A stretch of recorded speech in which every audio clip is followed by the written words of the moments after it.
I'm talking. I was gonna make believe that I was muted and just like move my mouth. Bill, you're muted. No, I'm not. I slept good.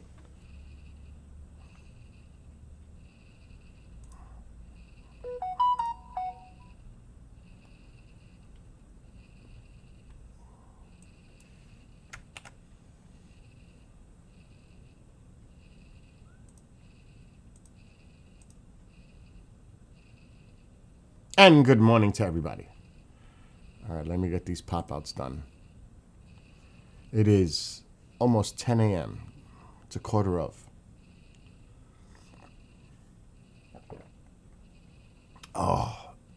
The weather rolled through, no problems, everything's good. It's actually sunny out right now. It's actually a beautiful morning and it's actually warm. It's got to be in the 60s. Because I just walked the dog and it seems nice out. Alexa, what's the temperature? It's currently 59 degrees. Well, it's close, 59. Today's forecast shows a high of 60 and a low of 44. Oh, it's going to drop. The front moved through. It's going to get cooler. But still, beautiful out right now. Near 60. But with the weather and the wind, there's leaves everywhere. Oh, that's the worst part. All these leaves, the mess.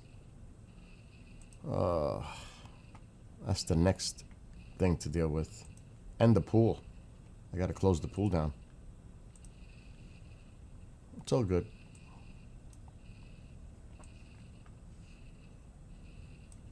I'm just doing these pop-outs. So good morning on TikTok and anywhere else.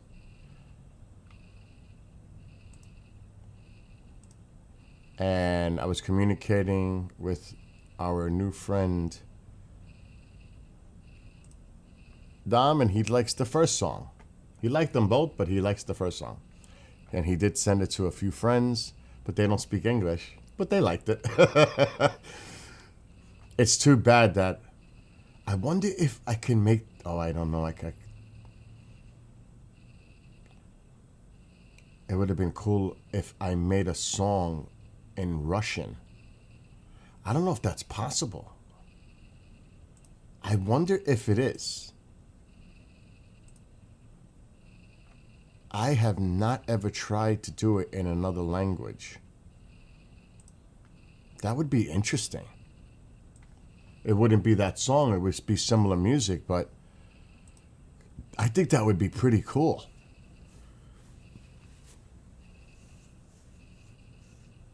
Maybe I know what I could do. Oh, but I don't know how it's going to work. I could copy it, translate it to Russian, the lyrics, and then paste it to create and see if it comes out in Russian. That's an experiment to try. Actually, I'm going to try that. This is something I've never tried. All right, we have to take out this verse bullshit. That's going to mess it all up. And it's crazy because I literally wrote this while I was live last night, and I was getting pissy with Amol, and because he kept saying, shut the music down.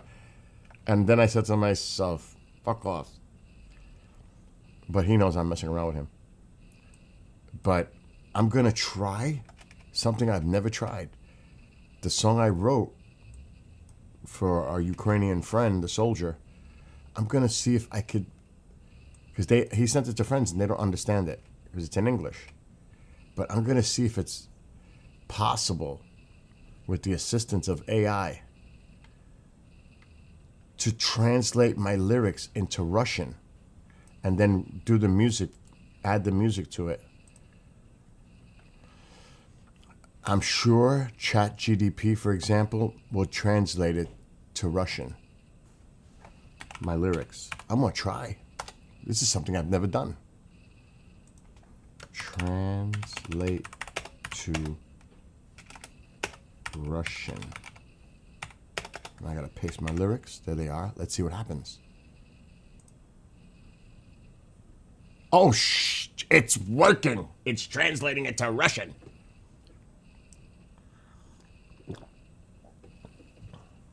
I didn't think that ChatGPT couldn't.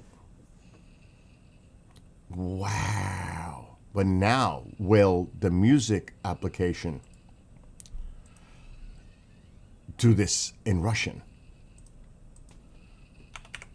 Then we got to go through creating the song, picking the style again. This is actually fun. Create.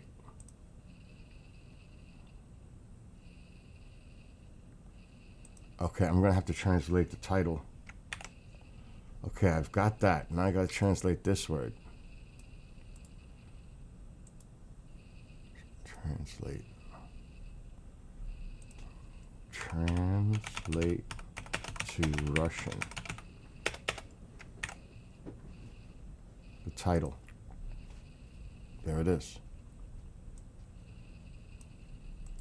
Oh, this would be super cool if this works.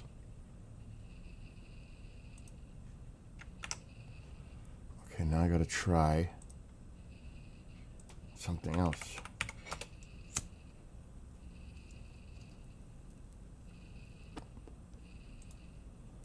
This would be outrageous if this works. It really would be outrageous if this works. Because then they can listen to it and understand it. Even he will understand it because I'm not. He speaks decent. I mean, not decent. Really good English. But oh my God, Tycho! It's the slippers. It is. All right, let's see what happens. I'm only gonna test it with one song. Let's see if it comes out in Russian. That light is bothering me. He's doing laundry. Bro, What? I didn't start the machine. I don't know how to start it. Oh.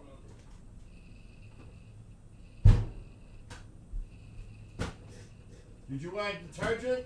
I added the, yeah. All right, Okay. I got it. Okay. Hey, Kundra. Kundra, Yeah. come here. Maybe you should wear your fucking sneakers around. See if that changes anything.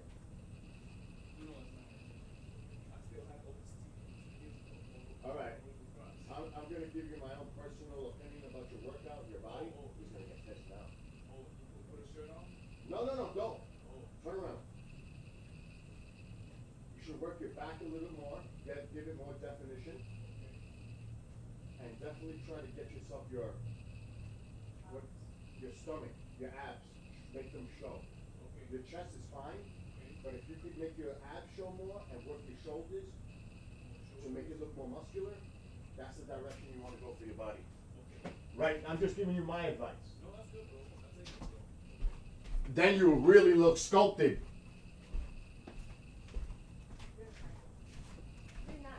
All right, let me go back to here. And again, good morning to everybody. I'm experimenting on something, and we're going to see if this works.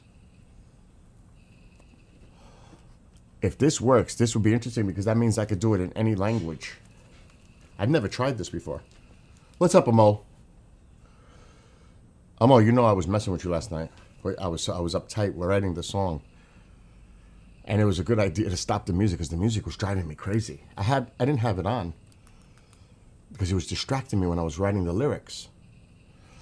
But right now, I took my lyrics and translated to Russian, but I don't know if this app is going to actually use the Russian language to create a song, which I just created one, so we're going to find out like literally right now. If this works, this would be great in any language.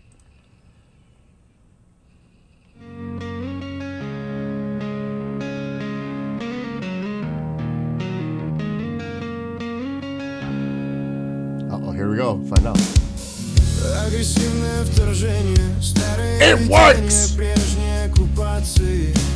Мир наблюдает со стороны. Слова прекращений. And it's a good one so Карусель far. политических решений порождает чувство неуверенности. He loved the other one. Демократические ценности, независимости. атакуют безнаказанно. Храбрые граждане стоят единые, свободы на кону. Мужчины поднимаются на защиту, позиции заняты на рассвете. Служат с честью и отвагой, флаг реет рядом, синий-желтый прекрасный. Солдаты служат с гордостью, братья по оружию, защищающие от тирании. Oh, I'm definitely getting this for him. Своей родины пропаганда сеет заговоры, охраняя невинных, служа своей земле. Украинцы сражаются с гордостью. This is for you, Dominic. Позиции на передовой. Listen to this first. Международные братья рядом. I just did it for you. Многие in Russian. сомневались в их решимости, противостоя мировой державе. Нации объединились в защите, эскалация кажется мрачной. Безжалостные акты агрессии, невинные жертвы жестокости. Детей уводят с их земли, непреклонные акты смертности. Свобода восторжествует, враждебность будет отражена. Чья жертвы I'm gonna send it to you. воссоединяются. Стабильность восстановлена, руки соединены вновь. Свобода возвращается, мир по всей родной земле. Братья по оружию, защищающие от тирании. Свободу своей родины, пропаганда сеет заговоры, охраняя невинных, служа своей земле. Украинцы сражаются с гордостью, держат позиции на передовой. Международные братья рядом.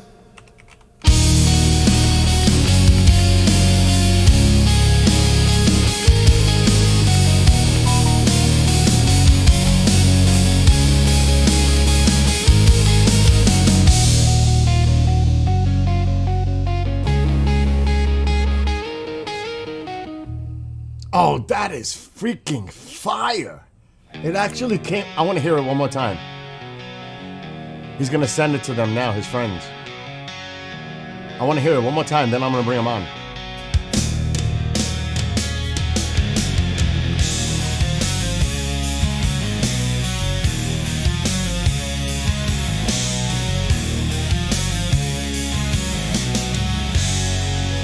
Aggressive incursion. Oh, that's mine. Holy shit, wrong. Visions of It's the wrong one. occupation. Shit, what happened? What is that? Why is that playing? World watches from the side. Oh, it probably played the next file. Words of We don't want that one. cessation. That's a good one too, though. Revolving door of policy creates a sense of insecurity. We gotta get out of Suno. Democratic values of independency. Hold on. Mine came out good too, though. We have to play. It's in Russian. Obviously, the new one.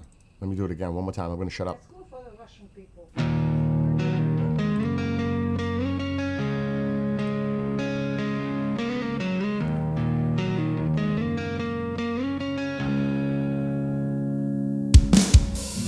Агрессивное вторжение, старые видения прежней оккупации.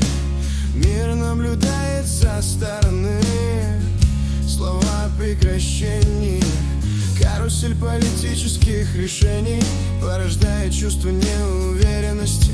Демократические ценности независимости атакуют безнаказанно. Храбрые граждане стоят единые, свободы на кону. Мужчины поднимаются на защиту, позиции заняты на рассвете. Служат с честью и отвагой, флаг реет рядом, синий-желтый прекрасный.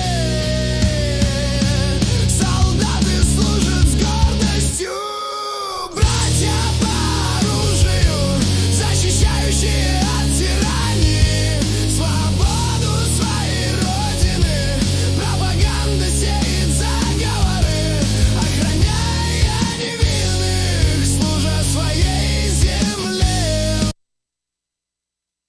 Dominic, what do you think?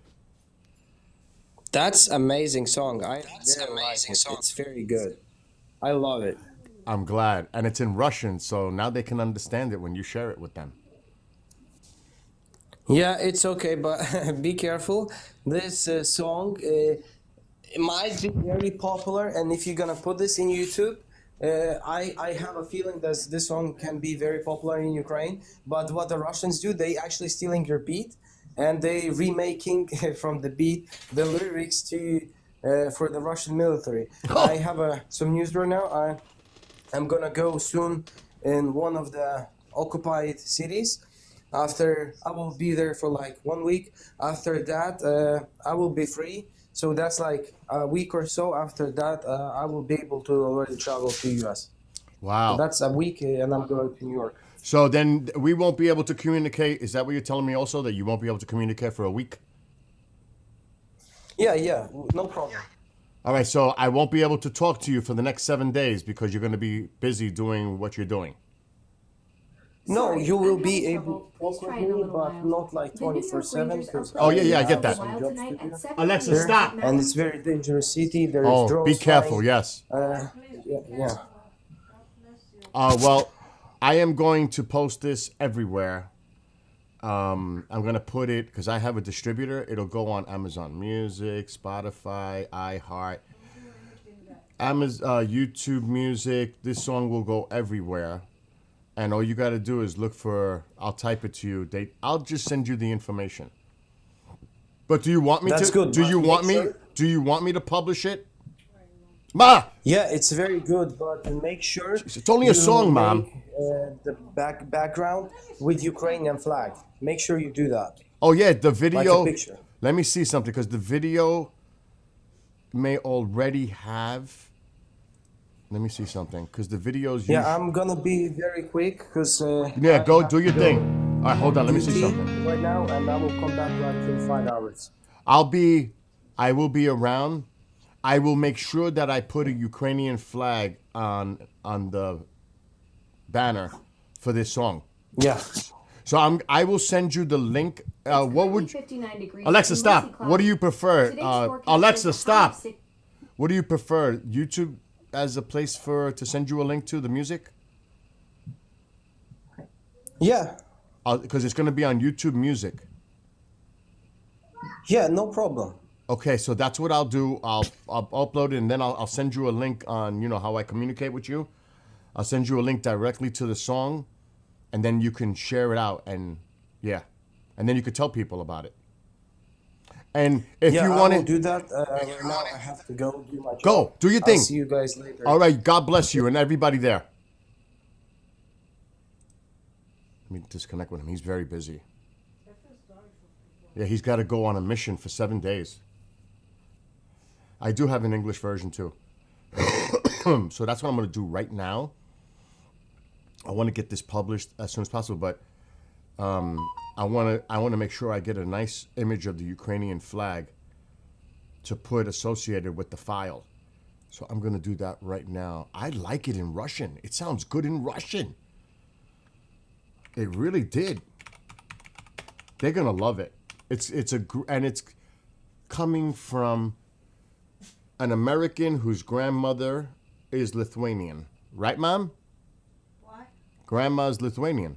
She's Russian. Grandma is. Yeah. I'm going to put this picture. Oh, I like this picture. She looks just like a Russian. She's just like a Russian. She does. She looks, whatever a Russian's supposed to look like, my grandmother looks like one. She's wild too. Do you have a picture, Mom? Of grandma? Yeah. See if you find one. I think I'll show you my Russian grandmother. if it's you. So this is actually personal to me too. Because I have family. It's not just because it's personal. Because, they were all part of the Soviet Grandma Union. is a real Russian man. Anyway, let me show you the picture that I'm planning to use for this song. Oh shit, not that. Let's go here. This is the picture I'm planning to use. Hopefully it will work. I'm sure they'll do something to I reframe it when I put the music up for publication. But this is what I'm planning. Mom, please don't come here right now. I'm talking. Please don't. Let me go. Yeah, okay? I'm gonna use Type that. Here, okay? Let me get out of here. I'll tell you. Or I can pick something more. Maybe I know what I want to do. Maybe not that one. I just came up with another idea. Maybe the capital of Kiev with the flag flying. Jeez. Let me try that. I want to get this song published, though, right away.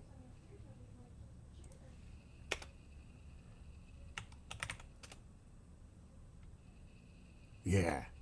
Yeah, this is nice. This is what I'm talking about. Oh, dude, I need your help and advice. Oh, yes, yes, yes, yes, yes. Check this one out. And you guys, you tell me which one you think. TikTok, I'm old. I don't know if you're still there. You tell me if this is one we should use. I like that because it's you see what's in the background? Look at that one. See? I like that because it's symbolic of Kiev. You know what I mean? Starla, what do you think? Starla, by the way, you are my mod now. You are a mod. I made you a mod yesterday. I don't want to make 1,000 mods, but I know you're in here often, so I made you a mod. And you're always here, so I said, you know what? You're the perfect person to make a mod. And KJ's in here too when he's here. He's a mod. So this way, you know, if we have any unwelcomed trolleys, we can control that insanity. Because I hate to use the word, there's a lot of hate out there. And believe me, there's a lot of propaganda out there. So we have to, you know, I'm going, as an American, our freedom of speech, I'm going to speak my mind. And there ain't nothing that's going to stop me from doing that. Unless, you know. This is a beauty too. Oh my. I think I'm going to go with this one. And it's an actual image. This is an actual image. All right, I think I'm going to go with this one because I'll spend the whole day just trying to find one. Let me see. Is this the last one? 10:07. Look at this one. This is a beautiful. It's almost similar to the last image. But look at the sun. Look how beautiful that looks. I'm going with that one. I'm going with that one. All right, so let me just do this quick. My distribution company. Oh shit. I didn't keep the lyrics. I'm gonna have to go back and copy them. Thank God I saved the song with the title in Russian.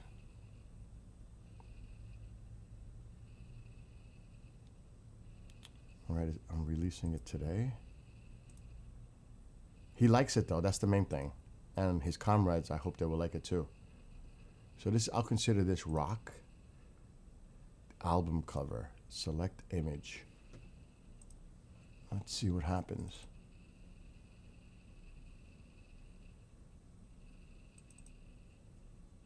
Your image is too small. I gotta find a bigger image. Ugh.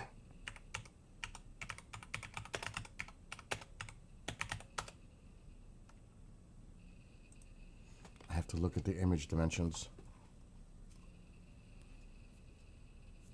The one with the field might be the one I have to use. Oh, this is a nice one too. This is a nice one. Let's try this one.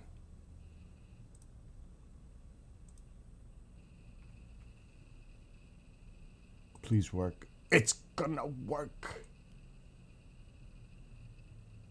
Oh, but it's too big.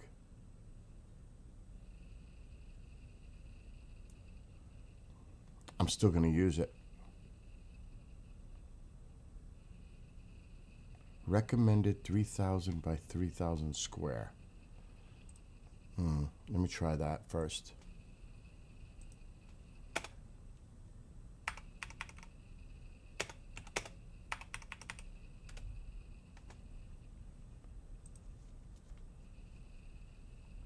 The dimensions.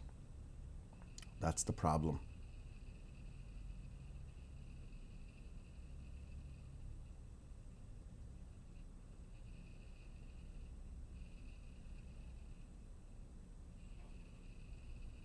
The dimensions are going to be the problem for the image.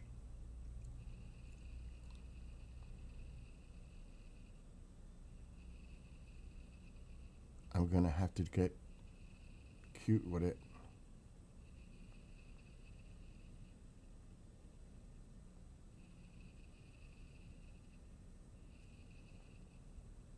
See, it's got to be a square, which kind of stinks.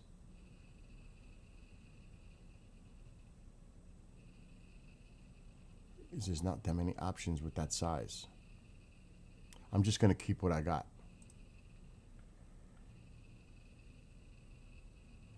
Okay, now we have to go back and copy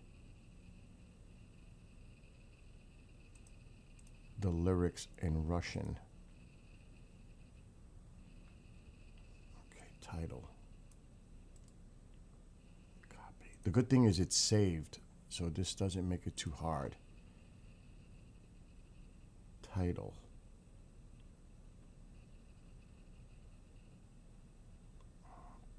Just the title. Right there. Now I got to copy the lyrics. It really is a good song. It rocks.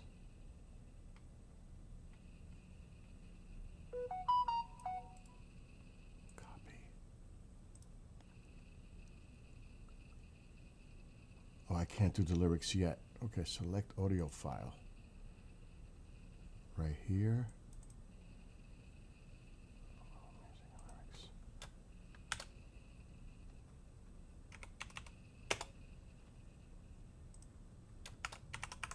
Because I want to do it quick because it takes time to publish. It's got to go through, copyright bullshit. I get it, but it's good.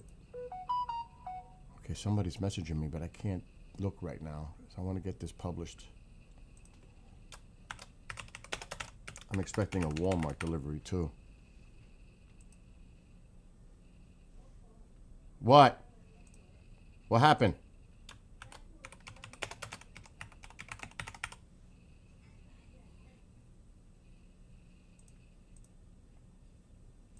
You know something? And I feel honored if I contribute to the Ukrainian people a song like this. It's an honor to me. And I told him he could use it I own it. I own the rights to it. He could use it however he wants, as long as the other side doesn't use it, like he said, and twist it for propaganda reasons. I would be tight.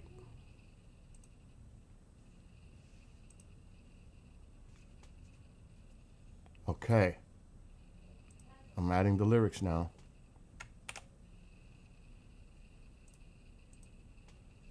The song is now published. But it's going to take a couple of hours for it to be seen on public forums, like on domains. It takes a minute. And they'll email me to let me know when it is public. The English version is pretty good too. He liked it, but they don't understand it because they don't speak English. So now at least they get a song that they can understand in Russian. So that's pretty cool. All right, we're done. Yeah, he shared it to his battalion. I think that is so cool. And yes, there are many Americans that support Ukraine. There are. And I want him to know that we are some of those people. And I've seen a lot of positive feedback on TikTok. You know? So that's pretty cool that he shared it with his battalion. He liked the first song that I wrote last night, but this one is really gonna yeah, but I had to write it in Russian. I mean, you know, I had to do that so they understand the lyrics. Because the lyrics are pretty powerful.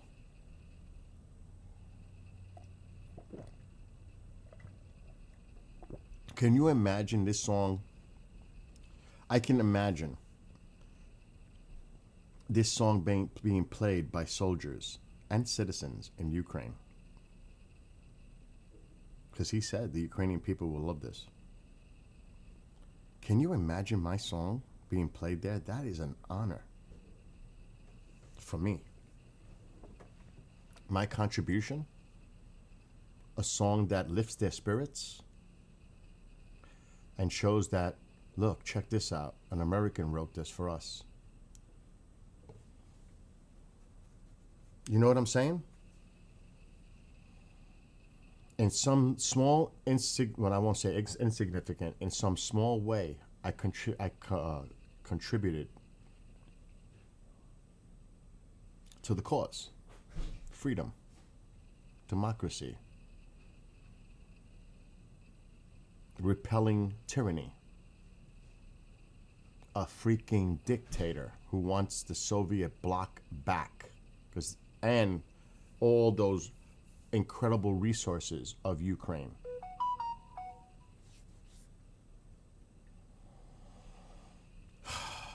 I know.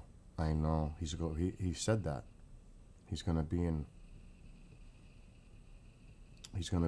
a really tough situation over the next week. Hey, at least I got him a song before he left. Uh-oh, what's this about? Chance of Storm Melissa forming rises. What is this? What the heck is going on with this Storm Melissa? What is that? I get weather alerts, like for storms. Something just popped up.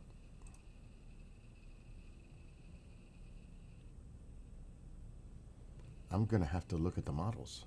What are they talking about?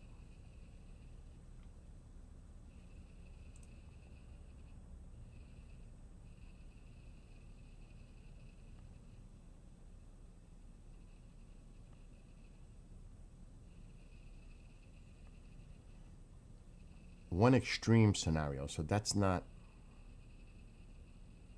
anything I trust.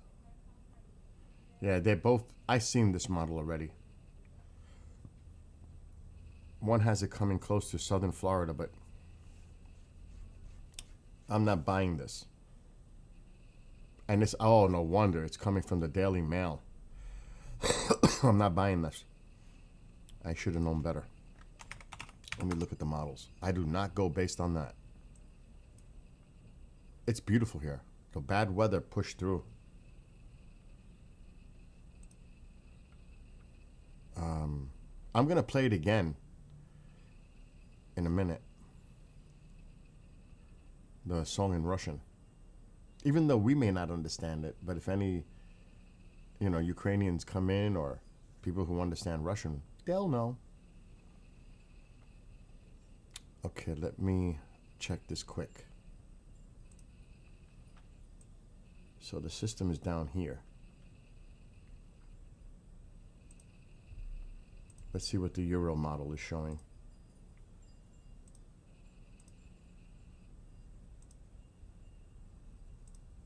It's definitely there. Is it going to make a turn? The Euro model's up. There it goes north. Wow. Cuba's going to get hit. See, the euro has it turning out. This is the model I trust. So there you go. All that hype is hype.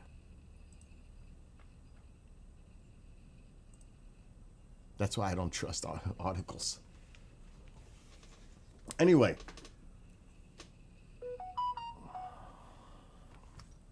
God, what's going on here now? So Amol, my friend, sent me the recipe to make Thai food today. They are coming now. That's what that message is. Oh no, what the hell is this?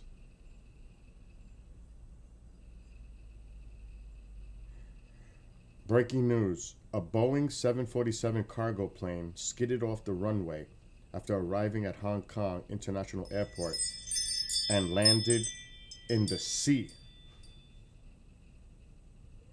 What? I don't know. Please close the door. I don't want to hear about Tycho. You're going to let him out one day. You're going to let him out and we're going to lose him. He's right here. He's right here. Close those doors. All right. Walmart came? Excuse me. Is Walmart done?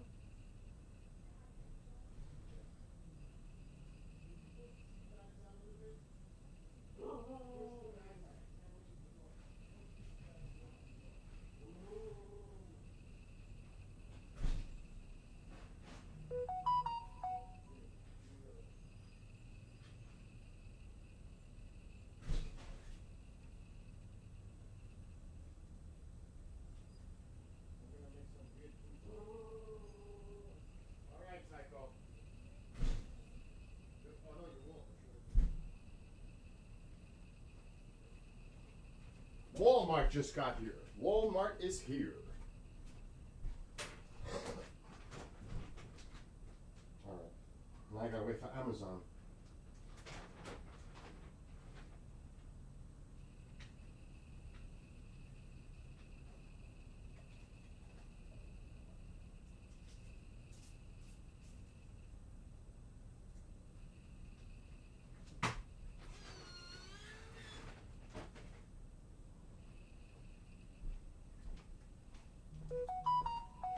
Now what? That's probably confirming that they delivered it. So yeah, allegedly. Oh no, he talks a lot. Tycho talks a lot. He's a husky, well, part husky. They talk a lot. So yeah, it says here, breaking news: a Boeing 747 cargo plane skidded off the runway after arriving at Hong Kong International Airport and landed in the sea. Well, I hope everybody's okay. Those on board the cargo plane. That was what that was. Delivery completed.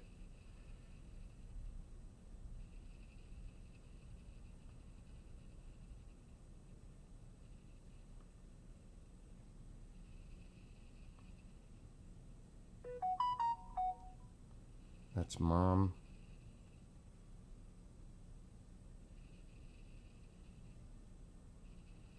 Okay, we're clear. All right. It's kind of wild that I was able to make that in Russian, right? The song, the one that I wrote. So here's the American version, the English version. We'll hear the English version, and then we're going to play the Russian version of the song that I wrote last night. Literally live, sitting here. That was crazy in itself. And again, I pray for his safety, because he said he's going to a really dangerous area today for a week. So he's on his way to a dangerous region in Ukraine. He said he was 1.8 miles away from Russian forces. You know, I'm just going based on what he's telling us. So here's he likes this one, I like the other one. He likes this one more than the other one. So I'm going to play the English version of this one first.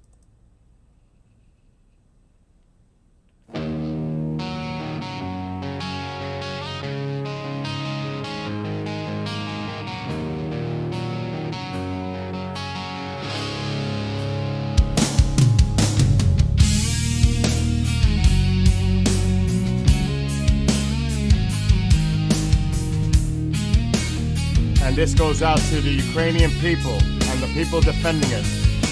Aggressive incursion, old visions of prior occupation, world watches from sidelines, words of cessation, revolving door of policy creates a sense of insecurity, democratic values of attacking with impunity.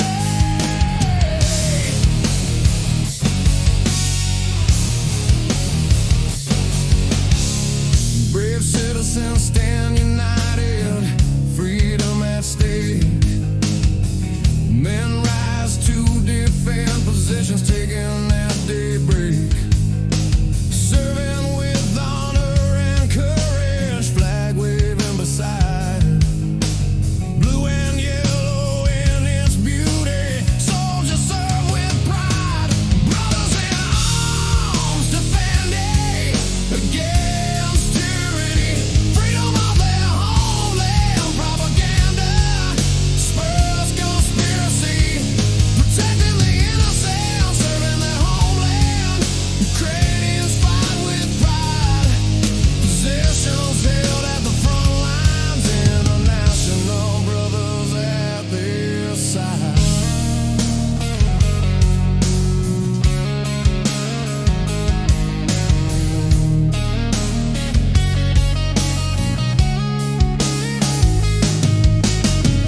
Many doubted their determination, standing against the world power. Nations join in defense, escalation appears downward. Relentless acts of aggression, innocent victims of brutality. Children taken from their land, unyielding acts of fatality.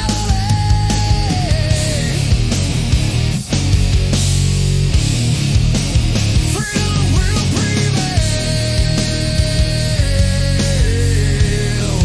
Hostility repelled.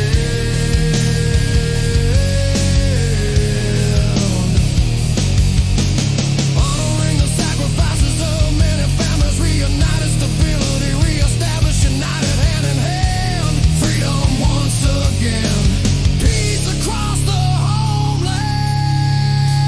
Brothers in arms defending against tyranny, freedom of their homeland. Propaganda spurs conspiracy, protecting the innocent, serving their homeland.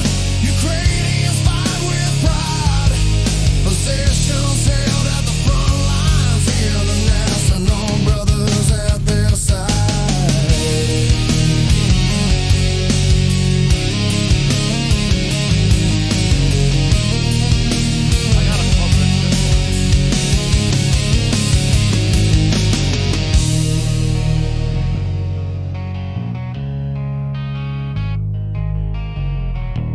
I gotta publish the English version. I forgot to do that.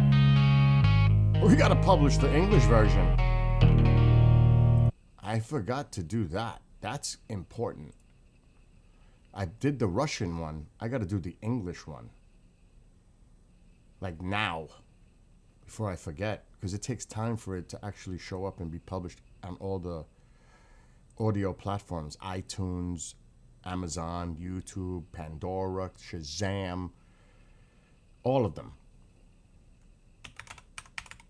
Because it will appear by this afternoon. Yeah, see, I didn't do it. I got to do it now. The English version. But it came out really good, in my opinion. This is rock.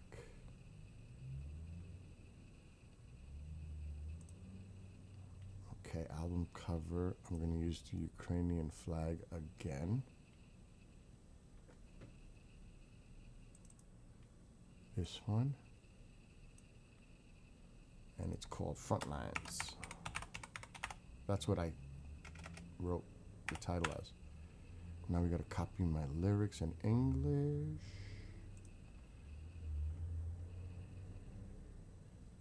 I sat here last night and I actually wrote this while I was live. which is not easy because it's a major distraction. And I spent like a half hour writing the last 2 lines of the song. I was stuck. I was like, but I did it. Okay, we're almost there. My mother's driving the camera crazy outside.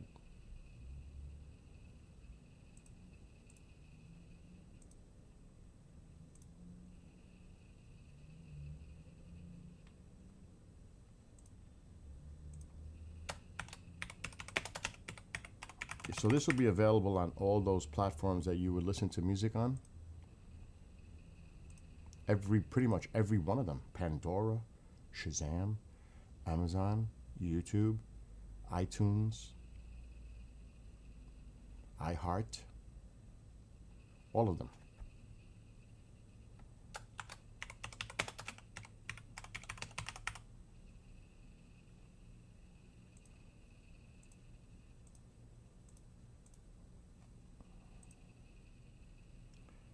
Okay, the song is uploaded. It's got to go through processes to make sure there's no copyrighted material. And now we're going to add the lyrics. The lyrics are in.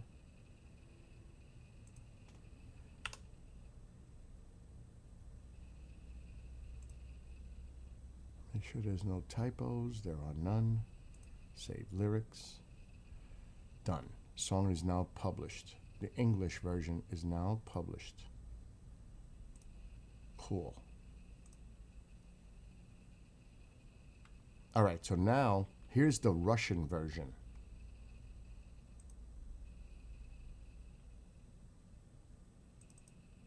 In Russian.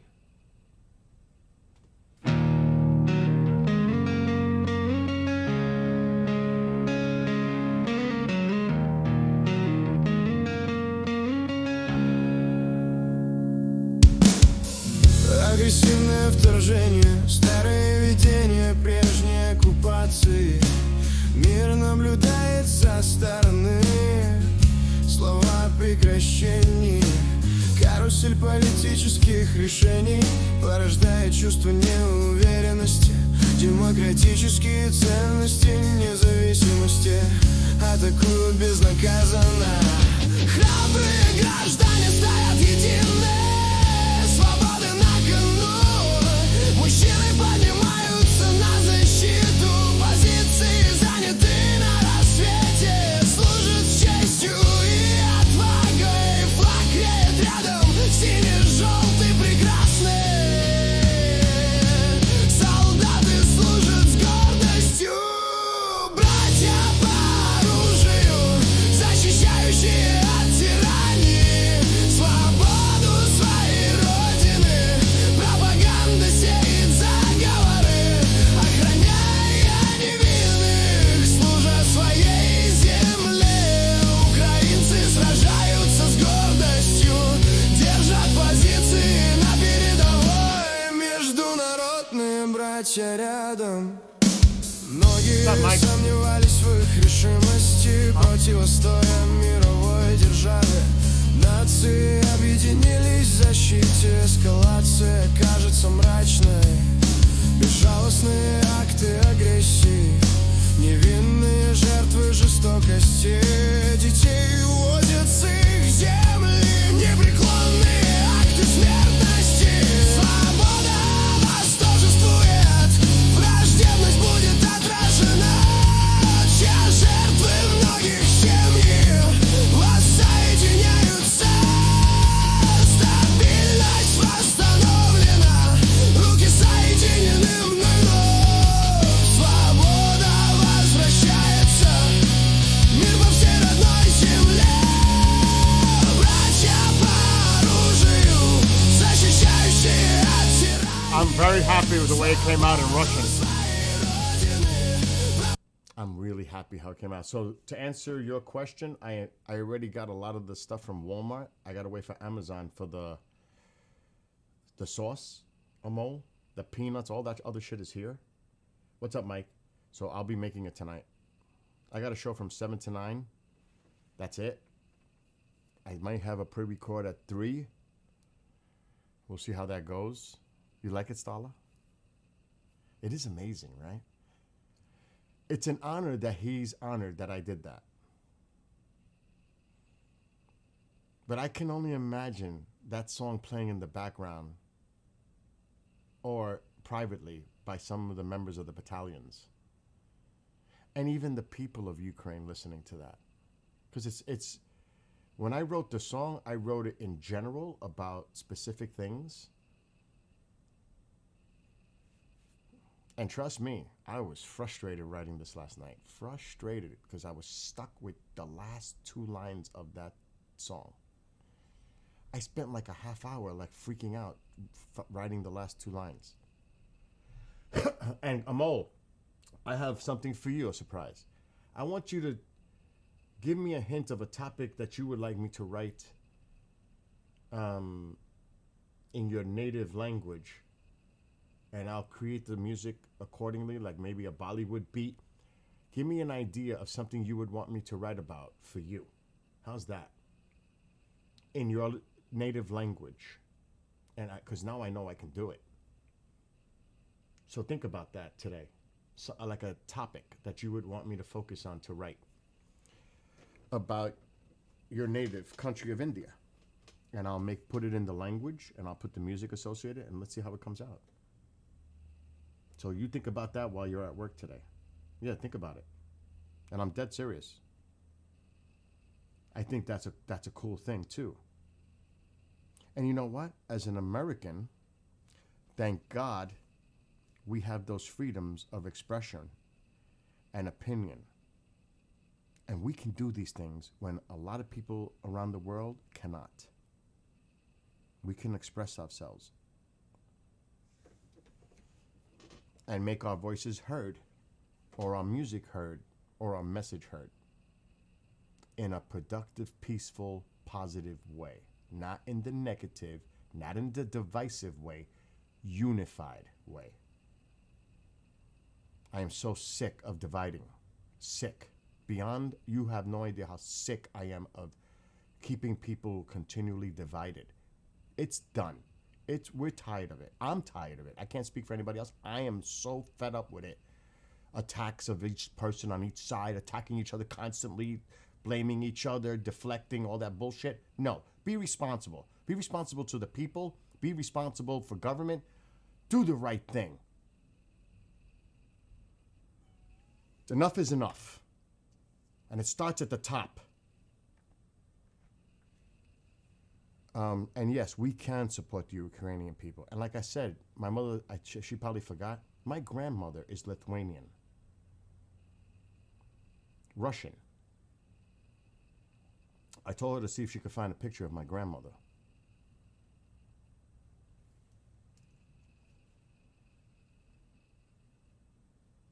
Was it really?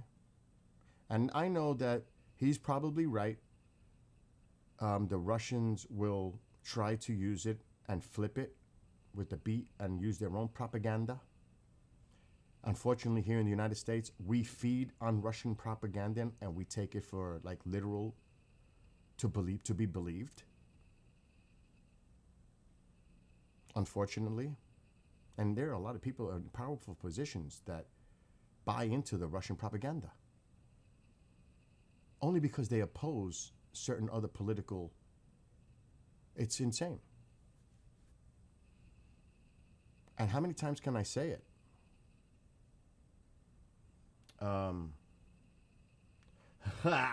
But India has. Forget about India. Tell me the language you use, because this is for you. So think of it that way. We have to work together on this. I would write the song first, and then when I'm doing the interpretation, you got to tell me the specific language you want me to use for it. So think about it all day. You got time. You got all day. And hello to all those on TikTok. What? Forward expired. What the hell is this? Something went to the post office. I've never seen a message like that. Forward expired? What the hell does that mean?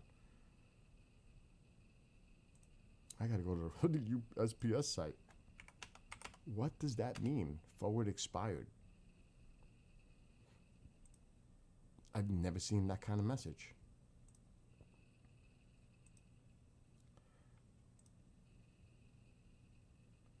Wait a minute. What the hell is going on here? I'm in. There must be a package coming. I hate when they do that. When you order something and it sends me to the post office. No, I don't want to enroll in that. I have informed delivery. It tells me.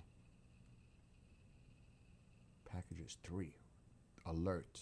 Forward expired. What does that mean? Forwarded. It says available for pickup.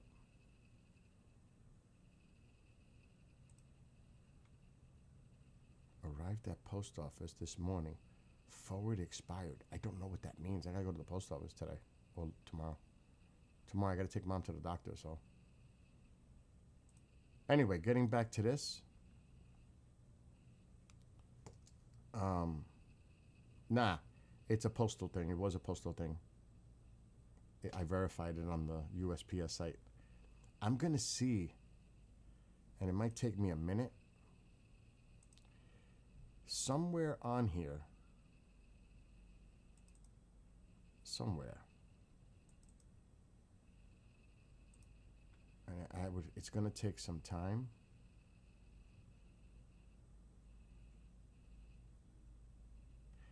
But it could be on my phone, so I might be doing this the wrong way. Mom! Ma? Can you see if you find a picture of Grandma? Can you see if you can find a picture of Grandma?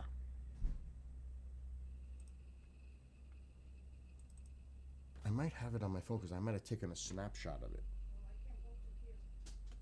Why not? It's dark? Alexa, brighten living room light 50%.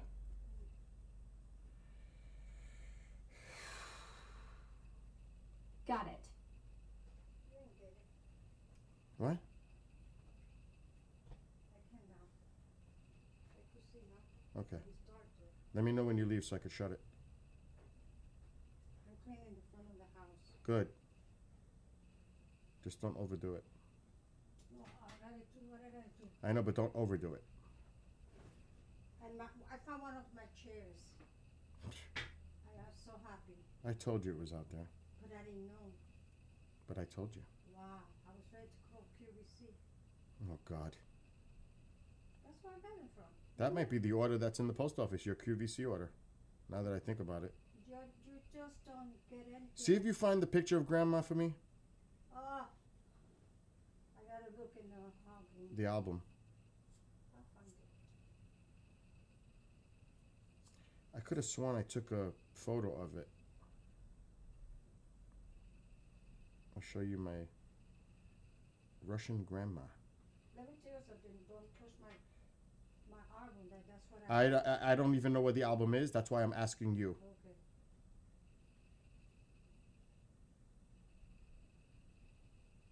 She passed away many years ago. Yeah. When we had the bush, you just jump off the boat. Yeah, she was wild. Yeah, she was wild. She used to just jump off the boat right into the water to go swimming. Yeah. I remember that. You remember? I remember that.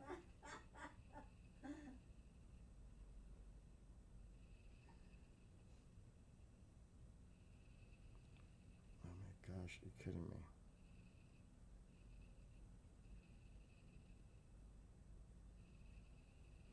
I'm looking, I'm Sure that looking. I got this guy next to me. He's here.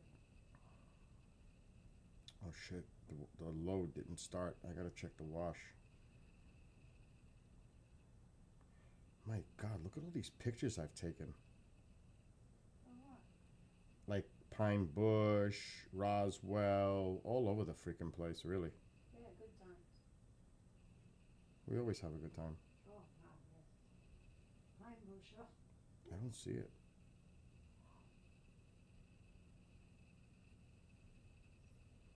see Tycho, little baby pictures. Yeah. They were operating me gallbladder. Stones. Yeah, when I got him, yep. And the doctor says, where's your son? Then I say, I don't know.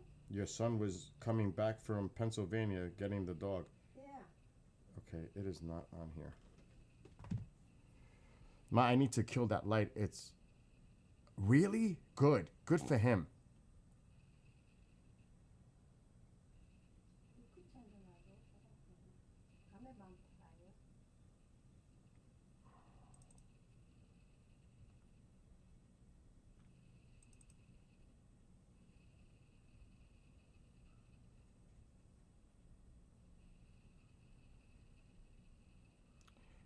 But we already spoke about why it's actually insane to agree to the terms of keeping the lines where they are, because Russia would get like $11 trillion worth of resources, access to them, because it would be their territory. You know, you have to wonder sometimes when they speak out loud, they should really think before they speak out loud, because that's a stupid, stupid, stupid, stupid decision on so many levels. It's almost like I would say that's an irrational, rash judgment. If you see them crying But, you know, in Ukraine, it's, I guess we're accustomed and numbed to that now. Unfortunately. You know what I mean? put your phone. Okay, it's not in this folder. Ma, try to find that for me. What? Grandma? I have to get the album Oh, get the album. Where is the album? in my room. Where in your room? I don't know. I'm going. It's underneath. I'm going to find that album because I'll go nuts looking here. You're never gonna find it there. I want to see the album. Tycho, move.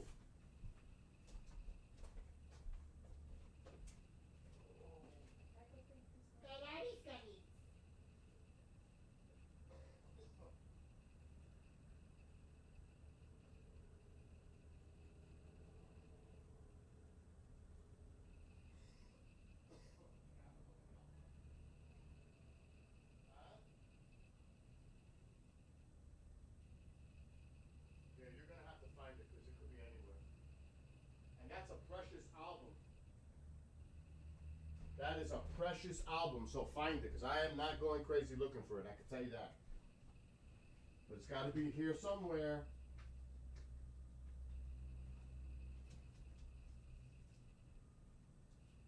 Peanuts! Happy nuts! I'm not spending the whole morning looking for a photo album.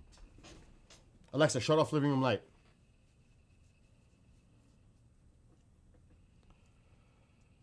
Of course, that's the way it is. Alexa, shut living room light.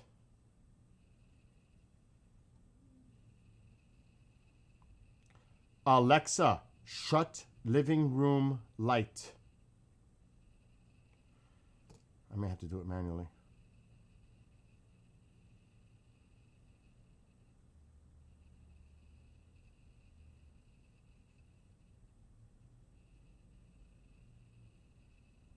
I'm still trying to look for it on my computer, but I have so many. Oh, Got it. It finally did it. But I have so many folders. And one day I have to really sit here and organize this properly, because this is an utter mess. A lot of it is station related. I'm going to start deleting a lot of this stuff because it's just old and not necessary. Banners of old shows that don't exist anymore. All kinds of crazy stuff is in here. It's not in that folder. Let me try this drive.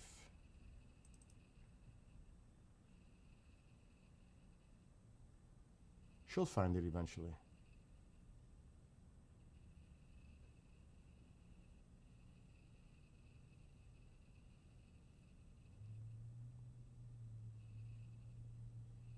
I'm checking one last folder.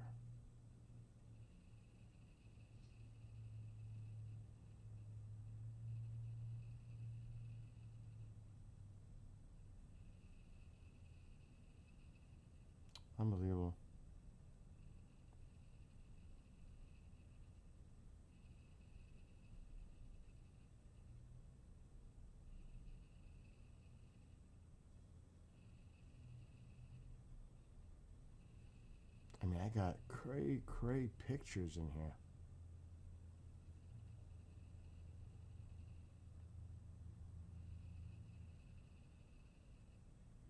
Old Christmas, like this one. This is an old Christmas. Look at this. This is old. Check this out. This is old. Right there. That's an old setup.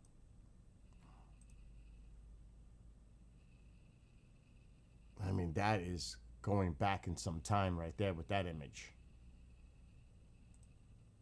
That's what I'm talking about. There's a lot of old pictures in here. This is the way the bar used to look where I'm sitting right now. Check this out. I had a village. This is where I work right now. Check this out. Look how beautiful this was at one point. Watch this. With a train, a village, a tree on top of it. That used to be where I'm sitting right now. This is years ago.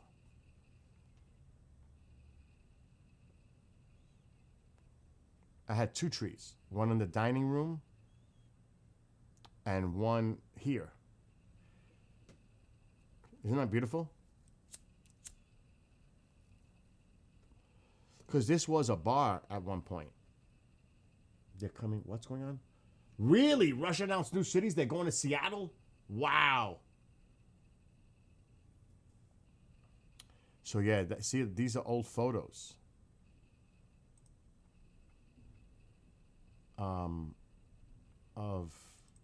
And I got to get rid of a lot of this stuff. I don't know if that's the same one. So yeah, I'm just showing you. This is an example of the kind of things I'm looking at. But I'll just wait for Mom to find the album, because this could take days just trying to find it in all this insanity. Anyway, let me see if these songs have been published anywhere. I doubt it. It's too soon. But I'm just going to be curious and check. It takes time for Amazon. It takes time for iTunes. It usually goes on Spotify fast. Faster.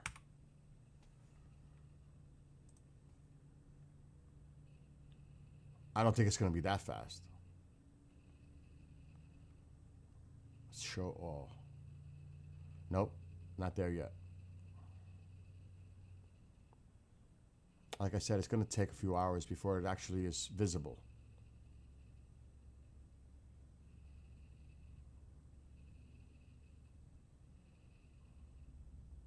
But it's cool because if you look,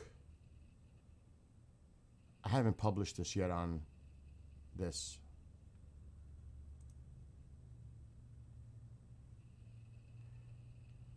Let me see if it plays the English version here. Yeah, it does. So this is what it looks like.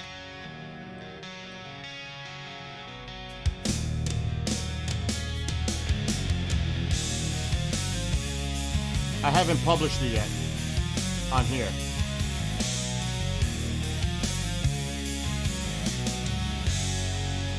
Aggressive incursion. Old visions of prior occupation. World watches from the sidelines. Words of cessation. Revolving door of policy creates a sense of insecurity. Democratic values of independence.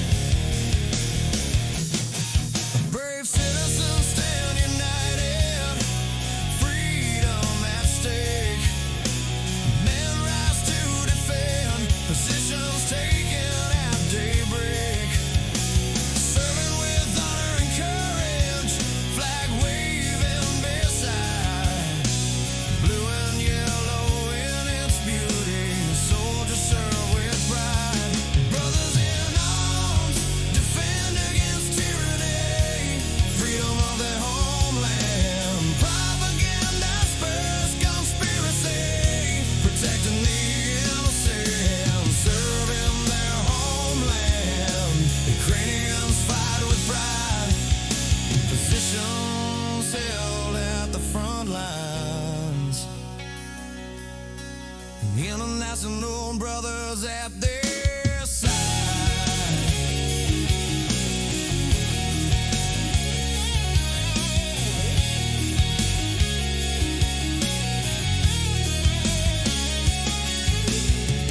Many doubted their determination, standing against the world power.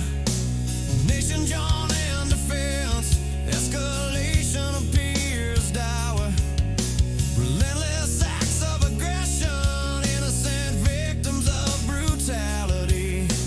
Children taken from their land and yielding acts of fatality. Freedom will prevail, hostility repelled, honoring the sacrifices of many families reunited, stability reestablished, united hand in hand, freedom once again, peace across the homeland, brothers in arms, defend against tyranny, freedom of their homeland, propagandist first conspiracy, protecting the innocent, serving their homeland, Ukrainians fight with pride, positions held at the front lines, international brothers at their side.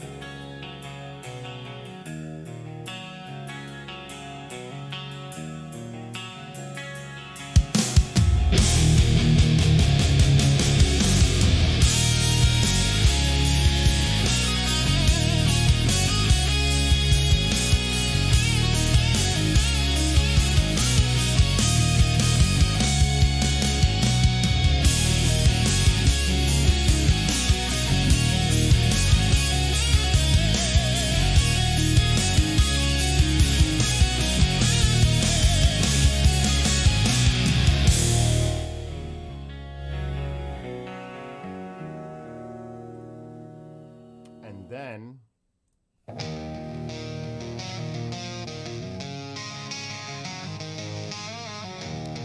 then there's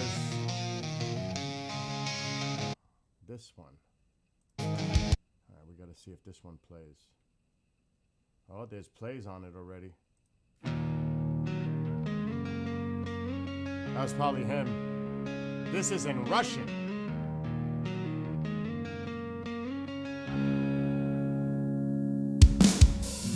Агрессивное вторжение, старые видения прежней оккупации.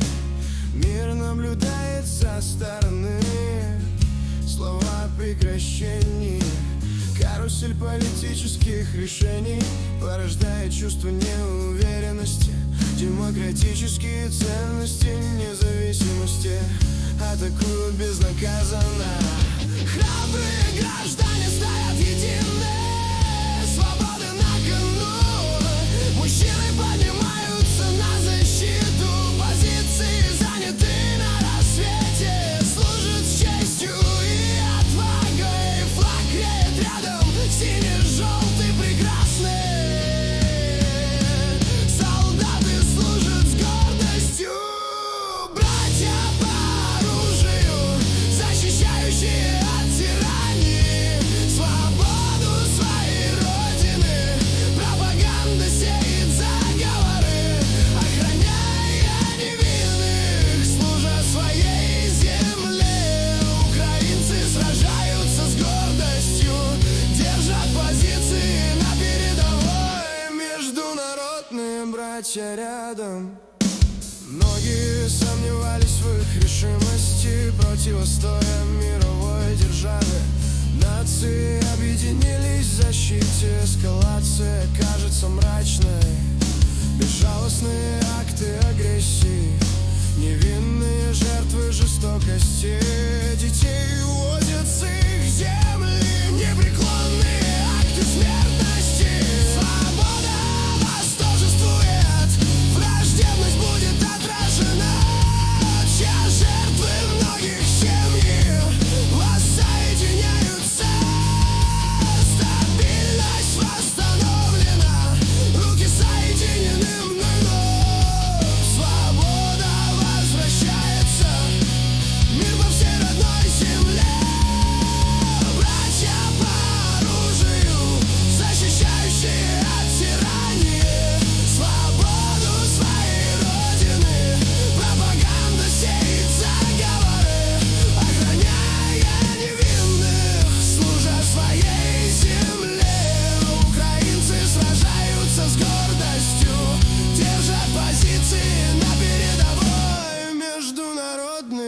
плаче рядом.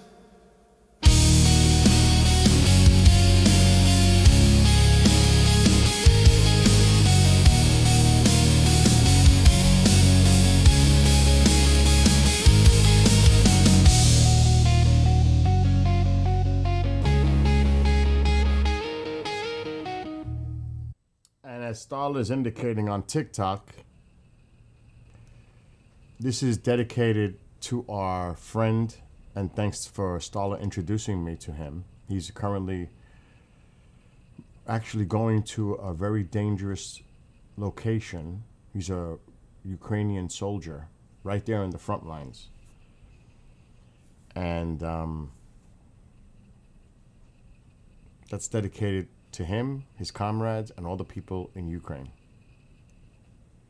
So that's why he loved the English version, but he said his fellow comrades in the battalion didn't understand English, so I had to do something for Russian so they can understand the lyrics that I wrote. So I had to figure that out today.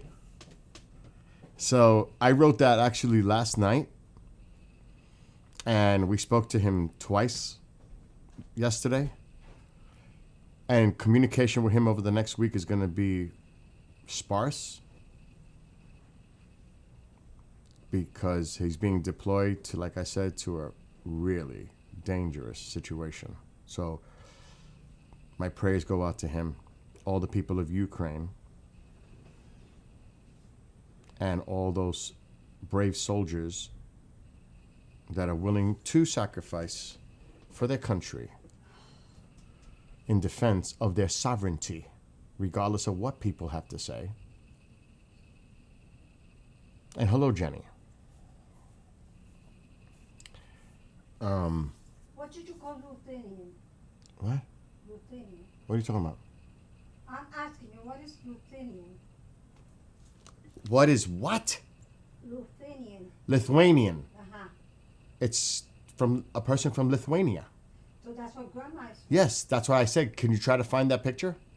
No, you know what, Billy? The whole thing is that my sister comes here, ¿verdad? What does this have to do with your sister? Because she likes to take things like that. Oh, no, you have the photo album. Just find the photo album. Where is it? I don't know. You got to find it. No, It's here. That's what I'm saying. It's here, Mom. I got it in my room and I can find it there. Well, then check the master bedroom. It's here. Nobody took the photo album. Virginia is. All right, I'm done talking to you, Mom. What's going on in here? I talk to him daily. I ask him to let me know when he can that he's okay. Good. Starla, keep me posted. But I'm communicating with him directly now too. So it's a beautiful thing. And I really am honored that his comrades and the people of Ukraine would be listening to my music, my song. I think that's just amazing. It's an honor. They're happy, Yes. you know. I think that's awesome. That's what he said. I wouldn't be surprised he already sent the song to members of his battalion already.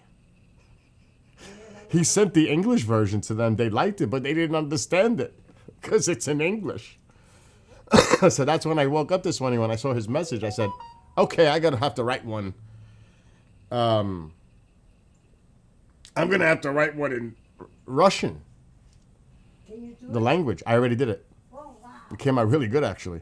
Oh, shucks. So now at least they'll understand it, and it's still a good song. So they're going to have a party. Okay, so it's complicated, Jenny.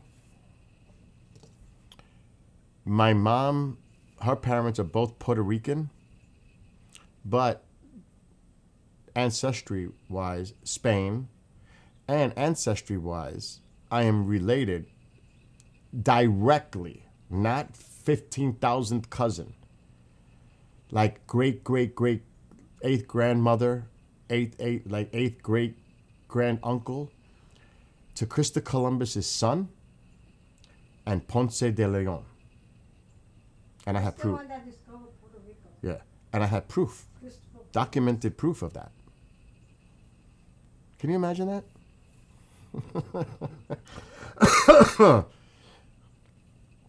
I actually have proof of that.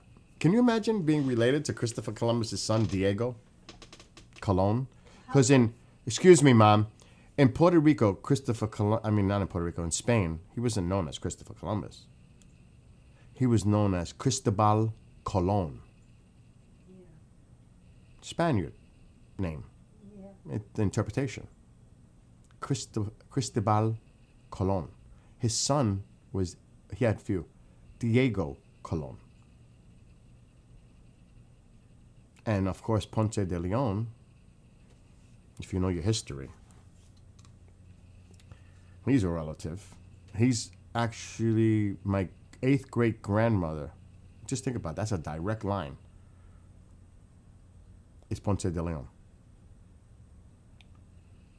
No. I had the documents from Ancestry. It took me months to track it. Because do you know where the best place to start?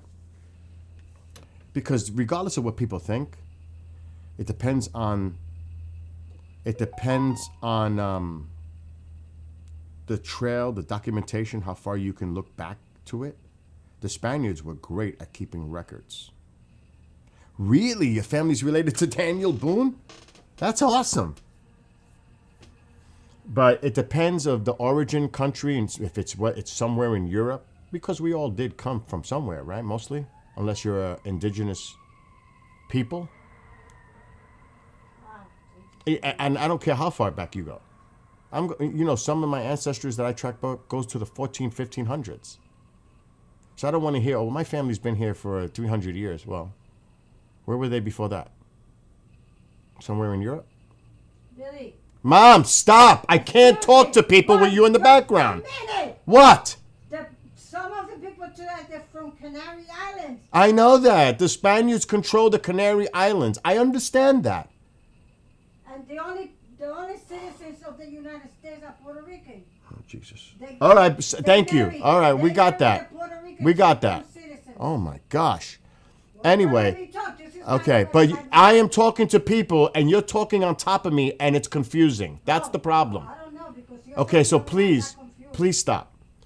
Anyway, so depending on country of origin, it depends on how far back you can go with the documentation. But the best place to start, it depends on how more recent they've come into the country. You can use the census records. And of course, if they've been here for quite some time, we kept records in our country that go back in time to their European ancestors. Because we all just didn't come and show up here and we were always here. The indigenous were here, and there's other possibilities like Nordic, the Vikings. And with the land bridge, who knows? Who knows? So, but I think it's fascinating when you do that and you try to go back in time and follow all your ancestors. My tree is so big, but it took me months of research. Months. I'll give you an example of the tree. It's a pain. And the sad part is, I didn't want to continue to pay for showing the documentation. That's the only way you can actually see the documents, but I still have my tree intact. Because there's a catch for everything, right? To pay for something. It's ridiculous. So I have to pay that little extra just to get access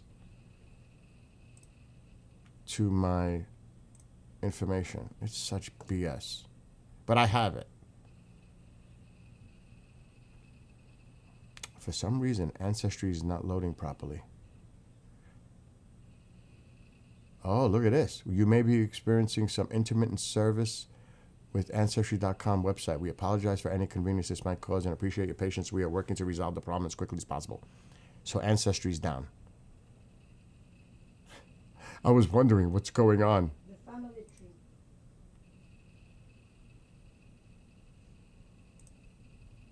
Yeah, I can't get access to it right now. It's not working. None of it's working. Oh, wait. Military. Search. It's not going to go to my tree. Oh, wait. I got access to the tree. Search the tree.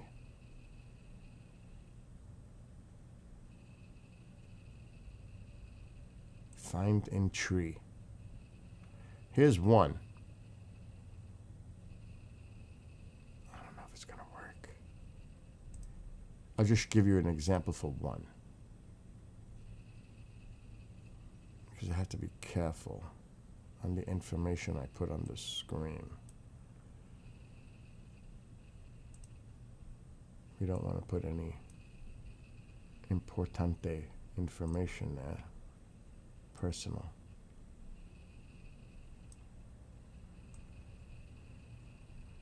See, it wants to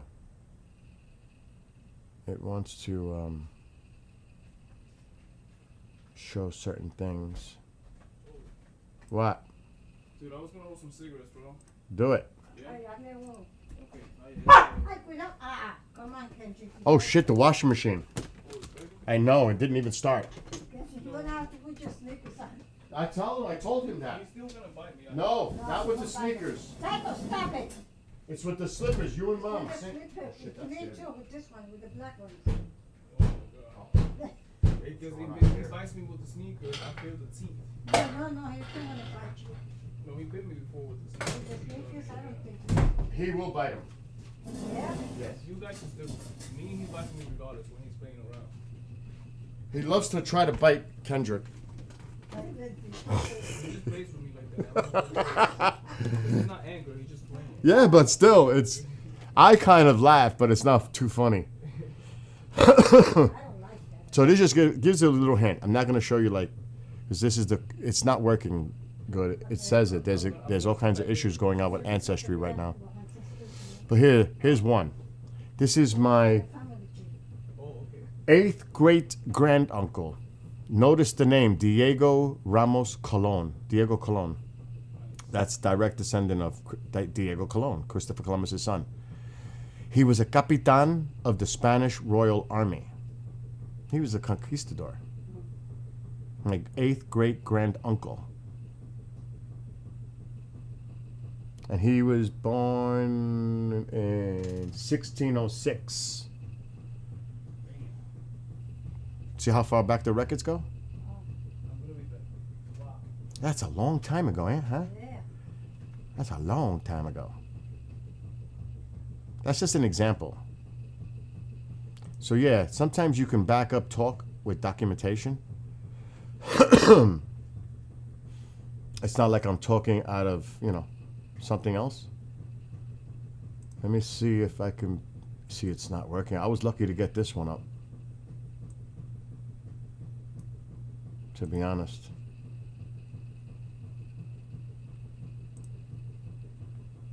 It's having a lot of glitches. It says it too, there's glitches. Connection error. I was lucky to get that.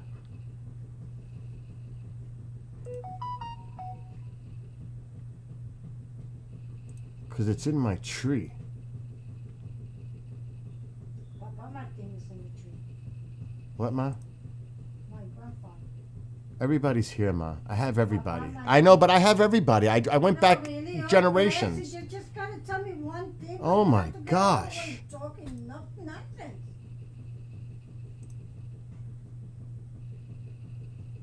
She's talking about grandmother. I'm in 8th great grandmother territory. Yeah, and you see, I got lucky because it's not loading now.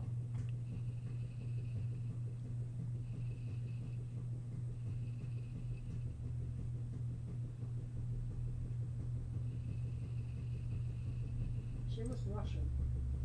Grandma. I know that. We said that already. Grandma was Russian. We said that. She's just a fucking idiot. I'm live, Mom. Watch the mouth. I know, but you can I know, but you got to stop. You got to stop talking in the background because it's a major distraction. People hear two voices. good. Okay. So good. It's not being mean. You are You don't understand. Okay, You're saying it again. You are my father, and I'm not God. gonna be talking no more, Daddy. All right. Okay? Okay, Mom.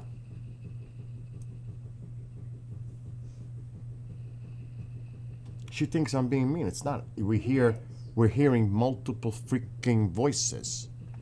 You guys could get confused. You hear two people talking at the same time.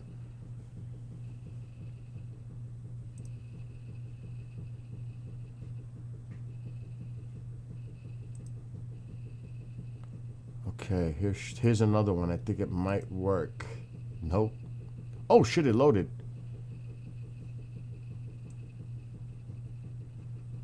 Here's another one. My 8th great grandmother.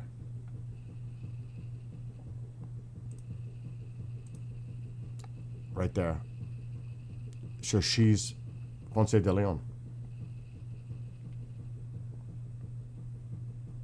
So she's her parents married into the Ponce de Leon line, because she was born in 1595.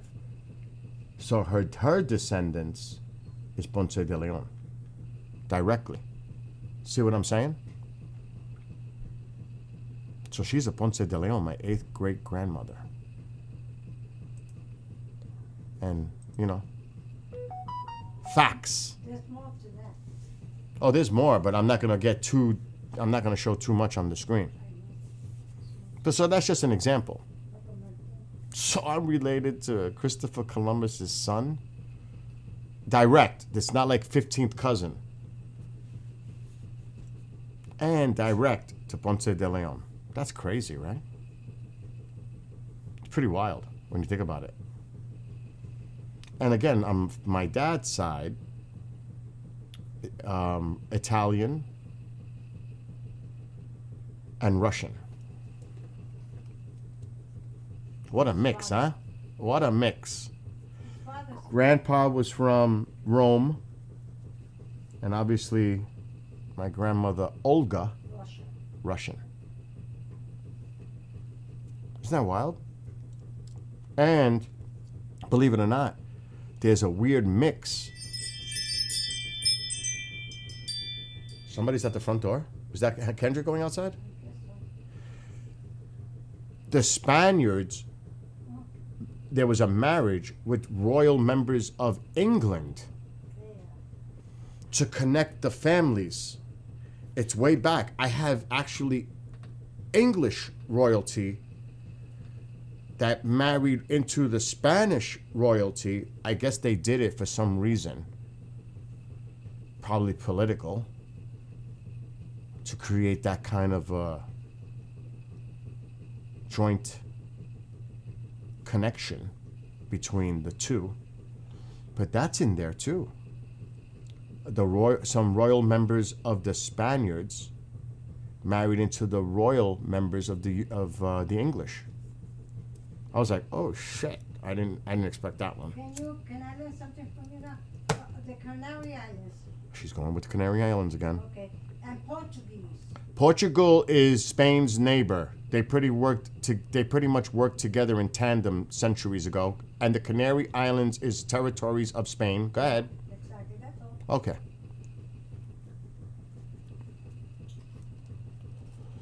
Anyway, welcome to everybody that's coming in to TikTok. This side is really quiet, the other platforms, but good morning to all of you tuning in on TikTok. And for those that are just coming in, thanks to Staller in chat. She introduced me to a Ukrainian soldier who's right there in the front lines. He's a medic. And we had the opportunity to speak with him, and he was on with us yesterday. He couldn't speak with us much this morning because he's on his way. He's being deployed to a really dangerous area.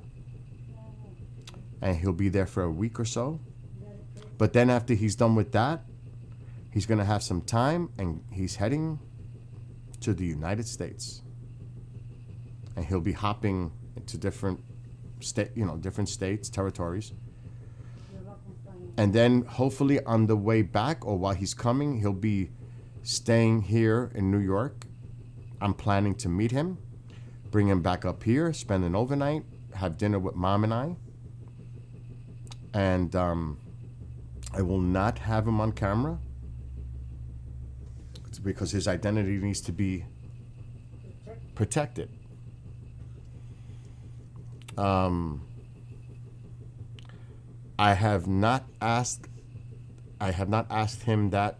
I would talk to him more in a private setting, not even through chat messages or anything like that, because that's just too dangerous. That's something I would have a conversation with him face to face. Do you know what I mean? Because he cannot. You got to remember, there is really nothing that is secure. No, using Signal is not secure. Using any of these platforms are not secure.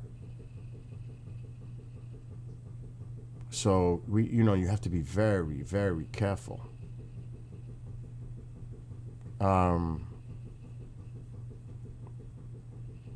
Is that what it is? He's going to meet up with some friends and they're all going to go back to Ukraine? Is that what it is? Stala? But that's okay. We're not saying where and who. That's good. Also, maybe I'll have a Ukrainian gathering in my house. I think I don't have to worry about ICE for that, do I? Because they're coming in through here legally, right? With their, the credentials. Could you imagine? Oh, I see. Oh my gosh, just thinking about that. The friends are volunteering. So it sounds more like a recruitment process. Oh my God. I'm sure these people are vetted. I would hope they're vetted. No, I was being sarcastic, Jenny. I was being sarcastic.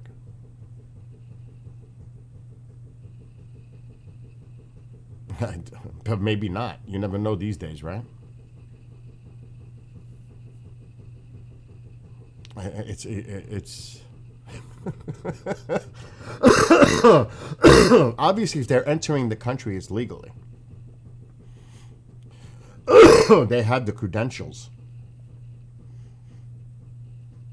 He's flying in from Europe. So I'm sure everything is properly done. But that is true. Excuse me. They have deported Ukrainian refugees that are here. So you got to be careful. Period. You got to make sure everything is proper, Oh, yeah, because you got to pass through that. Yeah, you got to go through all that. All that. They'll check your suitcase. They'll check anything. Could you? And and this isn't even a joke. They'll raid your home. There is no oversight. It's like free reign. You think the DOJ is going to investigate anything that is alleged that ICE does improperly? Hell no, they're looking the other way. This is a paramilitary force. Gotta be careful. Because there's no oversight on it. This is like having your own personal, private paramilitary force. When you really look at it. You see a lot of these things that are going on. Is there no investigations going on about the alleged things that are going on? Children being zip-tied that are American citizens. Well, that's And all the other crazy stories that you're hearing. So see what Trump is going to do. There's about no, please. There's no oversight. There's no investigations to see what the protocol was there, what happened. Or are we just going to do that and ask the questions later once they're detained? Okay, you're an American citizen.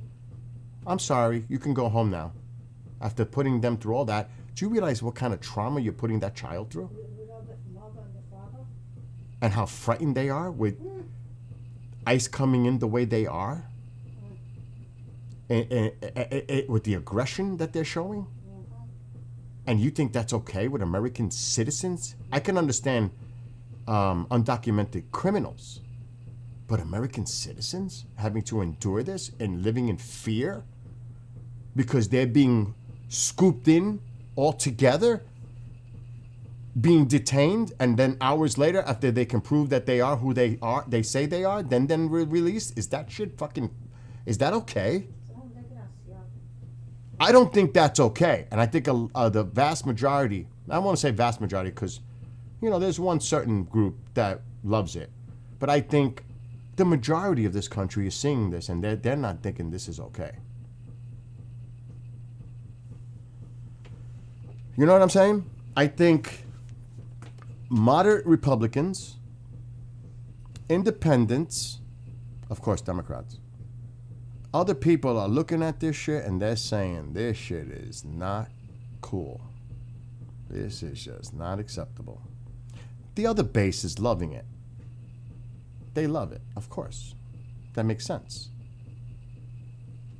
But I think the majority of the people in this country are saying, okay, enough's enough. This shit has to stop. And they need to be held accountable for the actions that they're doing. And they definitely should be wearing body cams just like police officers. Because that's why they're trying to prevent people from watching them and filming them. It's not because of the operation. They're even doing things against the local police department and keeping them out of the loop. It's like a military operation in the streets of the United States. And they don't want people taking video because they don't want people to see what they're doing. That's why they need to wear body cams, so they can be held accountable if they do anything improper. And then they say, let's see who you are. Now they say they cover their faces because they're worried about people going after them. I understand that part, but at the same time, that's also there's a duality there. That's also a reason so people don't know who you are doing what you're doing. That goes both ways. I understand it's to protect them but what do we do to protect people that are being threatened all the time in any kind of area? Politicians, on both sides. You know what I mean? And yes, they are protecting their families. That's why I just said they are protecting them. And I totally understand that. But would they need protection if they were doing the job properly? Do you think they would need protection if it was going after the worst of the worst? And I think everybody supports that, right? But it changed when actions took place and things changed. You wouldn't need to worry about protecting your family, because I think the majority of Americans support the idea of getting rid of criminals, undocumented, the worst of the worst, like we were told, out of our country. That was what I thought this was about. But when they started crossing certain thresholds and boundaries, and that's when things got a little tricky. And yeah, they had to start covering their faces because people were angered by what they were seeing. So, there would be no need for that if they were doing things that I think people would agreed upon.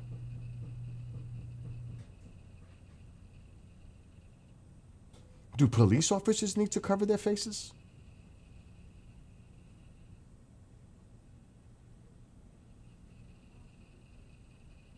I mean, think about it. Of course they do. I've never seen a police officer here cover their face, I could tell you that. Not in my town. I've never seen a police officer anywhere in New York City, anywhere cover their face. Maybe where you live, not here, not in New York. I've never seen a police officer cover their face.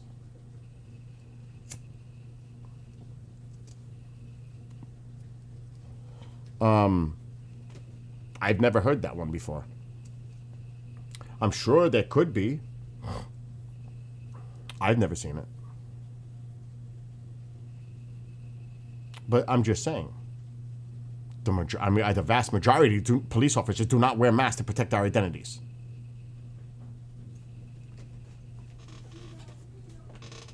So why? Anybody in any area, even a person like me creating a song for the Ukrainian people, can face some type of situation. If anyone speaks out on anything, whether you're right, left, middle, you're putting yourself in a position of definitely getting attacked. And there are crazies out there. Crazies that might feel that they need to act upon it because they don't like what you have to say. Oh, you didn't say now, you said soon. Okay, I misunderstood that, Jenny. I got you now. Like, I could show you a video. I went bike riding in New York City, which is beautiful. Don't believe the hype that you hear. And I stopped by the footprints of the World Trade Center. And I spoke to about 7 police officers with long guns, K9 unit. I thanked them for their service. I said, I live upstate. I just want to say thank you for what you do protecting the citizens of this city. And then I continued to tell them about some other stuff. But I actually went up to them. Now, I kept my camera far on the GoPro, far on the bike. I didn't want their faces to be seen. I didn't want details, because somebody could look at that and use that. So I was very smart thinking not to do that. And they wouldn't like it either. And it's not the right thing to do. It's the actual respectful thing to do. And I have the video. I can prove this. And I think more people need to go out to police officers, first responders, and thank them for what they do. Protecting us. Regardless of your political affiliation, it does not matter. They get caught up in it. They're just doing their jobs to the best of their ability. That's my opinion. And we should thank them for what they do for all of us.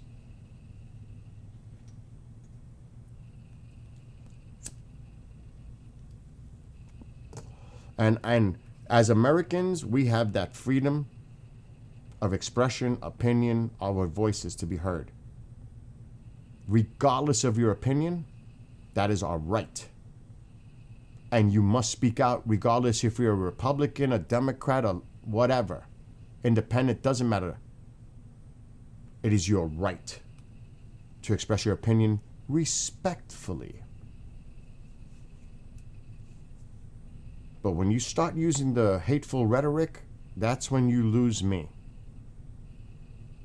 Because I'm not here to attack other people or judge other people and put it out there to get a rah-rah. What the hell is that?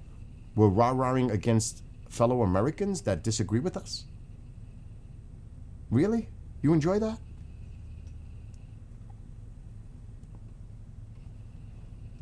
That's not the way I want to be. I want to be productive and positive, not feeding on negative energy.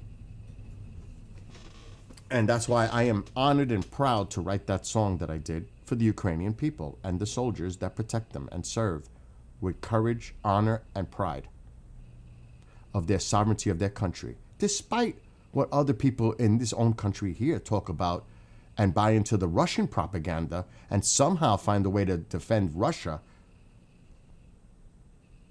who we have a long history of, Cold War, Soviet Union, then the collapse of, and then Mr. Putin, who is a brutal dictator.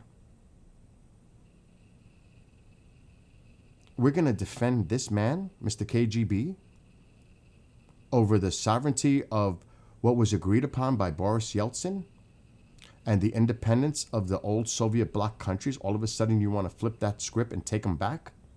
Because that's what Putin wants. Really? The man who poisons his opposition, jails his opposition, and worse, and anybody who speaks against using what they think they can, and they're locked up. And worse? Really? So we're supporting that? How do I don't understand. It doesn't make any logical sense, but that's what happens. And, you know, it's based on past administration's policies. Like, I'll just say it. Obama failed with Crimea. That past administrations have to be held accountable too for the actions, because this all started. It built up.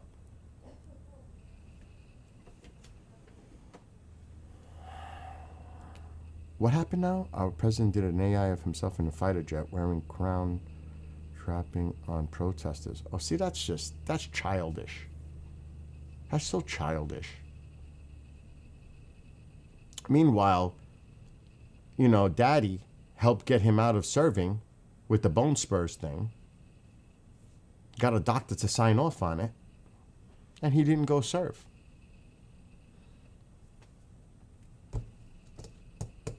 And he does that.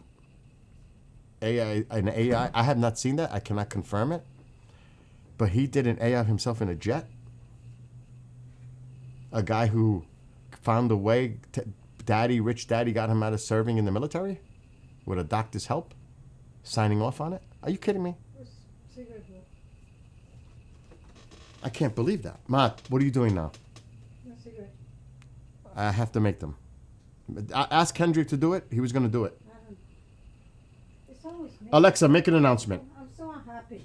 Happy everything is get out. Bills. Sorry, something went wrong. Ma, you can't talk. Alexa, make an announcement. She's still talking. Sorry, something went wrong. Alexa gets confused. But it's bizarre, Stala. It is bizarre when you think about things. You know? And I don't know, I mean, I can't imagine. Just imagine generals being assembled and listening to a former podcaster, Fox News commentator, put in a position where he is definitely not qualified. When they say DEI, the majority of the people in this administration are from Fox News, commentators, podcasters, and they're in high positions of power. What fucking experience do they have? And here's a guy representing the Department of War telling them what they need to do, go on diets. I'd be like, who the fuck do you think you are telling me? You? What are your credentials? What is your experience? I mean, that is offensive in itself. Think about that. Some unqualified person that was put there for loyalty reasons is dictating to the generals, and they're not supposed to respond at all. They're not supposed to respond to a political rally, because that's what that was. That was a political rally for the generals. And then to tell the generals, well, you could leave if you want, but if you do, and this was said in a joke, but not really. Well, if you don't, if you could clap, they're not supposed to. They're supposed to remain neutral. I don't know if he understands that. But this is what a dictator would do to try to get the military to be total loyalists to the one. It doesn't work that way. It's not supposed to work that way in the United States. They're supposed to be apolitical. And yes, privately is one thing, but when they're in that uniform, they're supposed to be apolitical and defend the Constitution. So if he's expecting them to clap for whatever he's saying, he's not going to get it. And if you don't like what I'm saying, you could leave, but then you could lose your rank. And I'm like, holy shit, that was meant as a joke, but that's not really a joke. That's like a threat. So that's the kind of nonsense we're dealing with right now. Let me go close that door because I'm worried about the dog. He's right at the door, too. Michael, get out of there.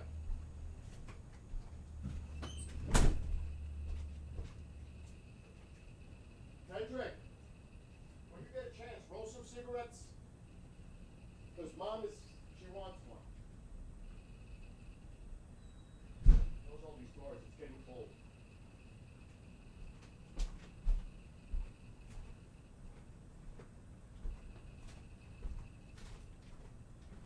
And the other weird thing is, and we're losing, I'm going to tell you this right now, I better not come back to bite our national security. If you're not with us, and they got to like swear an oath to loyalty to him. If you're not with us, you could resign or you'll be fired.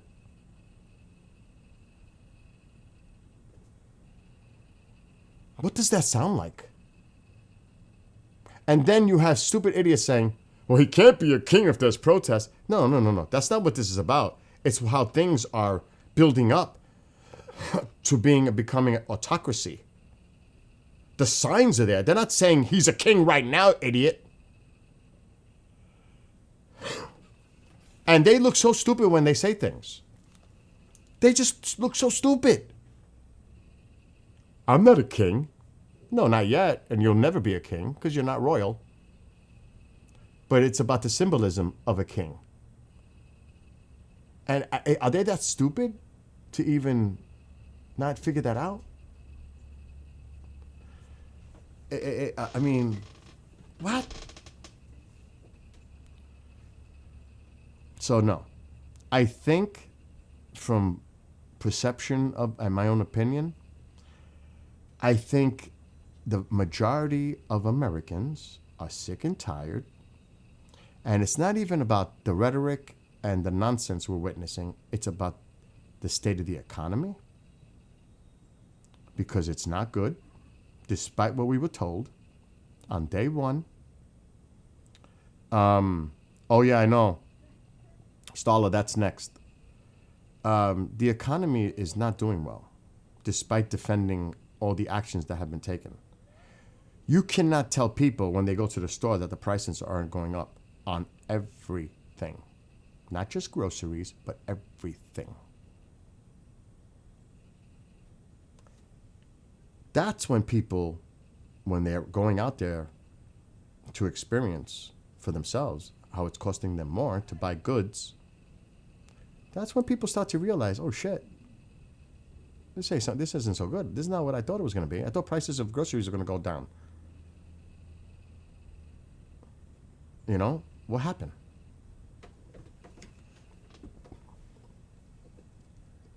It's bizarre. But getting back to the main part of the conversation is,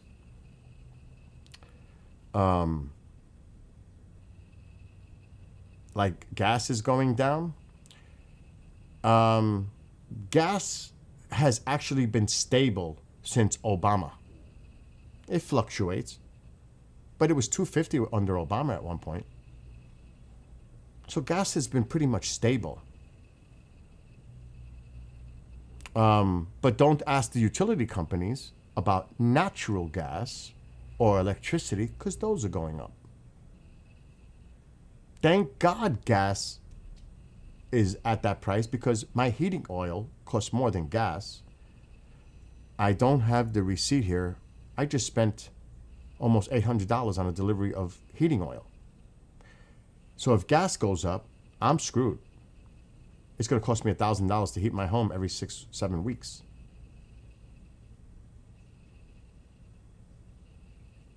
Again, the prices fluctuate. And that's good. And usually the prices of gas tend to decrease during the winter months and they increase during the summer months because they know people are traveling. That's a statistic that's actually something you need to look into. But there, I mean, you can look at so many different things and have, you know, different opinions and views. It's great that gas is going down. At least that's going down or stabilized. But there are a lot of things that are not. Rent is going up. At least here, everywhere. Do you know how much it costs up here to rent a 2-bedroom home? $2,500? Here. $2,500. I could show you listings. Now, yeah, it's probably a lot less in some other areas of the country. But a lot of people here, they live here, they travel into the city, they work, they come back, they commute. I could rent this house for $3,000.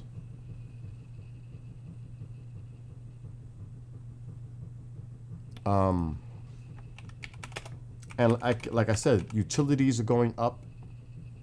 Con Edison wants to raise their rates next year by 11 to 13% in the city. That's going to affect millions of people. Millions. More than 10 states combined. The population in New York is 8-point-something million. There are states that don't have that population. And we're talking about a city, and they're raising their rates 11 to 13% in 2026.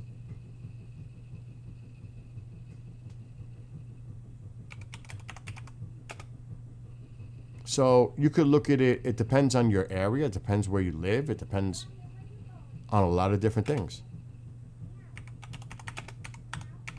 So what's going on here does not necessarily mean what's going on in other areas of the country, obviously. Everybody's affected differently.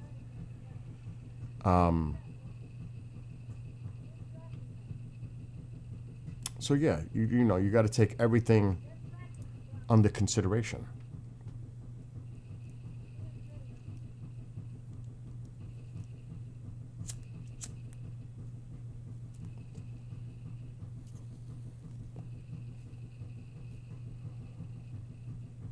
So toward here's one of those typical things that people don't realize. After the economic collapse under Bush, which Obama first term inherited, and there was that big bailout, but that pretty much saved the auto industry. Gas was at $4.93 in 2012. But it fell to $2.40 under Obama. I don't see gas going that cheap to $2.40 on right now. And it says here, the economic and political impact, because I looked it up just now.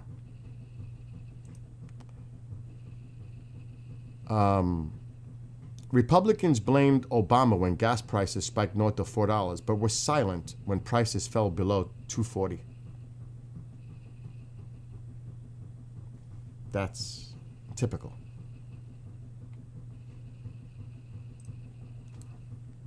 That's an example. So, thank God prices are lower. 1-bedroom apartment in this small town. Are you serious? 1-bedroom apartment in this small town is $1,500 a month? Oh my gosh. Oh my God. So it again, it depends what sourcing and the research that you do, but it's important to be objective and look at everything from both points of view or multiple points of view, not just one-sided. I hate that because I can, as an independent, I could pick apart the Democrats and the Republicans on things I disagree, and there are things I agree. So, yeah, but you really live in a very small town, KJ. I mean, really, you're in or like a very rural area. I'm going to show you something.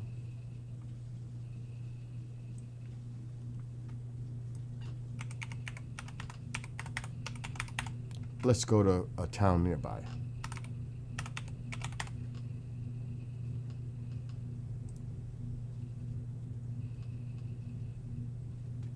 Okay, check this out.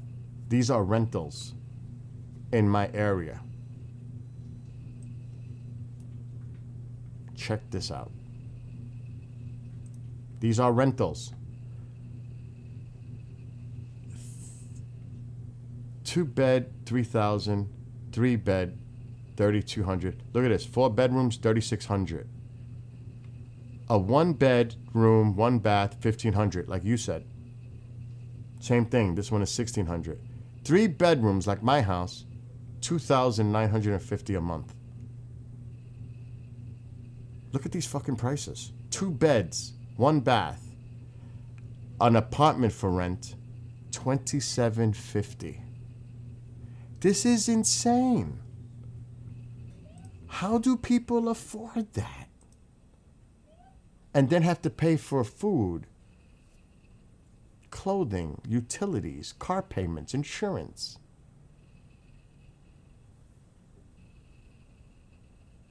So, and the prices have gone up for rentals and purchases. I mean, really?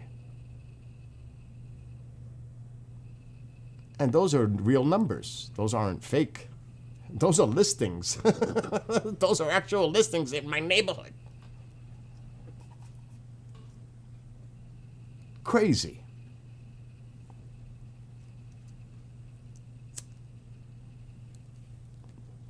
And then we wonder why we have a homeless problem? Shit. How can people afford to live anywhere? And that's here, though. New York City? If you think that's a lot of money, oh my God, you have to look at New York City. It's much more than here. Matter of fact, I should do that. Let's look at New York City listings. And that's why a lot of people are leaving the city. It's not because of the crime and the political bullshit. It costs too much to live freaking there.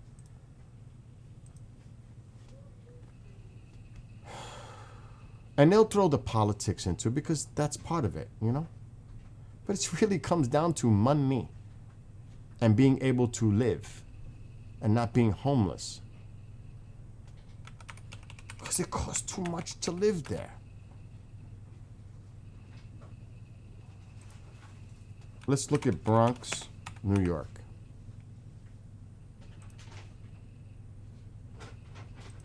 What is that noise? Look, check this out. This is in the freaking Bronx. Check, oh, that's Kendrick. I was wondering what the fuck that noise was. This is the Bronx. This is, I used to live right over here. 1 bed, 1 bath, an apartment building, 3,500. 1 bedroom, 2,775. 1 bedroom, 2,700.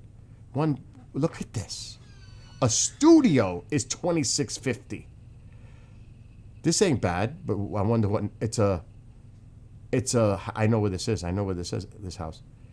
This is a brick home that is one of those attachment, like they're connected to another house next to it. This is the 2nd floor. 2,700 with 2 beds. Look at this, 3 beds, 4,000. 4 beds, 4,000. And this is the Bronx. Forget about Manhattan. You don't want to even see what Manhattan would cost. This is the Bronx. Look at these freaking prices for rents. These are rentals. If we did Manhattan, let's do New York, because that's what it is. It might do New York. Rent. Now this is the city. It's saying the Bronx again. I don't know why. Let's do Manhattan. Forget about Manhattan. It's untouchable for many. And there's really no homes in Manhattan. It's all apartments. It's trying to load. Come on. It's still the Bronx. Why does it keep going back to the Bronx? Let me try to fix this. Why does it keep going back to the Bronx? We were in Manhattan.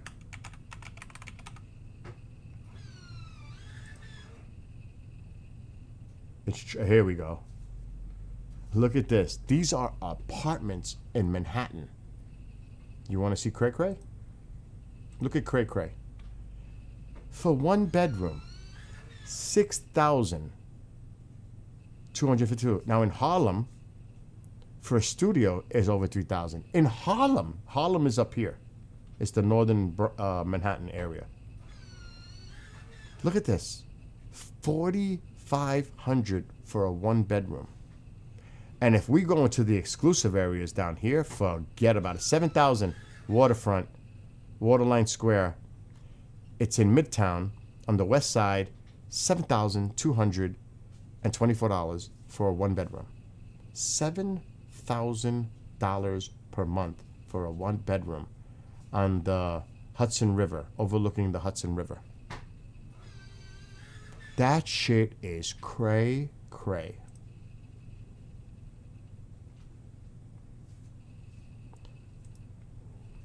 You gotta have money to live in the city. And that's why people can't afford it no more, and they're getting the hell out. It's not about their political shit. That could be a part of it. But, you know, it's not. It's about the money. They can't afford that. They're getting out. They're finding a place where they can go. Do you know how many people that live in this city, like I said, are looking to buy homes up here and then commute? Because it's a lot fucking cheaper. They could buy or rent a 2 or 3 bedroom house up here for $2,500. They can't do that in the city. And whatever it costs to commute, mass transit. Oh, Jesus. This is becoming like a traffic jam here today. Come on. Go. I got to be careful with Taco with the door. Come on, Mom. You're on camera, by the way. Oh, hi everybody. I'm cleaning outside. That's All right. I want to close this door because of Taco. No, I'm gonna go inside now. All right, go ahead. So I can close that door. So even with the cost of travel expenses, I got it. Oh, I can't see you. Let's say it cost $120 or $100. Alexa, turn on living room light. Alexa, turn the lights in the living room. Can you just try to go? Alexa, turn on living room light. Now, why are you telling me what to do? Sorry, something went wrong. Because you're No, really no, distracting no. me. You, Okay. you distract yourself. Okay. Don't All right. distract I'll me. put the light on for you. Okay, no Manually. venga con eso, coño. Can you even do shit in my own home? All right, now here. Oh, somebody shut the switch off. That wasn't me. Oh, the light's not working? I don't know. Jesus Christ. Okay, come on, go through.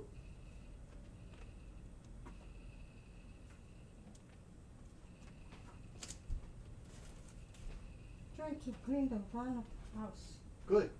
Keeps you busy, but don't overdo it either. Because then you're gonna get sick. You're gonna feel it. Can you go through? What is that? What is what? What is what? Where I'm gonna go through? Go ahead. Walk. Go.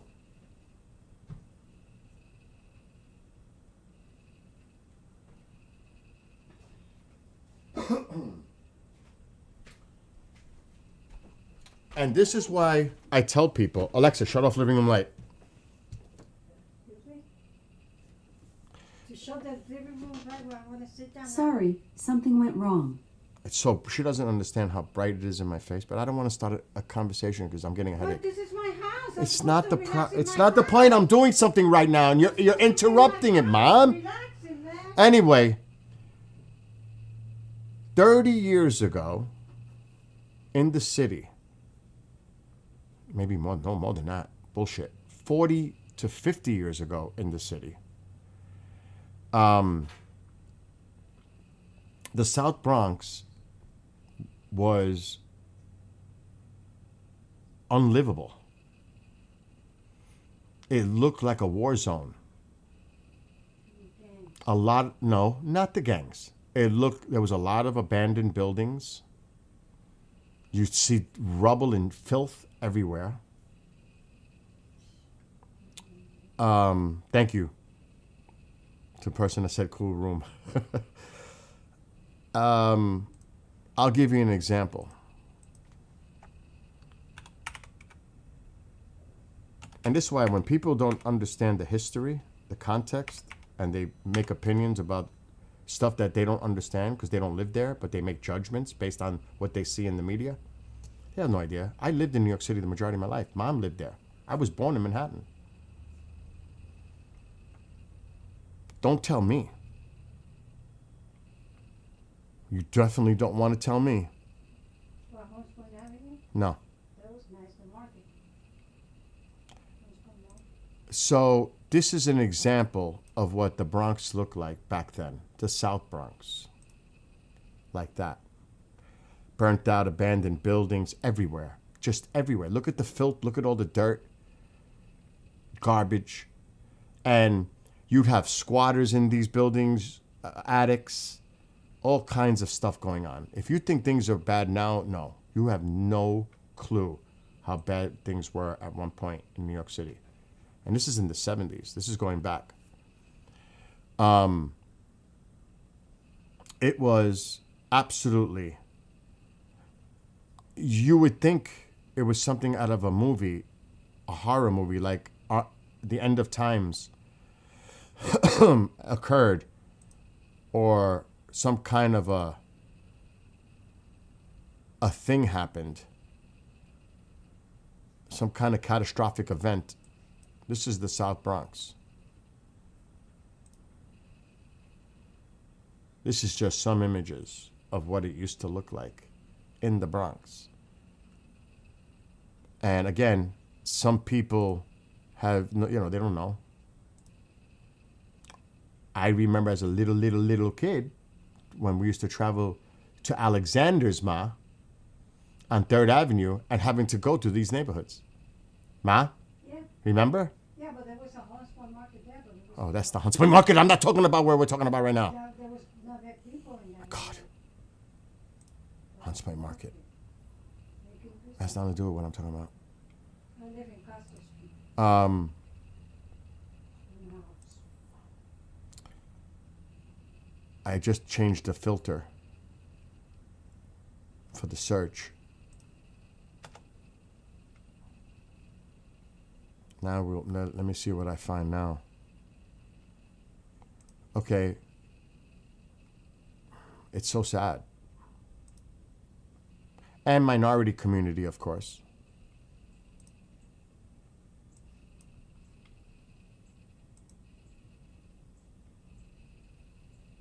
This is what it used to look like everywhere in the South Bronx. And in other parts of the city too, in Brooklyn, there were other areas that looked similar to this.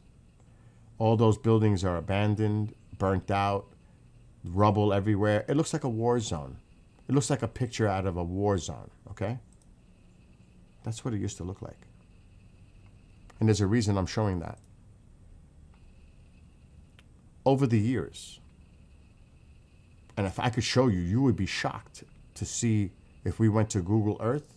See, this is why the media, when you hear all these people trying to do their political talking points, I almost laugh at the stupidity.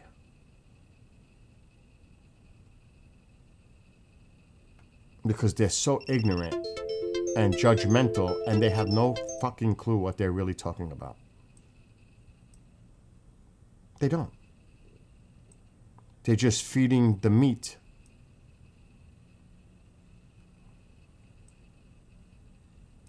And those people, they don't live here. They don't understand. They just believe everything. Remember, back in the day, crime was so rampant under Koch, Dinkins, Democratic mayors. It got better under Giuliani. Fact. But it continued to get better after Giuliani. The numbers continued to drop. They recently jumped up a spike, but those numbers still do not compare to the past at all. It's not even close. The crime statistics. Regardless, crime is not at an all-time high in New York City. It's not even half of what it used to be. Okay? To be clear. New York City never hasn't looked like that. Subway graffiti all over the place. It's clean now. I remember, like I said, with my mom in the car driving to certain areas, there was fucking garbage all over the streets, filth, paper. The subways were filthy, smelt like urine, graffiti all over them, gang members everywhere. Yes, gang members everywhere back then. Billy, Have you ever seen the movie The Warriors? Billy, I used to take that number 6 train. Mom was actually assaulted by a gang member when she was a young girl.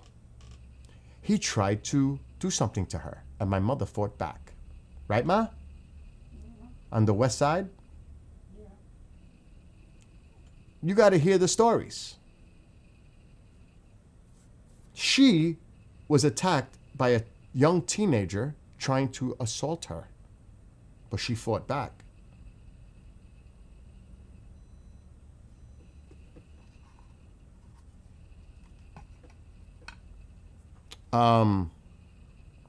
So again, let me show you. And now there's a reason I'm showing you this and I'm telling you all this. Because we started with the prices, right? How the rents have gone insane where people can't afford it. And that's the reason they're moving out. Not because of the politics, because they vote for who they vote for. It's not to do with the politics that people are leaving in droves. It's because it's too fucking much money to live there.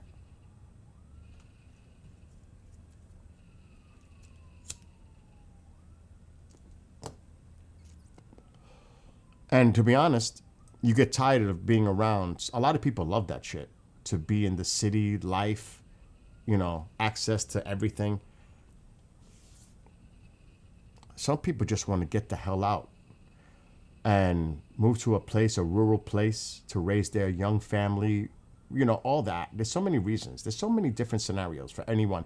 Everybody has their own specific reason of doing what they do, obviously. But here's what happened. And this is the truth. So here's your South Bronx. What happened is the real estate here pretty much filled up and got redeveloped, especially here in Harlem. They redeveloped a lot of this. The South Bronx pictures that I just showed you is now this. What a difference. They completely rebuilt it, and it looks absolutely clean and stunning, the South Bronx now, compared to 50 years ago. And now this area here, a lot of people are moving into it because of that, and the prices and values have gone up to here. Even some businesses that can't root themselves in Manhattan nearby are now doing that here.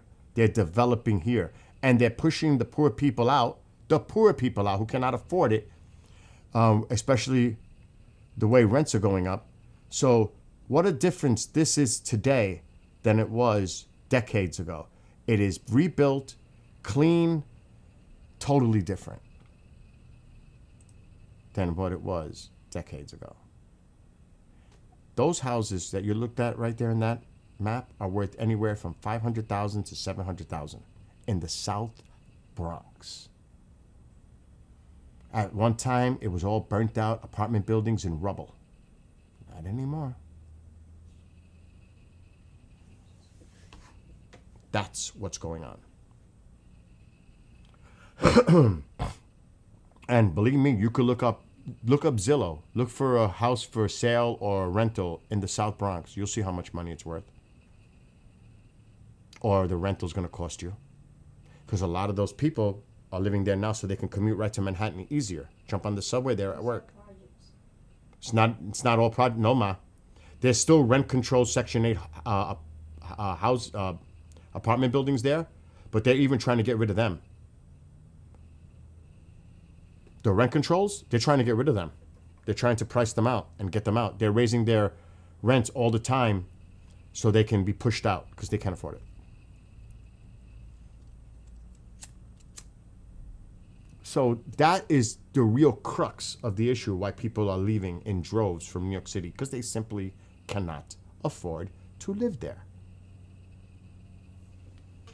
Not the political bullshit. Oh, they're fleeing because it just costs too much.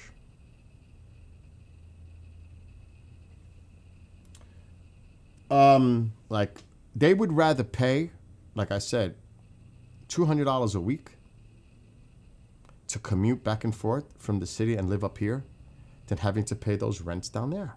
It makes sense, right? You're still saving money because the rents are like double down there compared to up here. So it makes sense to live up here, do that commute, which sucks, but at least they come back to a home that they can kind of afford a lot more than if they were living close to the city or in the city, and still pay for that expense to travel than to actually pay double the rent.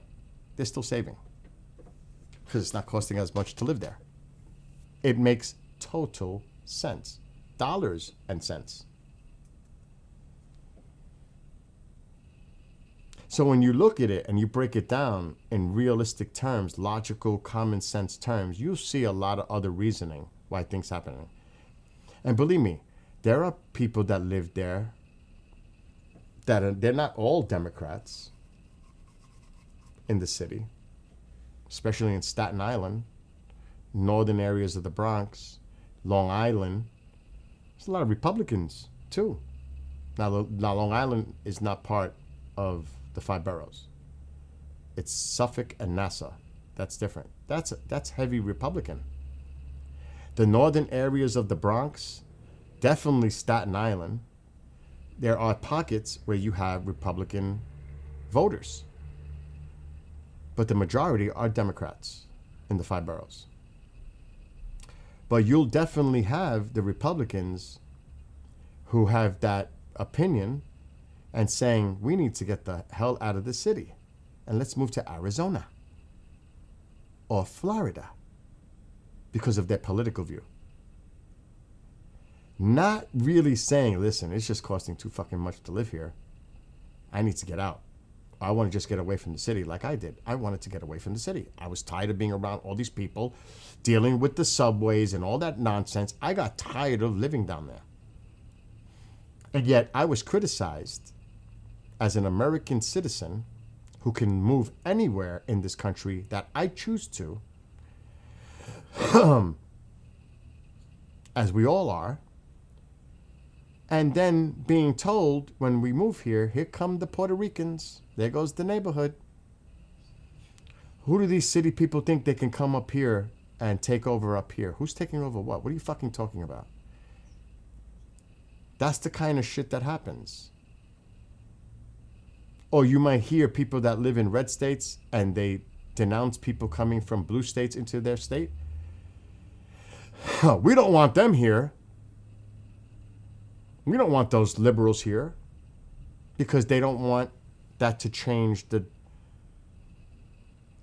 voting of that state. They wanted to make sure it stays intact as a red.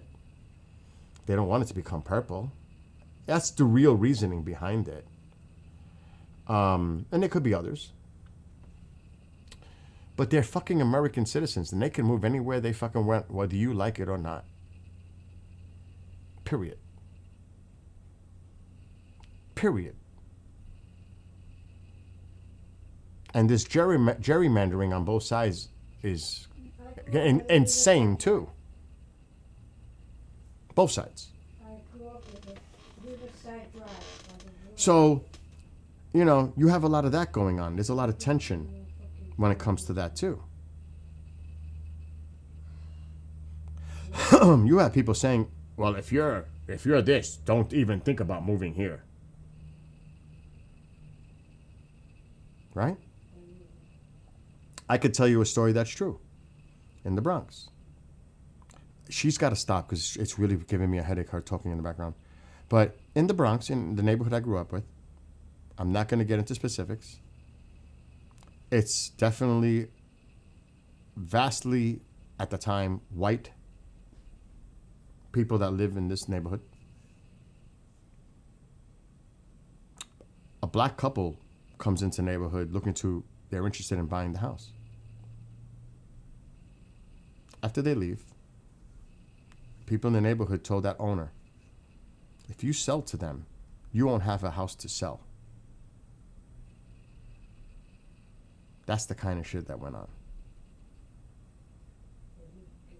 That is a fact. I witnessed it. Mom is going, Now, how She old knows. were you? How old were you? I was about 18, 19. 18, 19. I can't get into specifics because I'm live, Mama, and I'm not gonna say where it happened and who I was with. I'm not going there. But it happened in our neighborhood. So, judging stereotypes. When I grew up with the Judging stereotypes based on a person's the race, girls used to say, "Oh, I don't want to go there." ethnicity, That's how they look, how they speak, who they pray to. All these things play a part in people making judgments on other people based on really ignorance and intolerance. And thinking if we allow them to come in, it's going to change everything that we're accustomed being. Because you still have core pockets. They don't want change. They don't want diversity. There was a lady. They wanted, Mom, please stop. Let me tell you. Oh my God. Washington, D.C. And I went with that lady because, I wanted to do something. The lady gave my permission. Oh yeah, this is true. And then Washington, D.C. She came with me and we went together. And then it says, no black people allowed. So this is what happened. And then I'll tell the story in more clarity. Mom went on a trip to DC when she was a little girl. And they visited all the popular, known spots, the monument, all that. Yeah, But guess what? One of her friends was a black girl. And there was a sign, no blacks allowed. Mom did not go in. She stayed with her black friend. That's right. Oh, 'Cause the that was girl- disgusting. Mom's a little girl, and she recognized that. That was disgusting. What the right thing was to do I said, you can't go. on racism. Just think about it. She experienced that. And so there's a lot of our parents or people we know that experience this themselves too. The signs. Yeah. I never forget. So it said no blacks allowed. Yep. Yep. Mom's a little girl. Yep. And she stayed outside with her black friend because her That's black friend couldn't go You in. can't go in there. I'm not going in there. They want to erase that history. They don't want people to understand that that's part of our history. The sad part of history, but how we overcame that through civil rights and other means. But they want to erase that. That's part of our history. And it's not about how bad things were then. It's how we changed as a society. And we overcame that. And the country became a better place for everyone. They don't fucking understand that. Because it's a real white nationalist point of view. Because they feel threatened. That's what it is. They feel threatened. The identity of this country and the power associated with it. That's what a lot of this is all about too. Is trying to stay in power as the majority representation of this country, and they feel threatened by diversity. Because they know eventually they may not be the majority based on demographics. They know this. They have think tanks. They know this. That's why you see them trying to fuck with the census and other things. In 30 years, the majority may be the minority in this country, and they don't want to lose power. So a lot of what you're seeing right now is the buildup. These are all the warning signs. All the things that are happening is for a bigger reason. But I don't think people see the bigger picture yet. But a lot of this is what it's leading up to. could you imagine using the military in a situation where you don't want to relinquish power through voting, and you decide to use the military against the people because you want to stay in power? Why is this, what's going on, so important now? Because it's what could happen in the future when things really get fucking dicey. People need to think about these things. Don't think short term. Think about the consequences of the future. Because it could, if you think things are crazy now, it could get a lot more fucking crazy.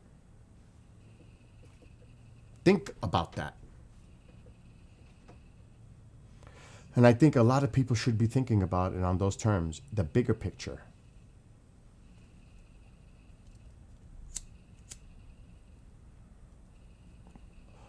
And when you think of it that way, oh my gosh.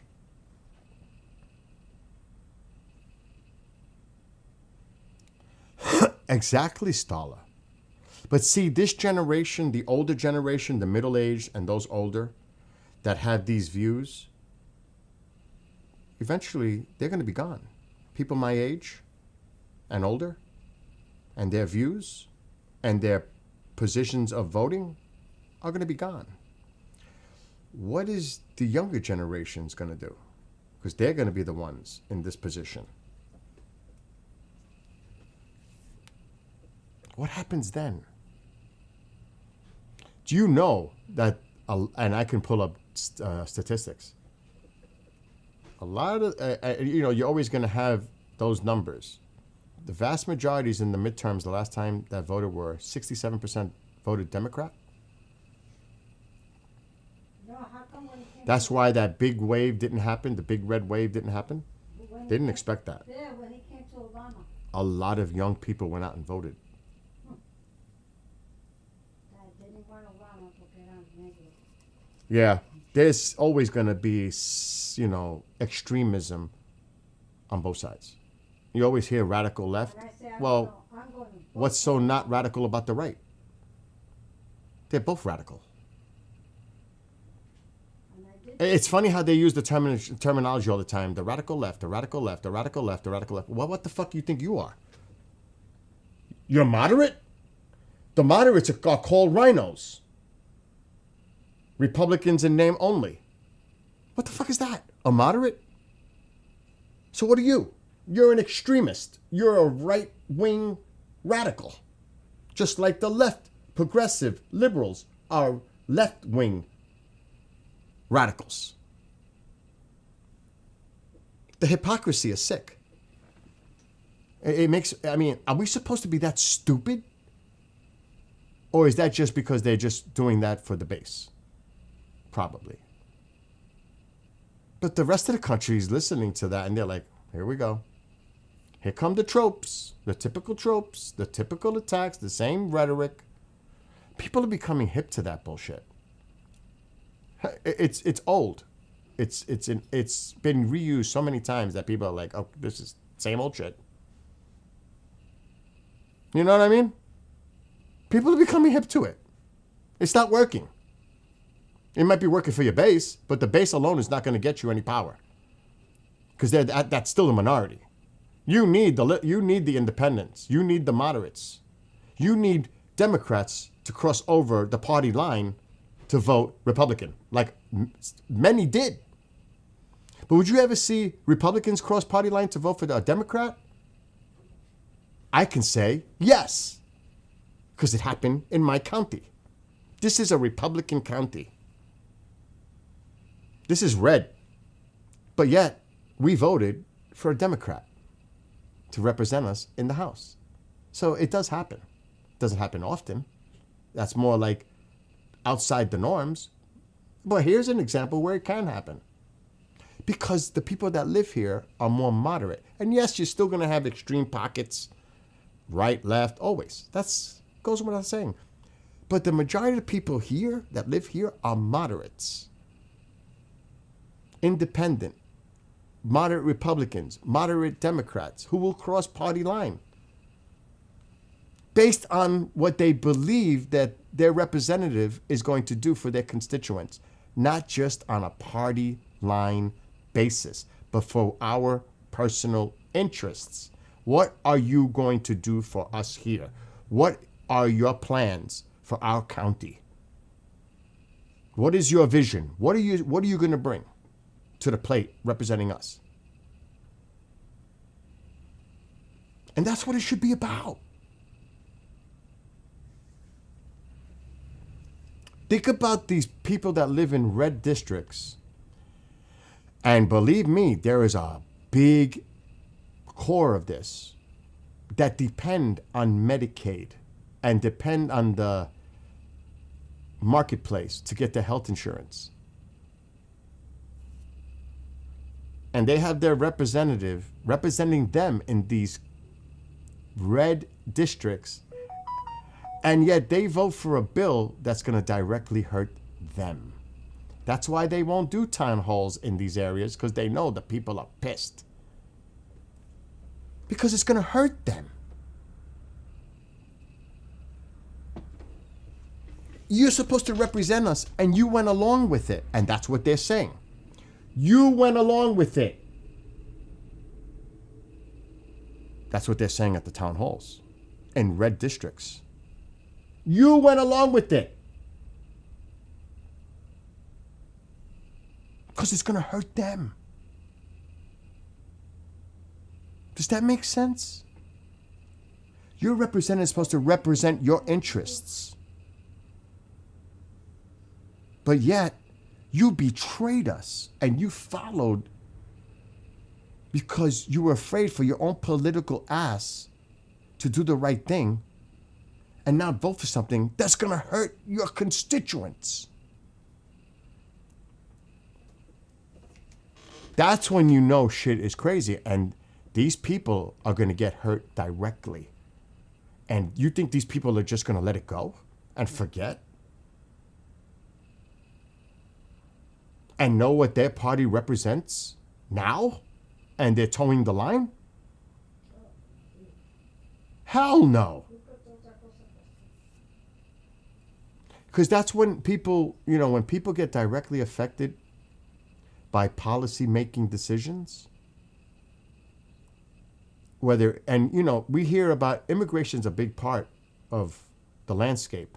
But when it comes down to it, I have to stop streaming because she's really driving me nuts. The economy, healthcare is always up there of vital importance to Americans. Well, right now the economy's crap. Jobs growth is slowed because they're worried about hiring because of the tariffs. They don't even know if they can afford it to eat the costs. Small businesses are suffering because they have to raise, and those small businesses can't compete with the bigger businesses because they can't. They got to charge their customers more money. They're not going to eat it like the big corporations are, and even the big corporations are saying, fuck this, we're not eating this anymore. So it's going to be handed to the consumer.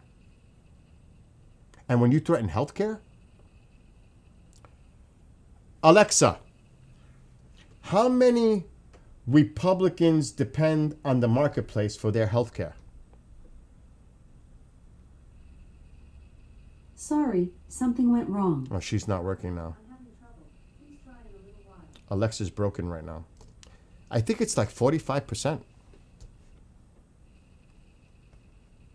It's more than Democrats. Can you fucking believe that? It's actually more than Democrats.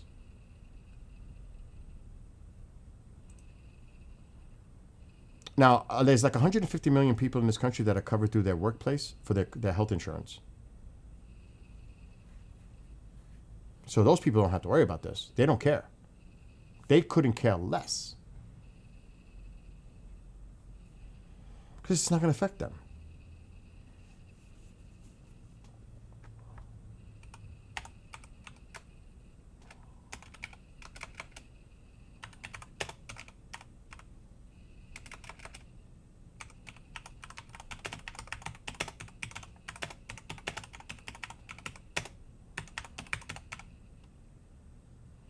I'm trying to pull up stats.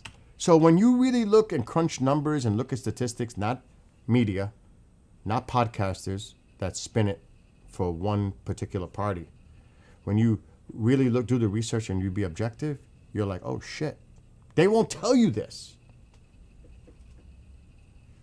It's like, you notice like some people say, this is happening, all this is happening, but they won't say what's the other objective opinion about what's happening. It's one-sided, always. Always one-sided. They won't tell you the other side's perspective because they don't want to hear it. They don't want to talk about it because that's not what their listeners or viewers want to see. They spin it one way, but you don't get the other side. And yet they both do it. They're both guilty of it. But you won't see information because of that on those outlets because it's not something they want to talk about. Like if you notice, Marjorie Taylor Greene has been saying a lot of things because she's in a ruby red. She's thinking about her constituents. And as a business owner of a construction company, she knows what's going on. And she has other business people that she speaks to. And it's funny, I've seen the reality now of the situation. Well, where were you all the time before that? Where were you? Earth 2?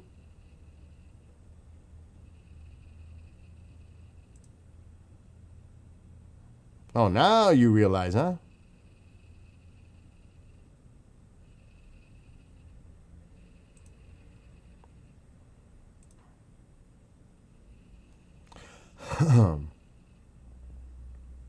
So this is more about, and I'm going to see how old this article is because I don't want to put it. Okay, this is at the beginning of the year. I want to do something more recent.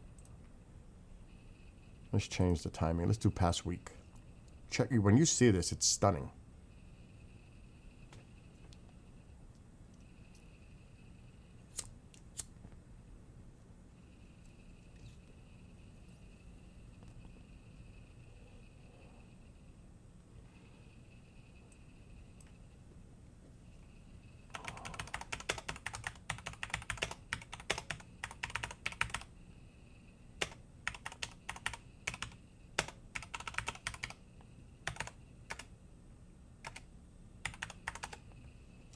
Let me see if I can find a more of a...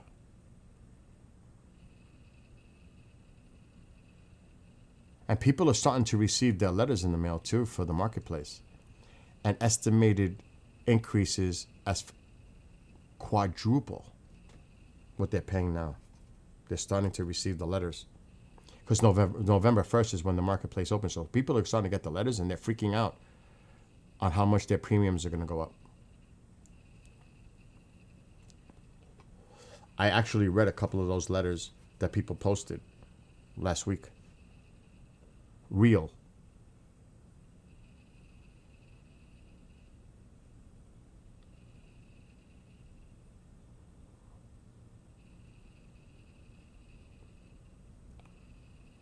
I'm surprised. You know, it's weird that more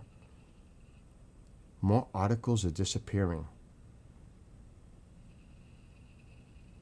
That's kind of freaking bugging me out as it is too. A lot of I try to bookmark them and then they disappear. That, Ready? huh? The food is ready? Yes, put it in the dryer, in the garage. You need a bag or whatever. Okay. I think I left it.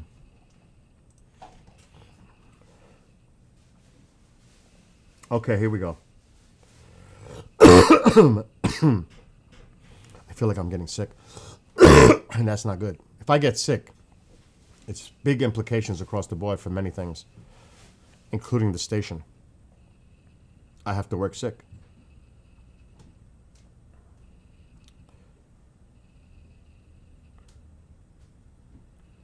So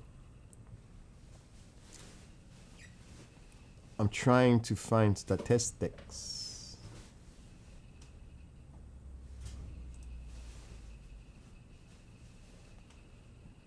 Okay, oh, this one's breaking it down good. Listen to this. This is as of the past week. Posted. Mississippi and West Virginia are the states most dependent on federal assistance for Medicaid. Red states. With Mississippi receiving a federal medical assistance percentage of 77%, and West Virginia is at 74%. Other states with significant reliance include Kentucky, Alabama, South Carolina, Arkansas, and New Mexico, all receiving over 60% federal support. There's only one blue state in that list.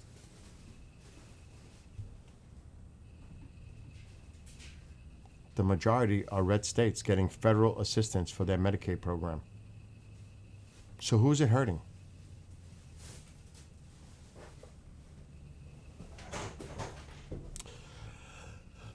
Here's the breakdown of the numbers.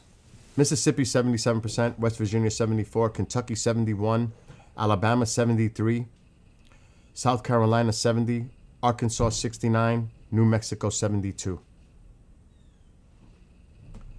Now look at the states that received the lowest, and they're all tied, and they're all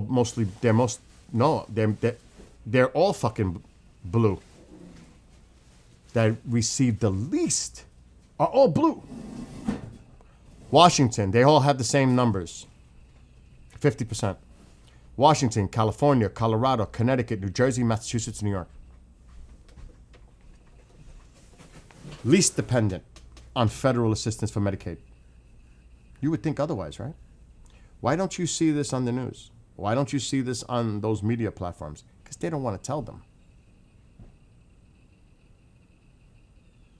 That's why. Bottom line, they're hurting their constituents. It's kind of weird because the Democrats are fighting for Republican people that are going to be affected by it. That's why Marjorie Taylor Greene's coming out and speaking out against it. Because she knows how it's going to hurt her constituents. They're so out of touch with their constituents.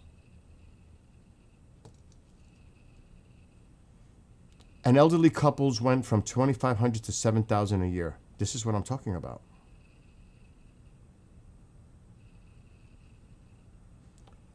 You know, they can spin it any way they want, but it's coming from actual government sourcing, which they're trying to get rid of that too and control that. And going back to something I touched on earlier,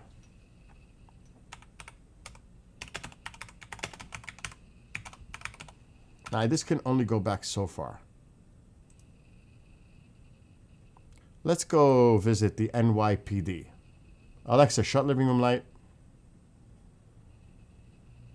She's still not working. It's not working. Let's go to the NYPD statistics, why don't we? Historical New York crime. Let's go to the worst of the worst. Citywide, 7 major felony offenses from 2000 to 2024. It won't go back any further than that. I wish it did. Sorry, something went wrong. I wish it did. I really wish it did. This is Giuliani now. Look how crime decreased. 184, 162, 154. See how it's trending down? But even after Giuliani, the numbers continue to drop. Under liberal Democratic mayors, the numbers continue to drop. I don't sound too good. It bounced up a little here. Then it continued to drop. It's actually in the tens of thousands and not in the hundreds of thousands. It's almost down 100,000 in 2018 compared to when Giuliani was in office. So don't tell me crime is at an all fucking time high in New York City, because that's a blatant lie. In the double digits, and then COVID, numbers started to bounce up. Now they dropped a little bit in 2024. I don't know what the numbers are now. These are statistics provided by the NYPD. So you can see the numbers definitely bounced up. under de Blasio. I think it was de Blasio. What a wreck. But they're still, compared to these numbers, lower. Lower. This is where it's at. 2007 numbers. They're comparable to that. Look at under Giuliani, 184, 162, 154, 147, 142, 135. But they were dropping. But the point is, they continued to drop. They continue to drop. So when you hear the bullshit through the media, that crime is the worst it's ever been in New York City, that's a fucking lie. Because if we went back even further with the numbers, they were a lot worse in the 70s, in the 80s, in the 90s. They were a lot worse. 70s was unbelievably bad. So right there, has there been an increase in crime? Yes. But is it at an all-time high? Absolutely fucking not. It's not like crime is rampant in New York City. It's out of control. No, it was out of control for decades before.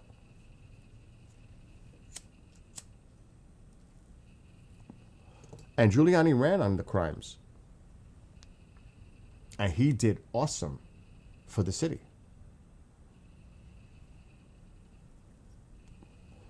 And I was, of course, living there. I was living there under other administrations. And I don't even know if I could pull up a statistic from the 70s. But to say that it's at an all-time high is a lie. Blatant. It's not even close to all-time high.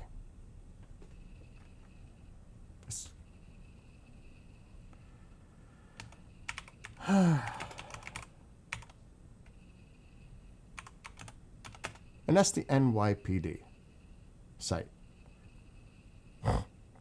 You want to question their statistics? Contact them.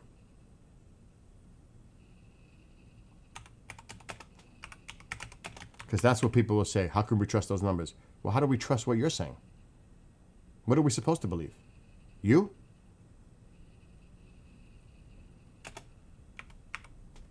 Because you want to sway it a certain way? We're supposed to believe you.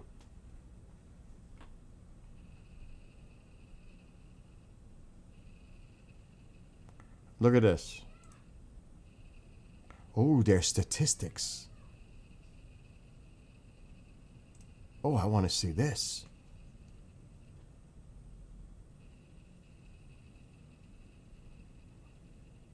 Oh my God.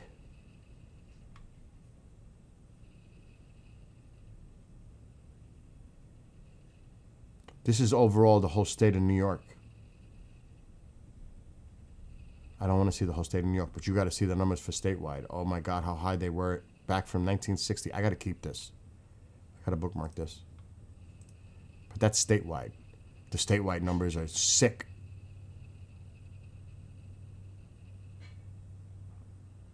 And even statewide, you could see how they dropped over the years. Look how fucking high crime was back from 1960 to 2019. Look at this. This is New York State. New York crime rates. And the population drops overall in the state, but yet look at all the different types of crimes.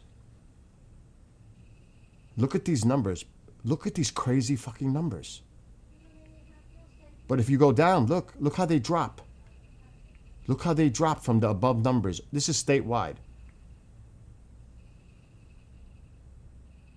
Per capita. But look how high the numbers were in the 60s. And how they drop precipitously over time.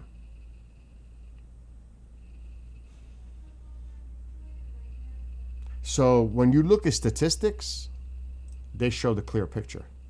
But that's for the state. I don't want to hear it.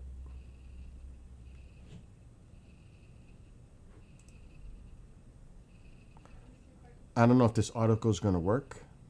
I wish it did.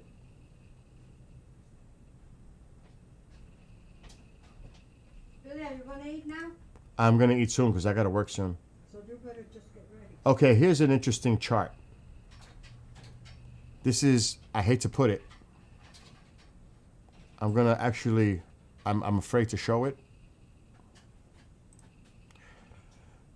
You see what it says on the top. From 1950 to 2020. What does that graph indicate? Look how high it was and how it's dropped. And you see that little bump? But look how high it was. 1989, 1990. Look how high it was.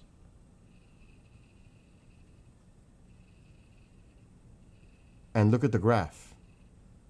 And it has the different cities. This is New York. Look how New York has dropped. And you're telling me it's at an all-time high? Look how it was back in the 80s. So, lies, more lies, and more lies.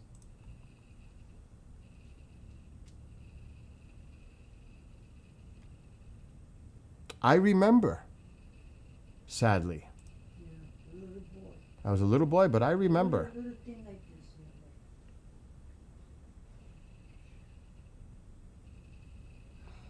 And like I said, the statistics matter. Data matters. Facts matter. That's what it really comes down to. You gonna eat? Even this one, I'm going to eat soon. This goes back to the 1800s. Look at the spike in the 80s. Look at this. Look at that. That's insane. 70s, 87, 77, 67. So this is 67, 1973, 1980, 1990, 2005. And it goes back there, and the numbers haven't increased to these numbers. Has there been a bump up? Yes, but it's not what you think, not what the media portrays. So it's a lie. It's a blatant lie. They want us to politically buy into their narrative. It's a lie. A lie is a lie. Period. Because that's why they want to remove statistics. Do you know that the FBI, DOJ, removed hate crimes and those responsible for acts of violence of a political nature? They took it down. Because if you look at the history over the last 30 years, the right has caused more crimes like this than the left. But since they're focusing on the left right now, they had to remove the database because they didn't want people to see the numbers going back historically. Do you know that? That's a fact. They did that recently. They took it out. They removed it. And there's probably articles on that.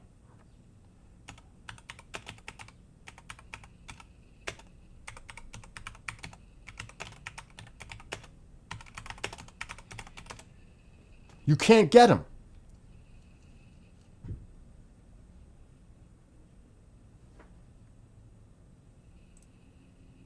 And the other, there's some other countries that are trying to keep it going.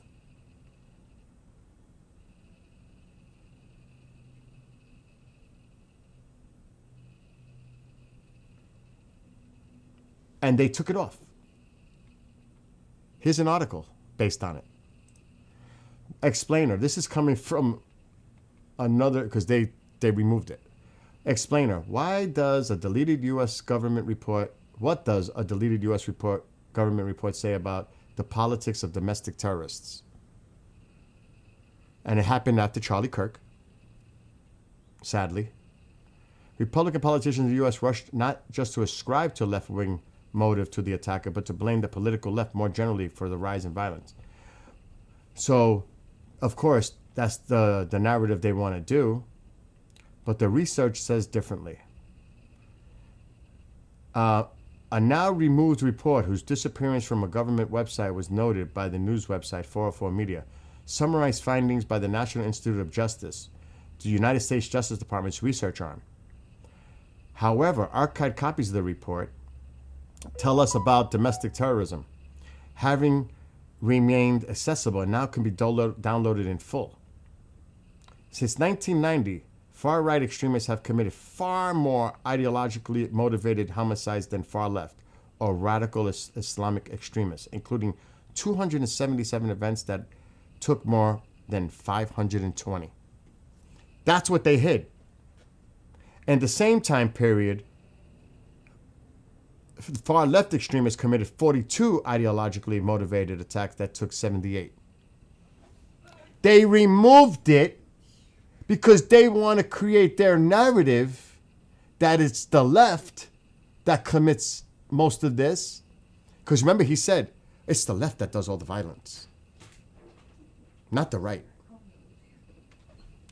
Data shows otherwise. Thus, we must remove the data so that the public doesn't see it.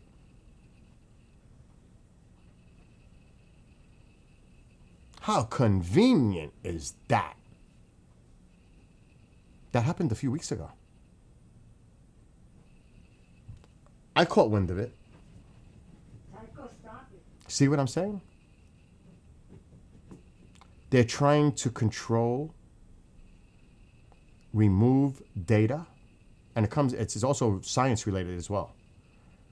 Remove data, remove statistics, and create this new historical or lack of history narrative. Like, what the is going on?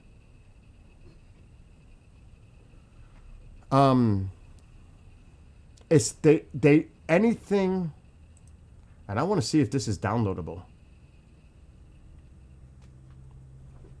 I would love to get it.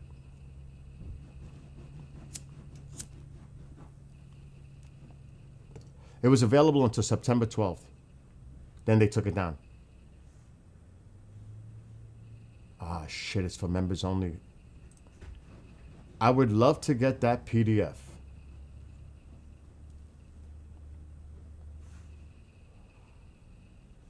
But they took it off. They freaking removed it.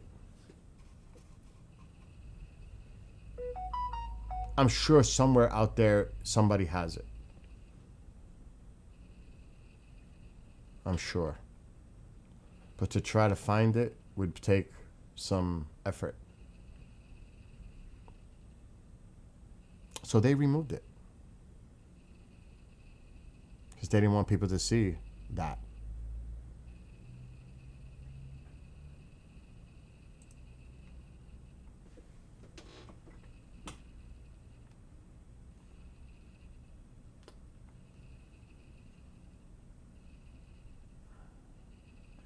I would have to spend hours trying to find a PDF of it.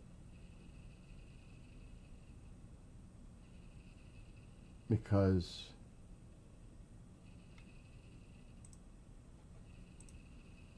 it's probably going to be really difficult to find it.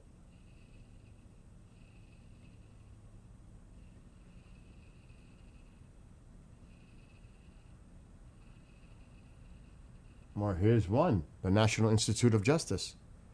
I need to download this PDF.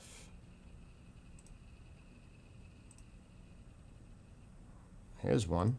They're removing this.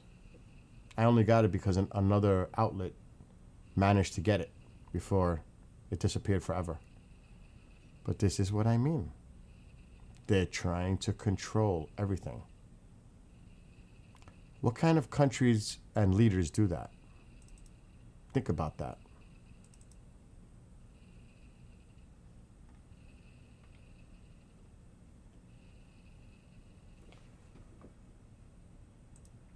And it goes into it.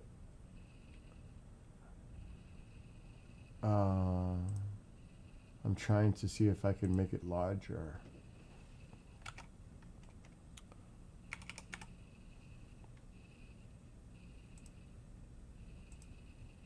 So that you could see it on the screen. I'm not going to go through the whole thing, but this gives you an idea of the information that's being removed so the public doesn't see it.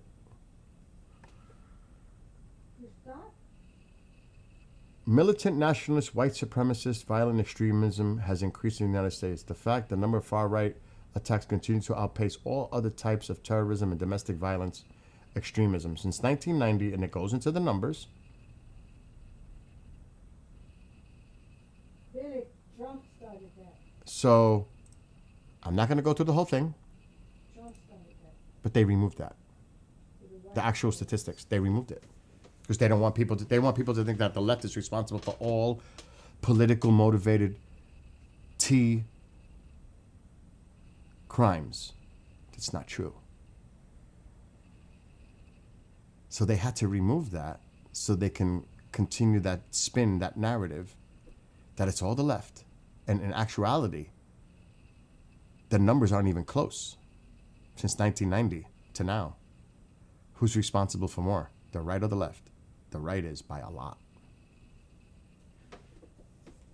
See, but the problem with the media is they focus and exploit it. The same way, I will say, can be said in reverse. Whenever they cover a mass shooting, which is heinous, horrific, you're dealing with most likely somebody who's definitely got mental issues. It does not reflect gun ownership, and the vast majority of responsible gun owners,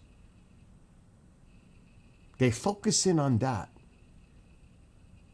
What about all the other crimes committed by illegal guns, by gangsters, drug dealers, and everything else? Why are you focused on that? But meanwhile, innocent lives, bystanders, every day, by those that should not have guns, and they're in possession of them illegally. Why isn't your focus on that? Why? Because it's political. And that's what the liberals focus on. It becomes the same thing the way I said they focus on, from a political perspective, on who's responsible for what. As far as domestic T word, the same could be said in a situation like that. How the media exploits a situation like that,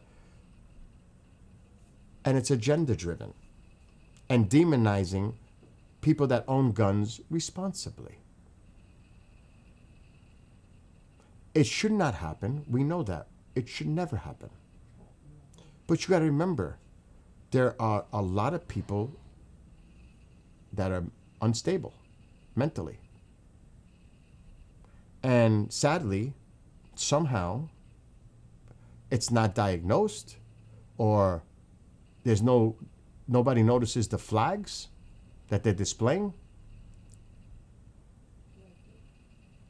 or it's a teenager who has access to them.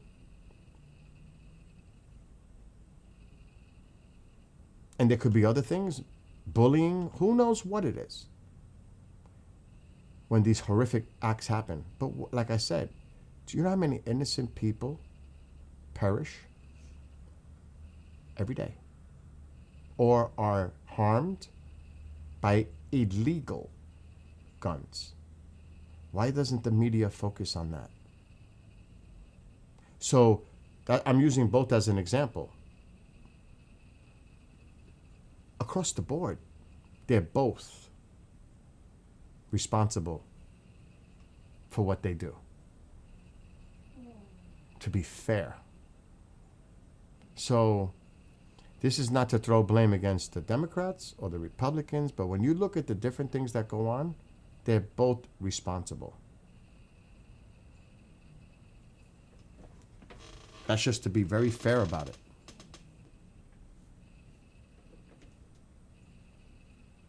So, I mean, we can continue this kind of conversation I mean, you can pick apart, of course, like I said, everybody has an opinion on everything, but when you throw up statistics and data or data, facts matter. Facts matter. Opinions is one thing. We all have them.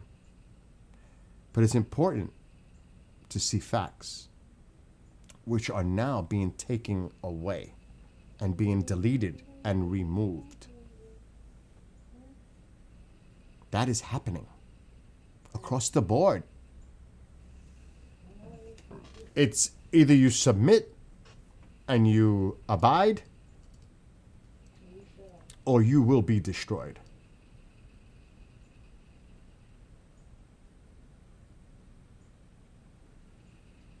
It's like it's getting to the point where it's creepy scary. I mean, really scary.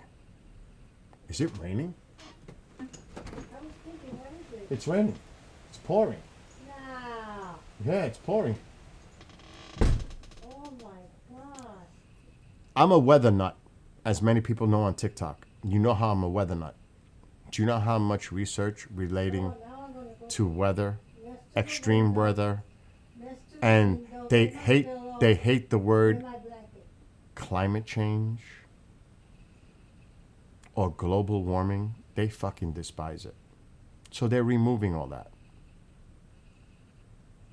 Do you know how difficult it is for me to get historic references, data, showing how temperatures have increased and how it's affecting, drought is affecting certain areas and other things? They've removed it. They gutted it. It's still available on certain sites, like if you get it from Europe and all that. But here,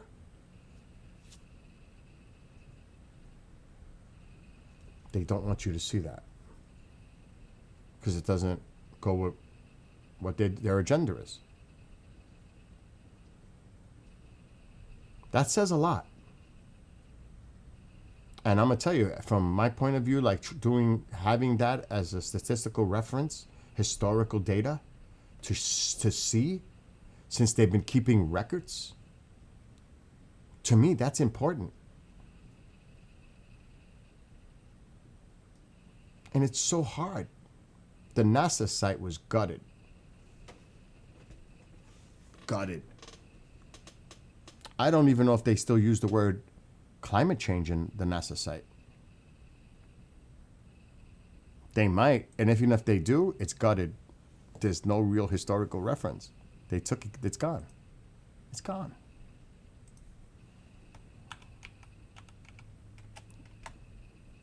So why would they do that? Why would you erase historical records? Why? It's historical data. Why would you remove it? Maybe they don't want the kids to, No, they don't want, they want people to follow what they say. That's what it is.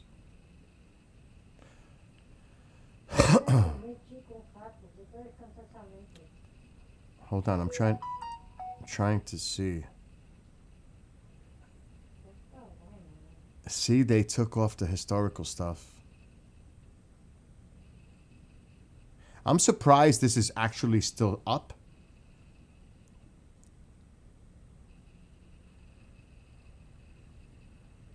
Actually, they're still allowing it to say it. This must be irking them. But a lot of the data is gone, the historical data. This is NASA. It's still up. The word climate change is still there. I'm shocked. But the historical data is shot.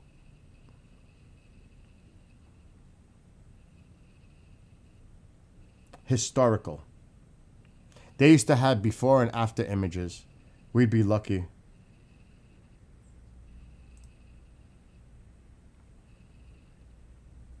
See, you used to be able to get historical data. It's gone. It's gone. It is gone. They used to have photos and that showed you like slides before what it looked like 30 years ago, and through time, you know how Google has that where you can time lapse it? They took it. It's gone. Bye-bye. They don't want they still have it up, but it's been gutted so bad. I'm shocked they still have that word there. Let's see how long that lasts. I guarantee within a year, you won't even see that.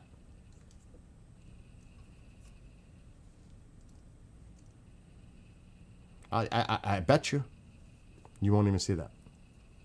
They haven't gotten around to doing it yet.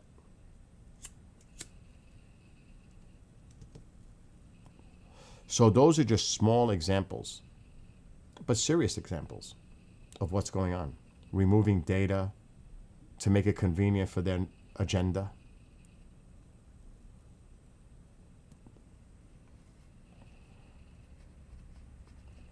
And again, a lot of people don't take the time to actually do the research. Maybe they don't want to see the real numbers. You know, they don't want to actually do it because they don't want to careful because it may not be what you want to find out, kind of a deal. Careful what you wish for because you might not like it. You might not like what you dig it when you start digging. You may not like it. So I'm not going to do it because I'm good with this. I don't want to hear it. I don't want to know. I'll just continue to watch CNN, MSNBC, Fox, Max, Newsmax, OAN, whatever. That's it. I'm good. I'm happy. They're telling me what I want to hear. I'm good.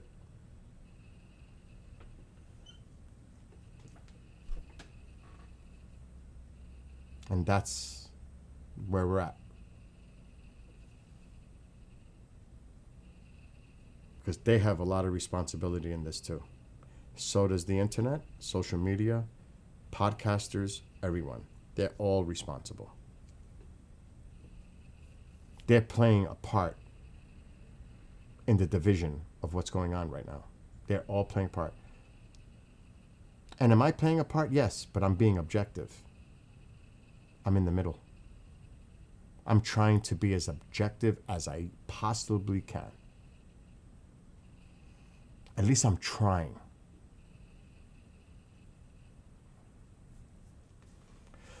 And I think that's important. At least trying to make the effort. Other people are not trying whatsoever because they don't care. They're happy in their own. That's it. And that's a lot of people on a lot of both sides. That's just the facts. And it's sad. It's actually sad. But that's just the reality. So hopefully, somehow, sometime, things will change and it starts to come like this a little bit more. I'm hoping for that. I'm hoping for this to eventually happen, not this. How do you think that being like this is sustainable? Do you actually think being like this is sustainable? Look at how tense things are out there. That's sustainable?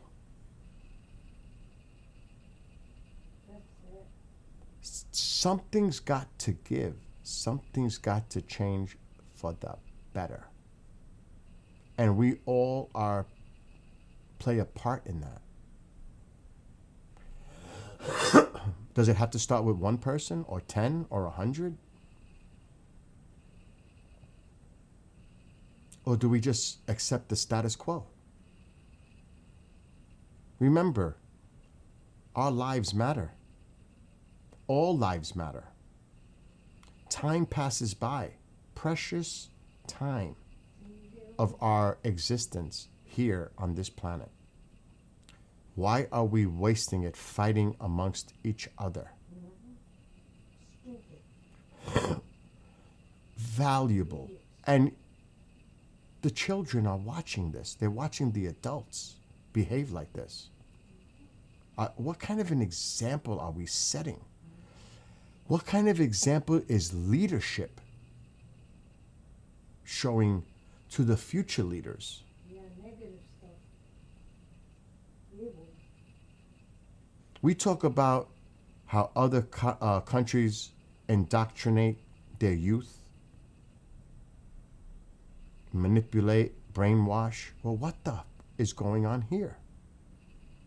They're watching all this. They've been unhappy. They go to school with their peers. The children are watching. The children are attending rallies. So fucking sad, man.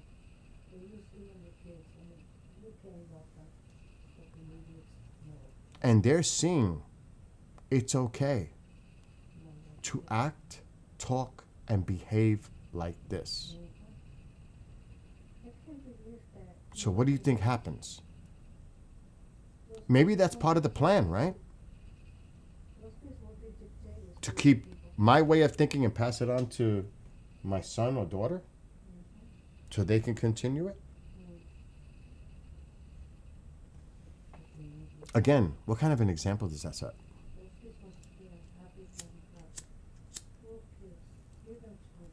I let them ride with it, motherfucker. I don't know.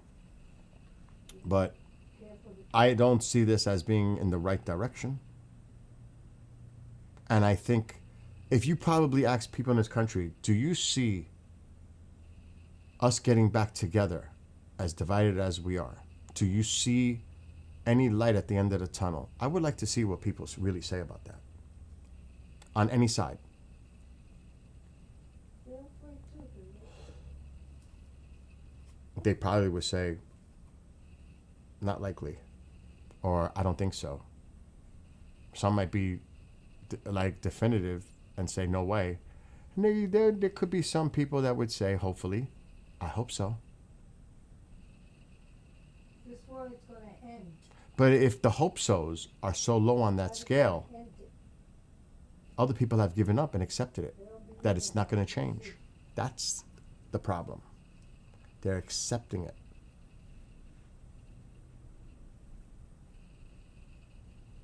By accepting it, They're scared. oh, they're definitely scared to speak out these days. Sure. There's no question about that. Yeah, they're scared.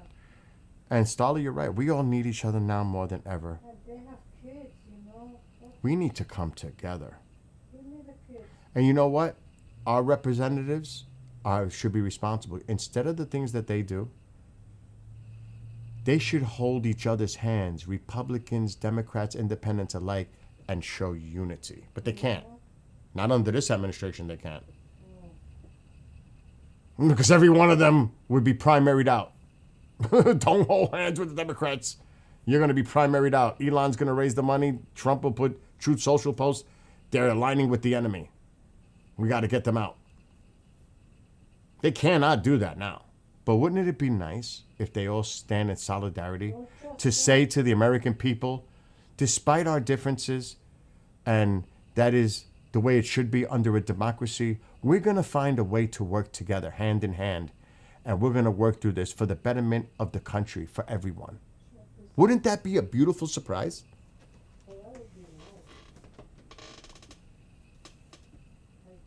That's like a dream that is a dream. It's a fantasy at this point.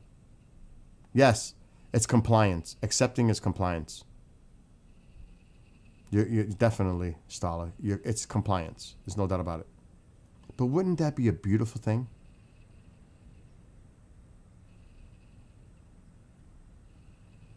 I mean, I would love to see something like that happen.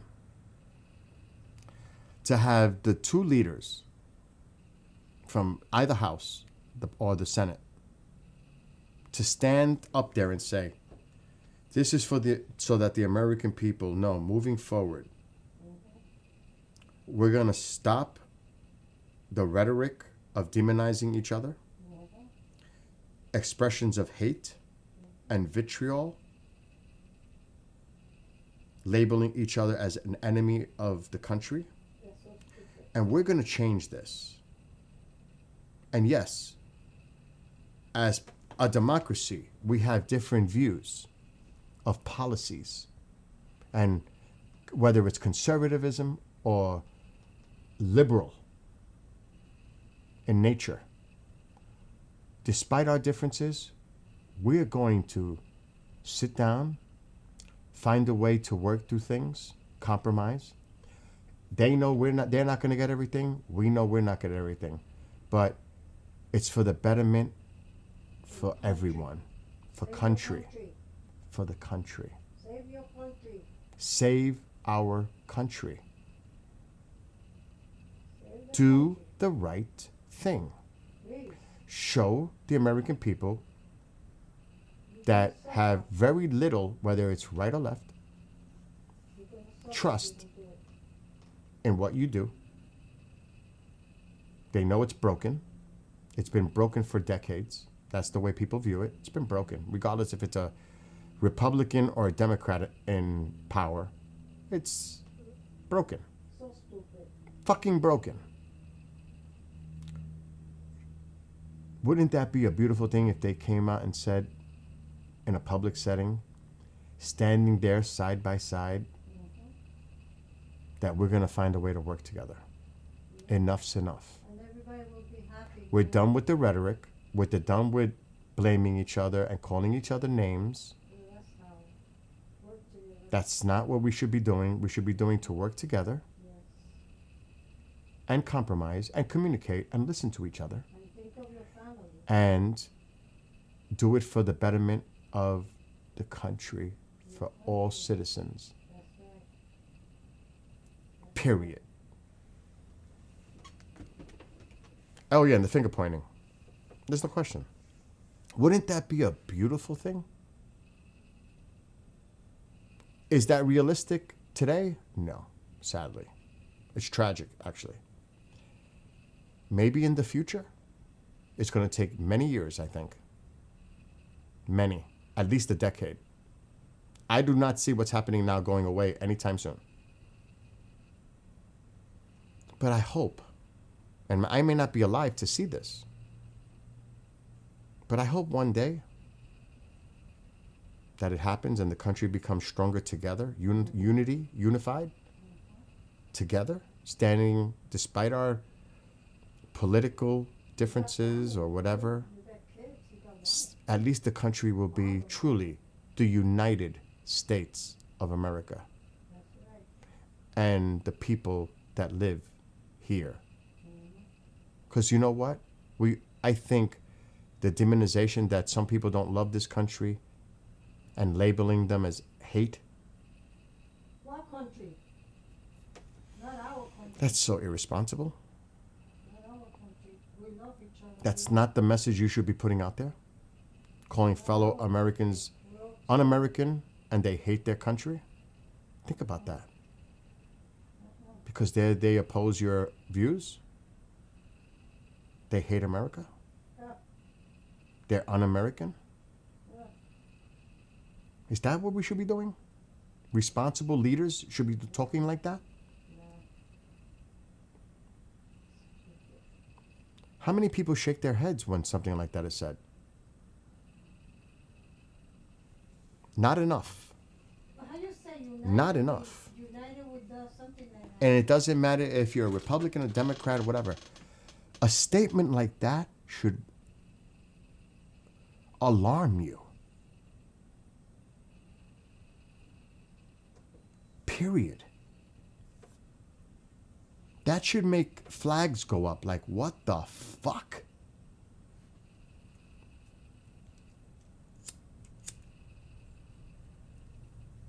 I feel bad for So I hope things change. I hope so. Please God. I pray things change.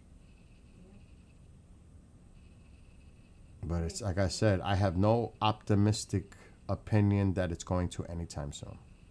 Sadly. And it's tragic. It is sad. It's sad for our country. It's sad for the people that love this country, regardless of what party you're affiliated to.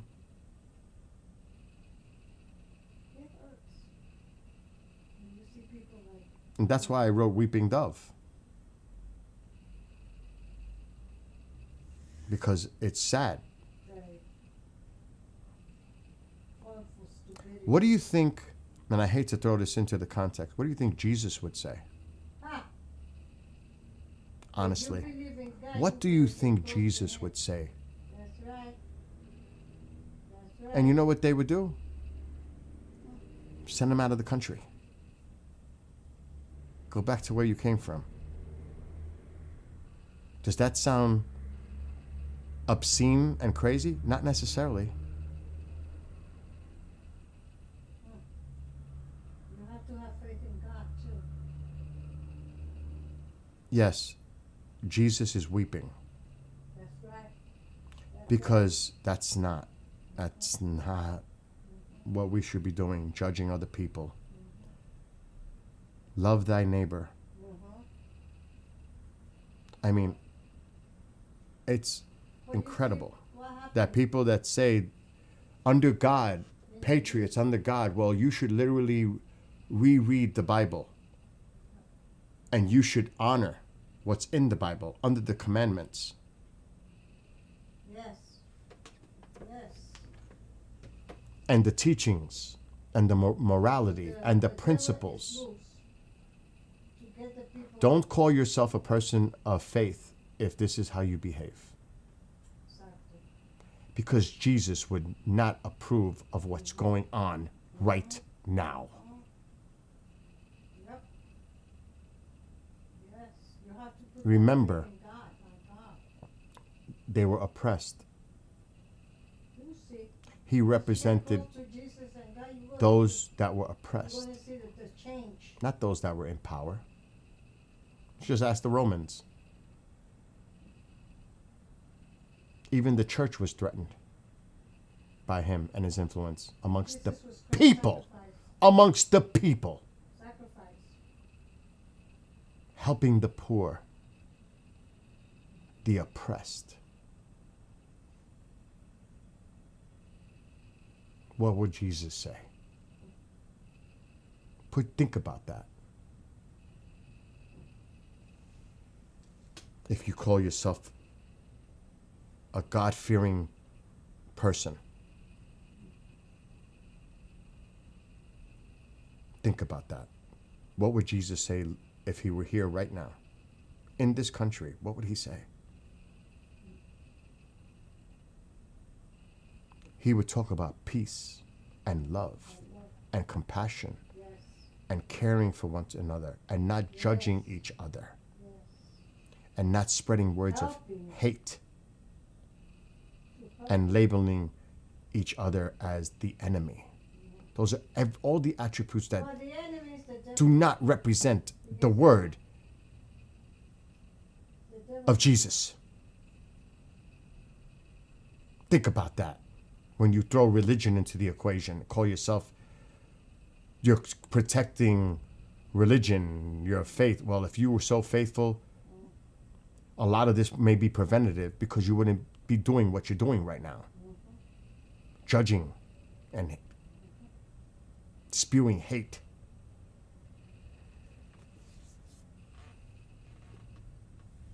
Where's the love? Where's the compassion? Where's the lack of ignorance? And where's the tolerance? Where's the respect? Forgiving. What about the word forgiving? What about the word judging? Who are you to judge? You're being judged. You are not the judge to judge others. That is left to a higher power. That's the devil. So think about it when you throw your religion part into the equation. Because Jesus would not accept what's going on right now. There's no way. Could you imagine? Could you imagine? Maybe that's what we need. We need intervention. We need divine intervention. Maybe that's what it might take to stop this You know insanity. What God says? Help yourself that I will help Yes, sowing the seeds of division, they will reap what they sow. Like you said, And sadly, it will be too late. Because like we said earlier, you're complicit. There's not enough people speaking out of what's going on. From any side. Both sides should recognize this. I am not putting blame on Democrats or Republicans. We all are responsible. To each other, to ourselves, to our neighbors, to our family, co-workers, everyone.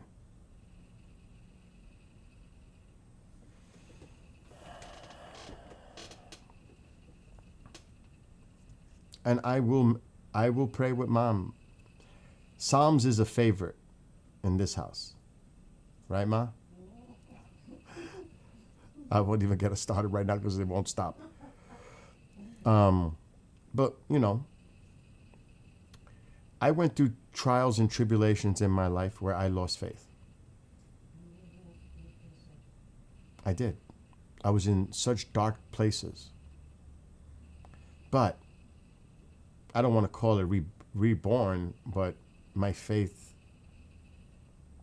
thank God, has been reestablished.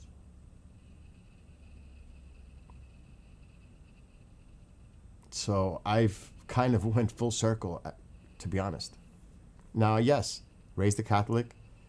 I probably have pictures in that photo album of me. I know I do have one with my communion suit, my blue suit. When you were baptized. Yeah, not just baptized. I did my communion and Yeah, confirmation. what I'm saying. I used to go after school to the Catholic school. I was in a public school, but I had to go to Catholic school to take the classes to do that. And I actually remember it. I was a little child when I did the communion. I can't remember that. I don't know what the age is, 8, 9, something like that. I remember it though. And wearing my little suit. You move it for the hat and the little suit. So yes, I was raised a Catholic. Baptized. And proudly so. And everybody should be proud of whatever faith. And that's your faith. It's not my place to say who you pray to or do not pray to. It is not my place to judge anyone. That is up to the individual. That is their choice. That is under the Constitution, their freedoms to choose. It's not my place. I wouldn't want somebody telling me who I should preach to or not pray to, or, you know what I mean? I respect people. And you cannot judge the Jewish people. I don't judge anyone. No, but I'm saying, a lot of people, yeah. Because the same way you judge, well, guess what? Be prepared to be judged yourself. And that's why in my lyrics sometimes I'll put that glass house reference.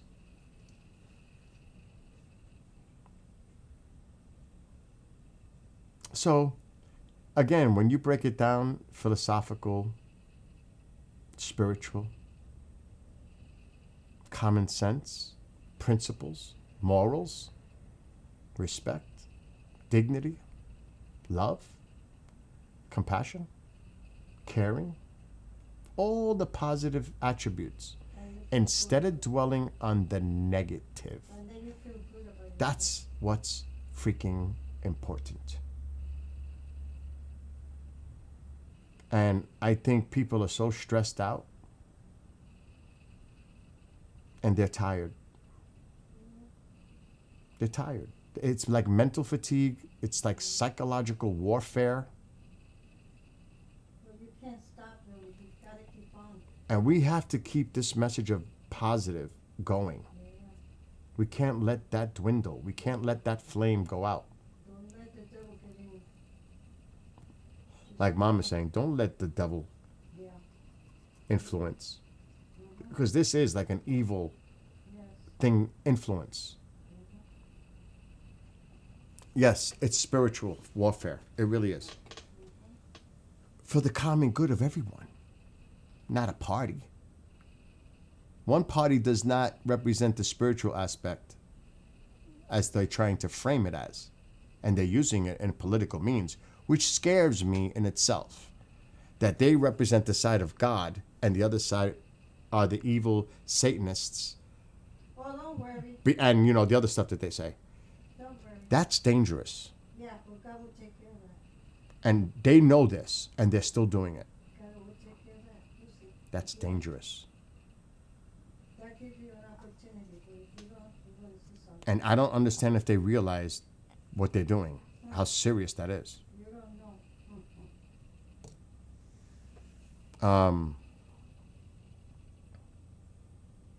It's mind-boggling when you think about it. It is fucking mind-boggling. That says do good. And it's downright scary. Do wrong, and you're going to see what's going to happen. We worry, people say, oh, we got to worry about the T word. They're in our country, they're here, they're coming over the porous border.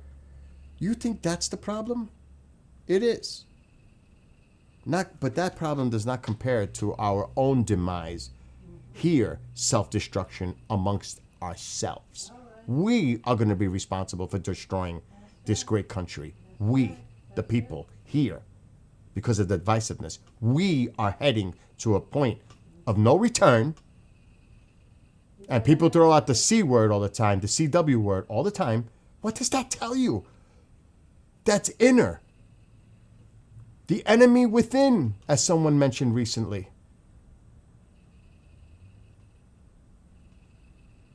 That should scare the shit out of every person in this country. Get yourself a Bible. A Bible.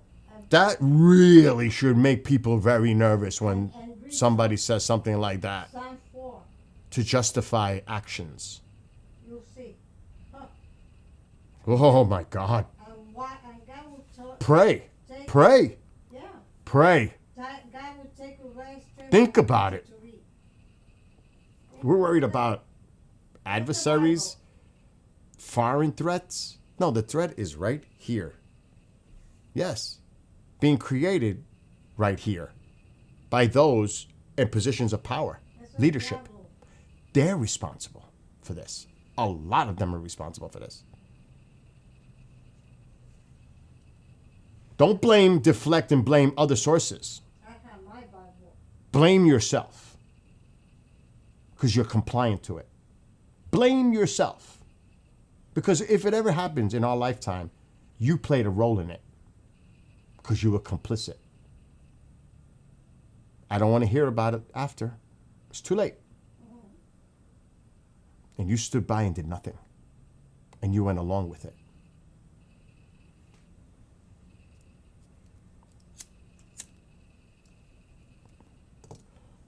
I mean, a reality check.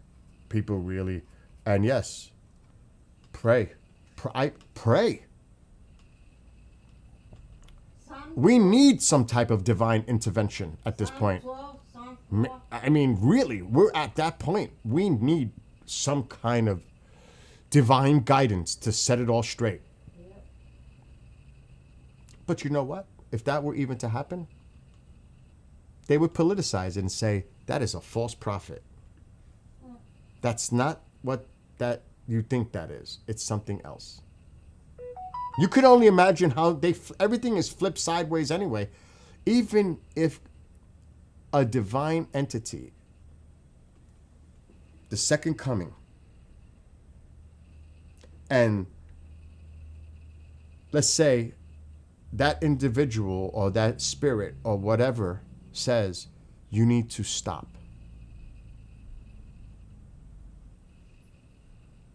Those men that don't want to stop are going to demonize that entity for saying that. And that person is the false prophet. Yep. Yep. Even in a situation like Wants that. to confuse you. Because it's not part of, they're not going to go along with it. When you think of it like that, that's how freaking scary it is.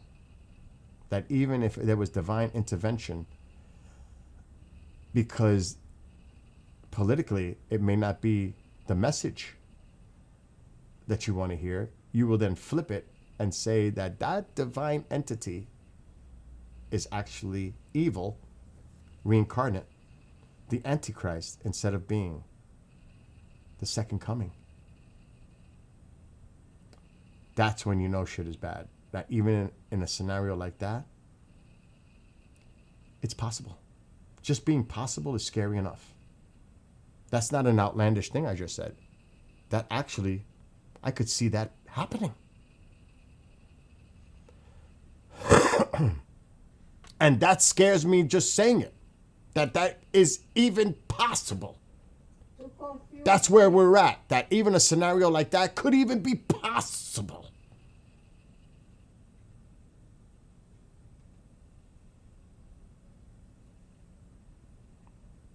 And it's almost like the time now to go eat and mic drop.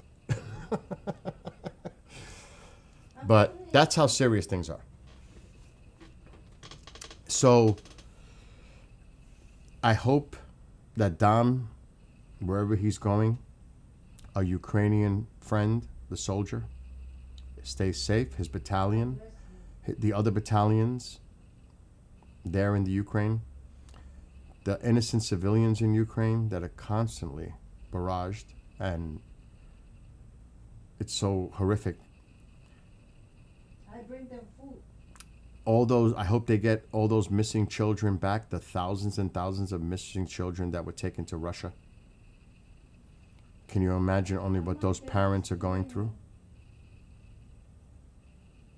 But I keep the stream. I mean, all the atrocities that are going on. Like, everybody is focused on Gaza, the humanitarian crisis, however you look at it. It's really bad in Ukraine too. Yes. And I pray for all those people. And I hope that my song, I'm honored that his comrades are playing the song. That's kind of cool.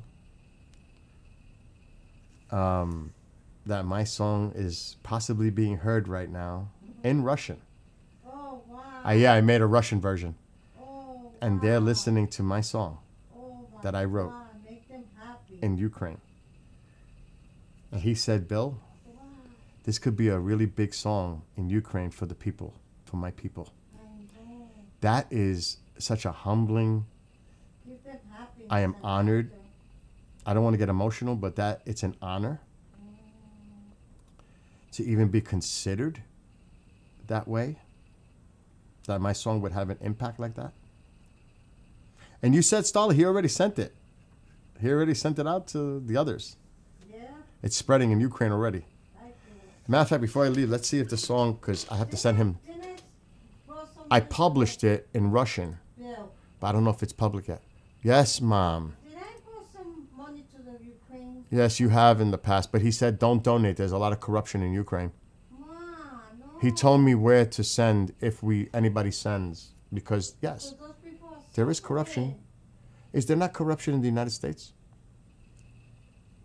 Man, those people are suffering in Ukraine. I know one guy that's a Democrat in Jersey who was corrupt to the core, and he's now in prison, as he should be. Melendez, what's his name? Bob Melendez? I forget his name. He took bribes, he took money, he took gold bars and all kinds of other shit. Corrupt to the core. Guess I'm gonna stupid. What a dumb. You don't get But then again, somebody gets out of prison on a pass because they're a Republican, and that man misled the constituents on Long Island, but yet it's okay because he's a Republican. Corrupt to the core. Even other Republicans can't stand the guy, Santos. They can't stand him. It was kind of an eye-raising thing that he did it. Oh, but he's a Republican. what a dummy. What? What? You commuted his sentence because he was a Republican? Other Republicans can't stand the fucking guy.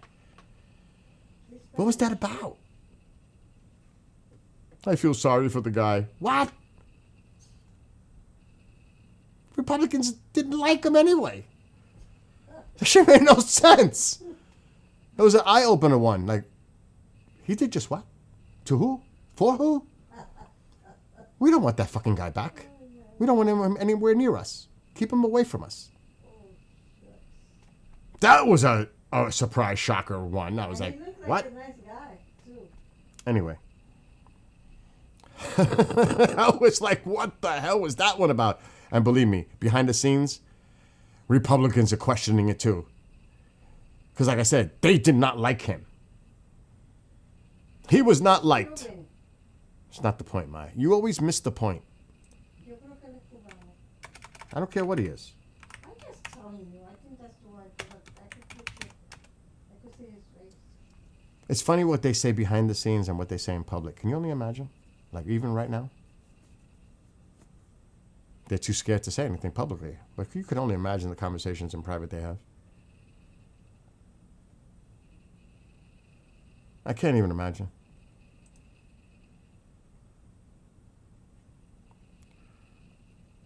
And I don't know if it's going to be available yet.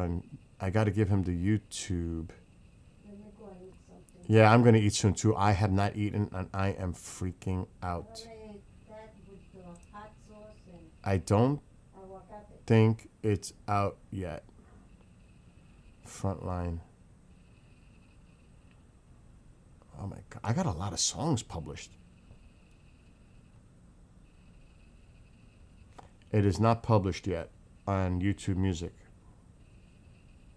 I'm going to try one more. Spotify. It usually pops up on Spotify fast. If anyone's going to be on, it'll be Spotify first. That this song is published.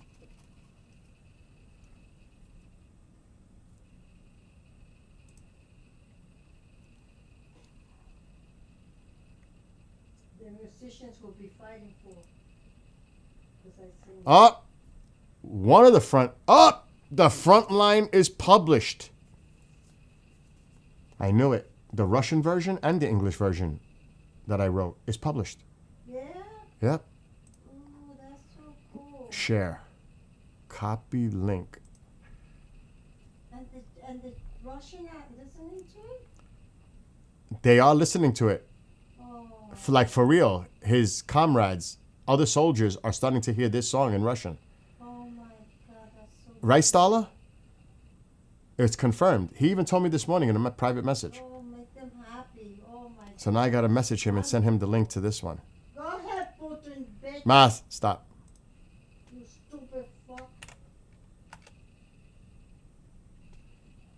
That Putin, can't stand that man. So mean. Him and Trump, their buddies.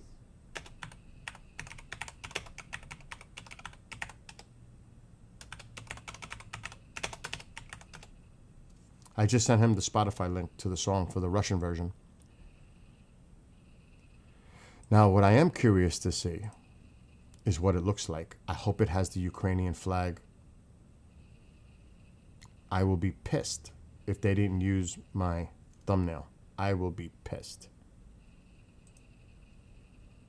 Let's open it up. Yes! Check it out. Let's share it on the screen for everyone to see. It's in Russian. All right, Maya, we can't talk. They're gonna. Агрессивное вторжение, старые видения прежней оккупации. Мир наблюдает со стороны, слова о прекращении. Карусель политических решений порождает чувство All right, time out. неуверенности. It's because it's in Russian. I'm not going to bring up the Russian lyrics. I'm going to pull up my lyrics. So it's in Russian. I wrote it because it's in Russian. You see how cool that looks with the Ukrainian flag, Kyiv? See how I use that thumbnail? I had to kind of play with it and recreate it so it's like not something I had to redo it. In other words, make it original. Can I look at it? I'll show it to you later. Let me pull up the lyrics. in English. It's called Frontlines. I'm going to just do it like this. And now we'll play the song. So obviously the song I translated to Russian and I made a Russian version. Because the first song I wrote was in English. And he said, they liked it, Bill, but they can't understand it because it's English. So I said, okay. I didn't tell him I was going to do this. I decided to make a Russian language version. So now they understand it.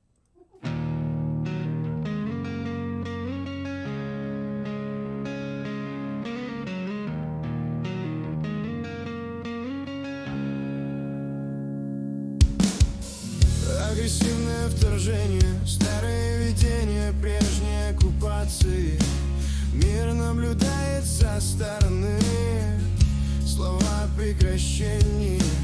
Карусель политических решений порождает чувство неуверенности. Демократические ценности независимости атакуют безнаказанно. Храбрые граждане стоят едины, свободы на кону. Мужчины поднимаются на защиту, позиции заняты на рассвете.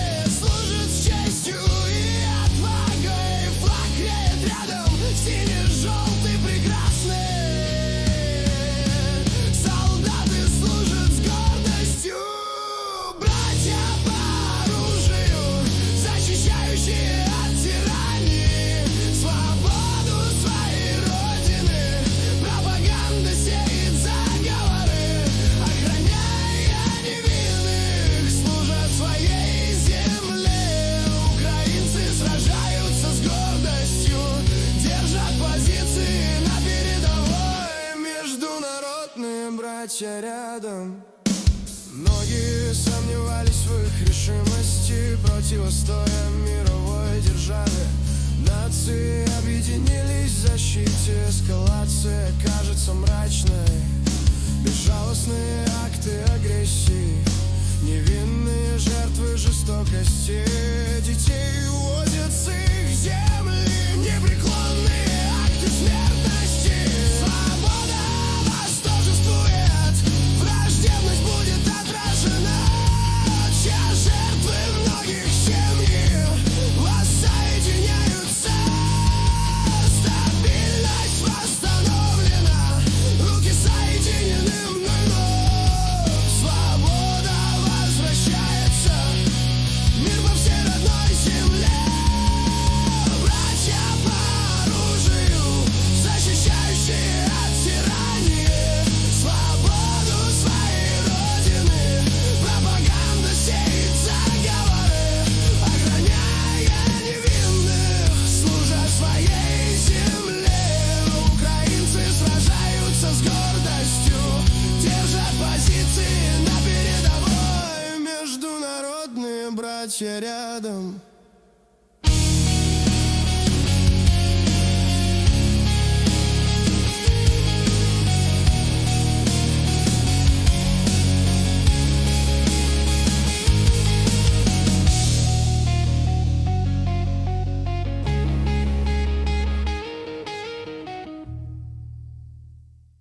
So that goes out to him, his comrades, and the people of Ukraine. Yo creo que era Rusia, Rusia. It is. I did it in Russian, so they can understand the lyrics. Oh. Huh? So the people that listen to the song can understand what the words are saying, my man. Where are the people right now? It's spreading over Ukraine right now. It's actually being spread in Ukraine as we speak. My song. He said he just sent me a message. Amazing. Yeah. He just sent me the message because I sent him the link to Spotify. So, and I'll send him the TubeU link later when it becomes published. And he said it. this song is gonna spread. I'm telling you, Bill, this song is gonna spread in Ukraine. Just be ready for it. And be ready for the Russian propaganda machine to take my music and flip it with their own lyrics. Can you imagine? They're going to take my song, the Russian arm, and they're going to take my music, take the lyrics out, and put their own shit in there. But sorry, Russia, I wrote it first. I have licensing proof, and I own it. Sorry. Sorry, Putin. I am not apologizing to you ever, and I'm never going to be nice to you. I'm not rolling out no red carpet for your ass.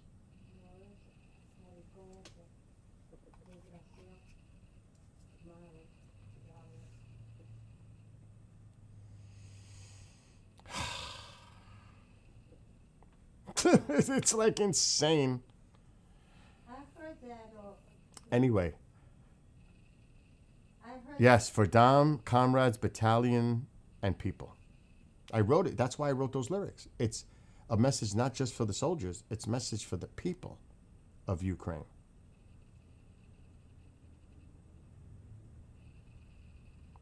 And trust, and there is maybe, okay, let's exclude the United States from this, but there are a lot of international contributors with personnel volunteering to serve with Ukrainian soldiers.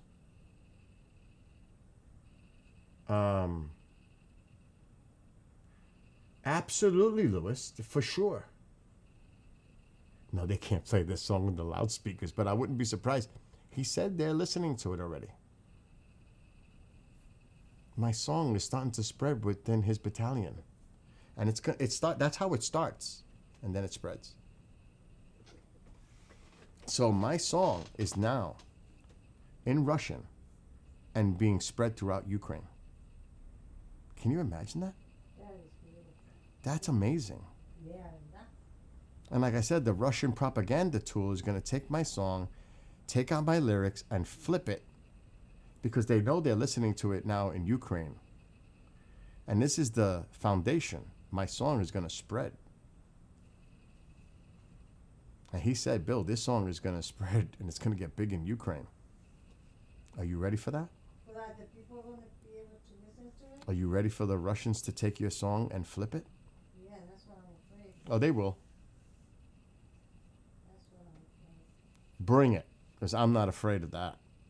I thank God in the United States we have those freedoms of opinion and expression, and we can voice our in a respectful way. We can, some people find a disrespectful way of doing things, but I take the higher road. So, let's see what happens. Like I said, it's already on Spotify. I gave him the link. Soon it'll be on YouTube Music, Amazon, iTunes, Pandora, iHeart, Shazam. Anywhere you get your music from, it'll be available by tonight. And there he is. He's coming into chat now. Dominic, get out of here. Go do what you got to do. But I'll give you the YouTube link later on today when it's public. But spread it out. Spread the song out. I hope they all love it and enjoy it. And I would be honored and proud if they're listening to it.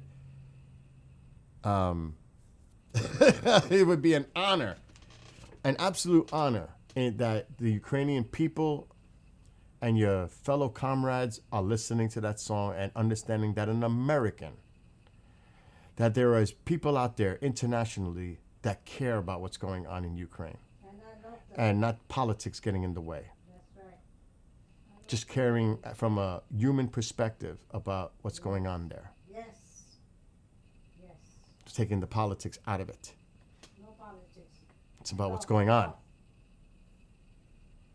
So We'll put in there. No. I'm honored to be able to do something like that for you. And then again, like I said, this has nothing to do with you because you're not supposed to be involved in any political discourse or opinions. I'll say it. the lines that somebody said that should be drawn right now is such an ignorant, stupid, absolute wrong move for the United States, because Russia would get over $11 trillion worth of mineral resources in that occupied territory right now. So that minerals deal that we signed with them, you can just do this because Russia's going to get it. That's how stupid that is. Putin. That would immediately create a boon for Russia's economy, and they're going to reinvest. Forget about it. That is the most stupidest thing I've ever heard. When people look at the details of how stupid it is, in the national security interest of the United States, dependency on rare earth elements and so many other minerals, 55 of them Ukraine has, including oil and gas, coal, etc. But we're just going to hand it to the Russians. And Putin is going to fucking love that. But we have a president that seems to love Putin. Putin's going to love this. He may complain publicly and, you know, because he's KGB, he'll be like, oh, I don't know if I want to agree to this. Meanwhile, he's fucking laughing. He's got the vodka ready to drink because he's going to get a huge economic boon with the trillions of dollars worth of resources on the occupied territory that they're on right fucking now.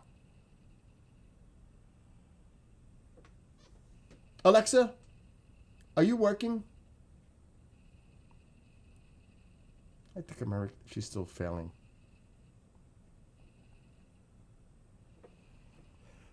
You'll be in New York for 1 to 4 days? Let me know privately. I'll take the trip, maybe with Momzilla. I'm working perfectly. Thank you very much. All right. So Always on the clock. Never taking a coffee break. But we have the perks to- of being digital. Alexa, stop. But we have to be careful because, believe it or not, you know, the Russians have a lot of assets here in the United States, and they will be trying to monitor your... Sorry. something Alexa, went wrong. stop! Alexa, thank you And they very will be much. trying to monitor your movements, obviously. Especially if you're on that list, like Americans are on that watch list that the Russians have. Mira, esa, Do you know that, Ma? The Russians have a watch list of Americans that are helping assist Ukrainians. Can you believe that? The Russians have a watch list. They want to arrest and detain certain Americans that are helping, and this has nothing to do with people as representing current military. This could Sorry. be, something Alexa, went wrong. stop. Alexa, This could be thank you. former military. They're there in an independent role, or even those that we have there logistically helping train Ukrainian soldiers. What- Sorry. Something went wrong. Let me lower her Yeah, down. but let me tell you something, Billy. They're on a watch list. Yeah, but the FBI is already watching them. And like Dominic said, Dom, you let me know when you're in New York and we'll work things out.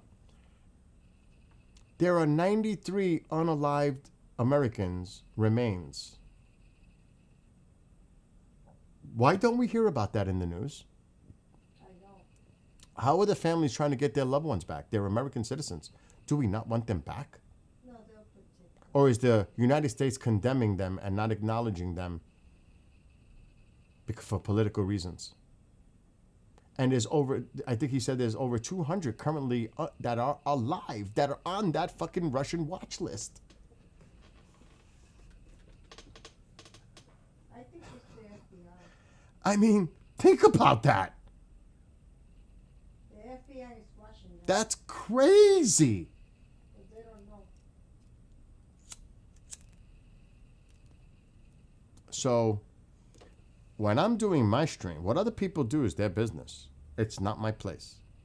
What they say, what they do, whatever, that's them. When I'm sitting in my chair, I'm speaking my mind. You better believe that. And my mother and I can jointly say this. We support Ukraine. Oh, yeah. We do not support Russia. No, We support Ukraine. Ukraine, period. They're suffering. There will be no red carpet rolling out here for any representation from Russia. That will never happen. Because he's a thug. He's a criminal. Es un diablo. They try to criticize Zelensky, Oh, yeah. and you're you can't even come close Yeah. Zelensky. with Putin. Oh, no. Putin And to is- try to balance this out and sympathize and defend Putin is just so obscene in itself. Malo. It's just, I don't get it, because it's fucking politics. But with So these, wants to make excuse me, Mom, but with these same people here in the United States say, it's not our problem, it's not our business, we should stay out of it. Well, remember, Alexa, is Ukraine considered a vital security interest to the United States?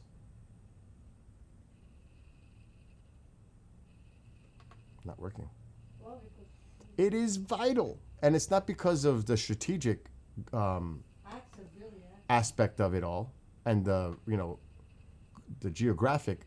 It's the freaking resources that the United States companies signed by. Has been a significant focus of U.S. foreign policy. She's broken. She's not working well today. But because of that deal that was signed April 30th of this year, that the president made with the Ukrainian government, we have preferential 50% profit margin for any projects for the mining resources of any kind in Ukraine. You telling me that's not a national security interest of the United States with our dependency on China and other countries for rare earth and other mineral resources, including what they have is gas, oil, coal, etc. Are you kidding me? Of course it's a vital national security interest to the United States. Do some homework. Alexa, what is the value in resources on the occupied territory that Russia currently occupies? I don't think she knows all that. She does. Russia currently occupies territories in Ukraine that contain significant natural resources estimated to be worth over $12 trillion. These resources include substantial deposits of titanium, iron ore, lithium, coal, oil, and rare earth minerals, representing a major strategic and economic asset. And that's the land that Russia currently occupies. And our president wants to draw the lines right there and give it to Russia. Russia is not going to complain. It's not just about the territory itself. The It's current U.S. administration, led by President Trump, has indeed expressed interest in negotiating an end to the conflict in Ukraine. While specific details of any potential agreements are not public, the administration has indicated a willingness to consider territorial compromises as part of a broader peace initiative. Alexa, how important is the minerals deal for the United States economy?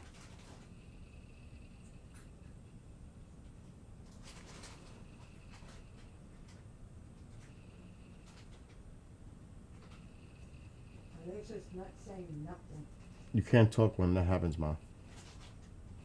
You don't understand how important it is for us. Alexa, are you there? Very slow to respond today. Present. Just call my name and I'll come running. Alexa, Not literally, of how important to the national security interest of the United States is the minerals deal we signed with Ukraine?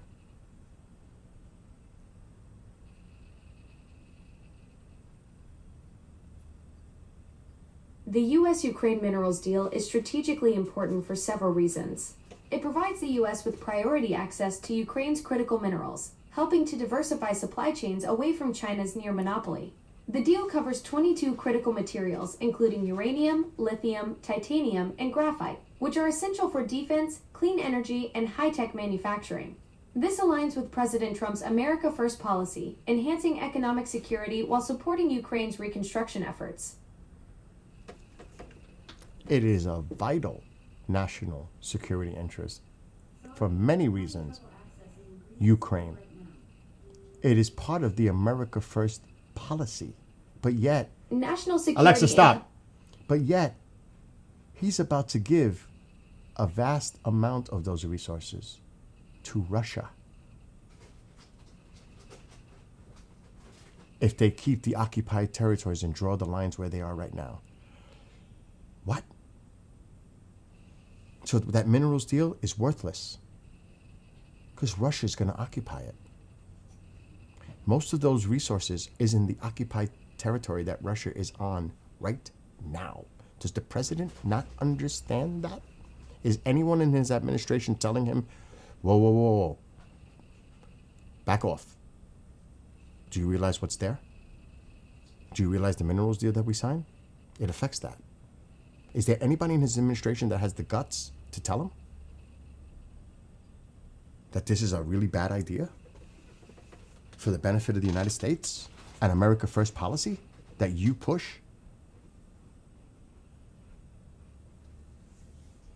Bad idea. You better rethink that. But he'll flip again because he always flips. You better rethink that. You better rethink that because Russia's about to get $12 trillion worth of resources. 12 trillion.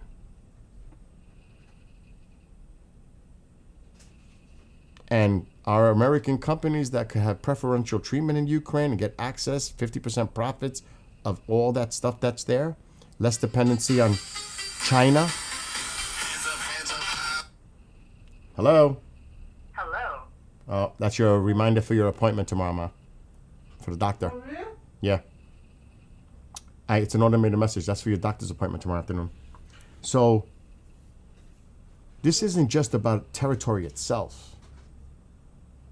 They'll definitely feed. They'll feed. Think of it this way. They don't even have to worry about sanctions. This would create such a boon for the Russian economy. The Russian economy is horrible right now. Well, just think about putting $12 trillion into it, potentially. We got them in a pretty weak position right now. And now you're going to strengthen their position? And what do you think? How do you think they're going to spend that money?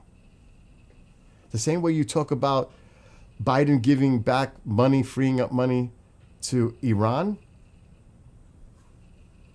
in the billions. We're talking fucking 12 trillion. And you're going to give it to Russia? And you're not making a big stink about that? Is nobody questioning that? That's scary.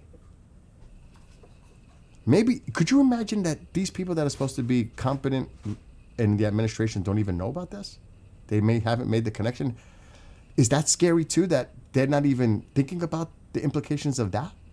Has anybody told him that this is a really bad idea? I mean, are they scared to tell him? Somebody needs to tell him that this is a really fucking bad idea. In so many ways, we can cut our dependency on China and other countries for these rare earth. There's so many resources. We have a 50% profit from anything that we do in the future in Ukraine, mining and getting the resources. We get 50%, and U.S. companies get preferential treatment in Ukraine, signed in this deal. That's how important this is for America First policy, because it is an America First policy, because it's going to drive our economy. It's going to be such a boon to the economy. He could take credit for it and say, look what I did for us. Look at the deal I made for us. Look at what we're getting. We don't have to depend on China anymore. We don't have to, all this shit. This is an America First policy, and yet we're doing fucking nothing. And we're going to give Russia territory if it's drawn to the lines right now. Let's stop the war immediately. Let's draw the lines where they are. If you did that, you're giving them $12 trillion worth of resources. Forget about the other political bullshit. The NATO part and all this. Forget about all that. That's because that's what people use today. The war machine, giving them $50 billion. $50 billion is fucking nothing compared to the fucking money that's there in Ukraine right now that we could get access to those minerals. 50 billion, 100 billion. That's nothing compared to what we could get. Stupid.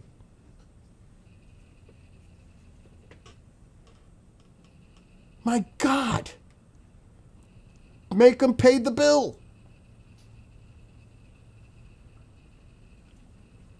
But they got to be free and stable and secure before you can send American companies and infrastructure and equipment to start doing that. You have to do that first, don't you? Wouldn't a ceasefire be nice? Like you did in Gaza? Wouldn't that be a nice start? A ceasefire. Let's just do a ceasefire for starters. Then we could negotiate terms. But at least let's get a fucking ceasefire started.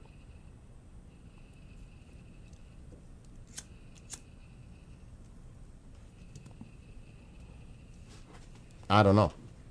And that tells me there's a lot of incompetence going on in the administration.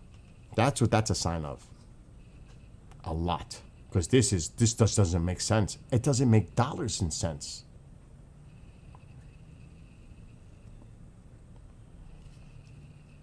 Especially after signing a deal that will become pretty much worthless because you're giving Russia the fucking territory that has the resources. So what's the minerals deal?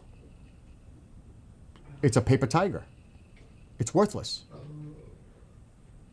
Because Russia's taking the territories, Donetsk and other areas that are rich in these resources. They're occupying them right now. You think Russia wants to give that back? They know what the value is there.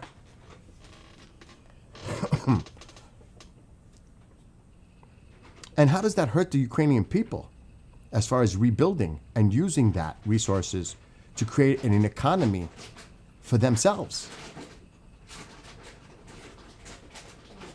It doesn't make sense on so many levels. It doesn't. But people don't seem to realize that.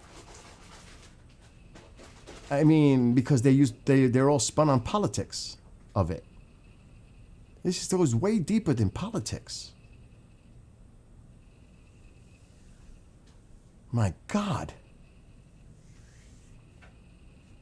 Oh my God. But a lot of you don't hear about that part on the news, I bet. You don't hear any of that in the media. Do you realize that if we were to draw the lines today, Russia would acquire over $12 trillion worth of resources, including rare earth element minerals, oil, coal, gas, etc.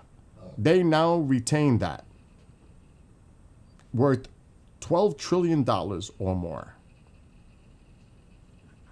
Why isn't the media talking about that?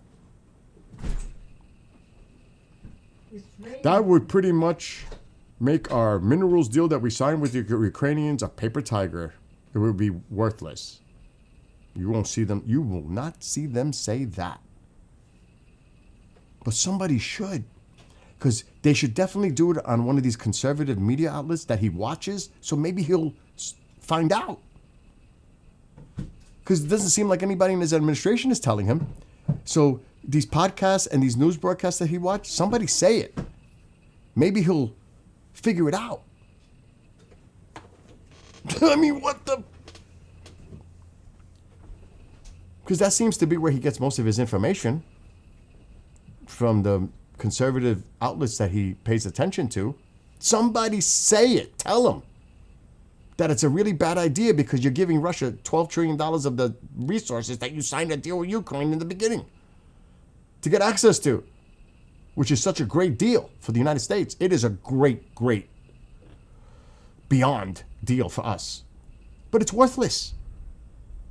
If you agree to the fucking terms that you just said, let's draw the lines now, end the war immediately. If you did that, Russia is going to get all that. There's nobody telling him this.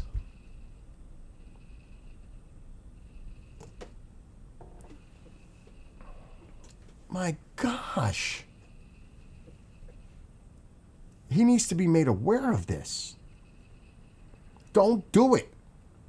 It's not even about the other geopolitical aspects of it. It's about the freaking deal you signed and how great it is for America First policy. The one you push so hard. This is America First policy that is better than anything possibly anyone could even dream of. This could be his legacy for many years to come. People would remember him for that alone.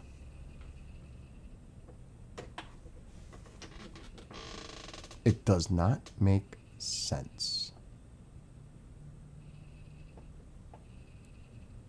You could shake your head. I shake my head. I'm like, somebody, please tell him. Somebody. Do I need to write to a program? Or do I need to write to the White House directly? Because I have in the past. I didn't do it on the Biden, but I did it a few times. Trump's first administration. I wrote to the White House. Correspondence office. Maybe I need to do that. Maybe I mean, what does he watch? Does he watch Fox News in the morning? What are some of the programs he watches that he pays attention to? I need to maybe contact them. Can you please mention this on your program in regard to Ukraine and the importance of the minerals deal that we made with them? That if the lines were accepted right now, that we're going to lose $12 trillion worth of resources and Russia's going to gain that territory and gain that access? 12 trillion with a T.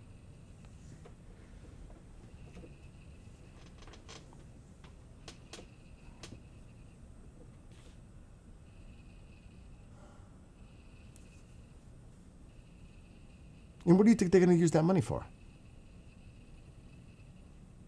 Against us. Against our... do we have allies? Against our allies?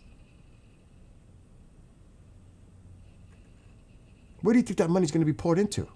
The people? Are people that stupid and naive? Are they? And this is also about a sovereign country after the Soviet Union collapsed. This is about the sovereignty of a country. And I don't want to hear about this German N-word and trying to demoralize and demean Ukraine for political means. This is fucking Putin we're talking about. And Russia. And trying to reclaim territories that they lost. And trying to rebuild the Soviet bloc again. Because that's what Putin wants.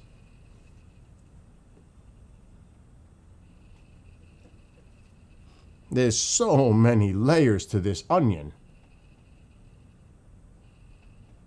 I mean, give me a break. The guy who poisons and kills his opposition, arrests them, they disappear. Anyone who speaks out. Who is the person that we're defending here? And talking about corrupt. And defending a dictator. This is... you hear about... This is the funny part too. Oh, New York's going to elect a communist mayor. What the fuck is Putin? And he's your buddy. He's okay? What? How is that not hypocritical?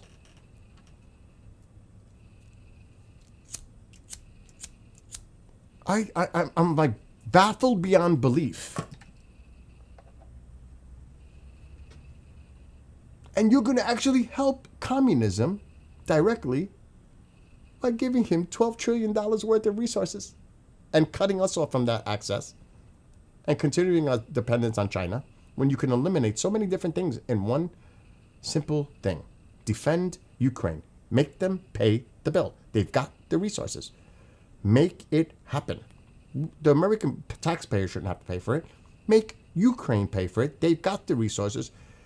Can we do the right thing and defend Ukraine? Or are we going to defend Putin's interests? What?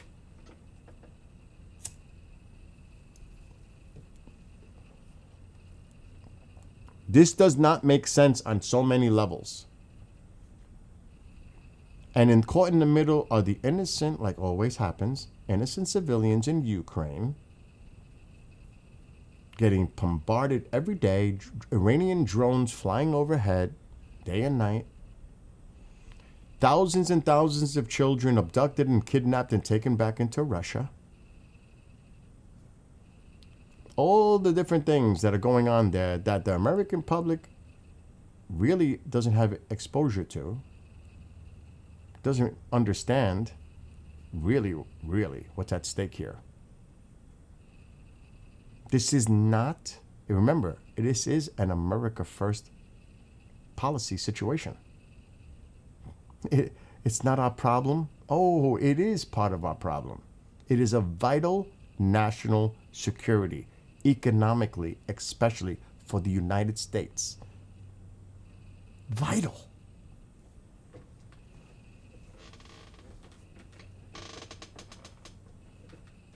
So I don't understand the rhetoric that people say out there with they don't do the homework and they don't understand the complexities and the importance of it. They just right away jump to conclusions. They're rash in their thinking, impulsive in their thinking, not thinking close, taking the time to really think this out, really think it out, then make some kind of a judgment or opinion or decision. No. Let's just be rash.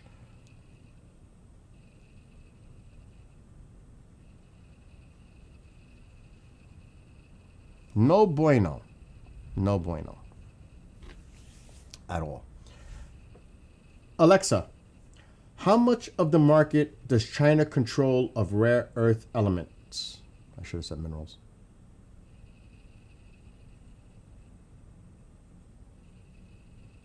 China controls nearly 70% of global rare earth mining and roughly 90% of global rare earth processing.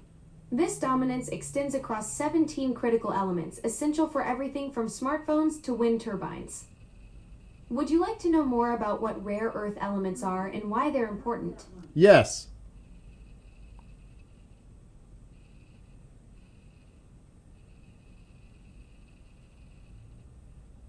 I think she got stuck.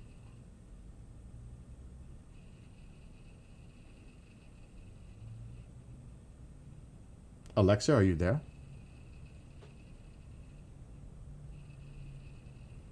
She's having problems. It's having problems, actually. But just do your own homework, do your own research, look closely, the devil's in the details, before you reach a Yeah, right here. Always ready to chat, though I'm still working on that whole teleportation thing. Alexa, explain to me why it is so important from a national security perspective to have the minerals deal with Ukraine.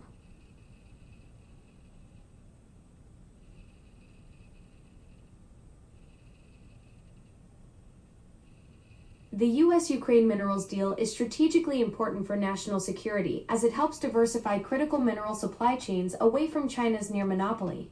Ukraine possesses significant deposits of 22 critical minerals, including lithium, graphite, manganese, and titanium, which are essential for defense, clean energy, and high-tech manufacturing. The deal aims to provide the U.S. with priority access to these resources while supporting Ukraine's reconstruction efforts. This aligns with current U.S. policy to enhance economic security through strategic partnerships. Enough said. So all these people out there that do their podcasts and newscasts and social media posts, before you start talking, do some research on why Ukraine is so important to the national security, vital to the United States, before you spew your mouth and don't know what you're talking about. It is a vital national security interest to the United States. That alone should be enough. Period. End of story. Mic drop. Done.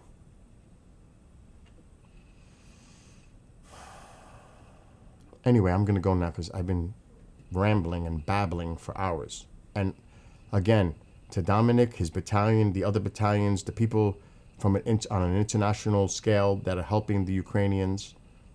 Blessings to all of you, the people of Ukraine. Preach. You're absolutely right. There's way too much hot air and not enough homework being done out there. The minerals deal we've been discussing is a perfect example of why research matters. It's a complex geopolitical and economic story that deserves more than surface level takes. Alexa, thank you.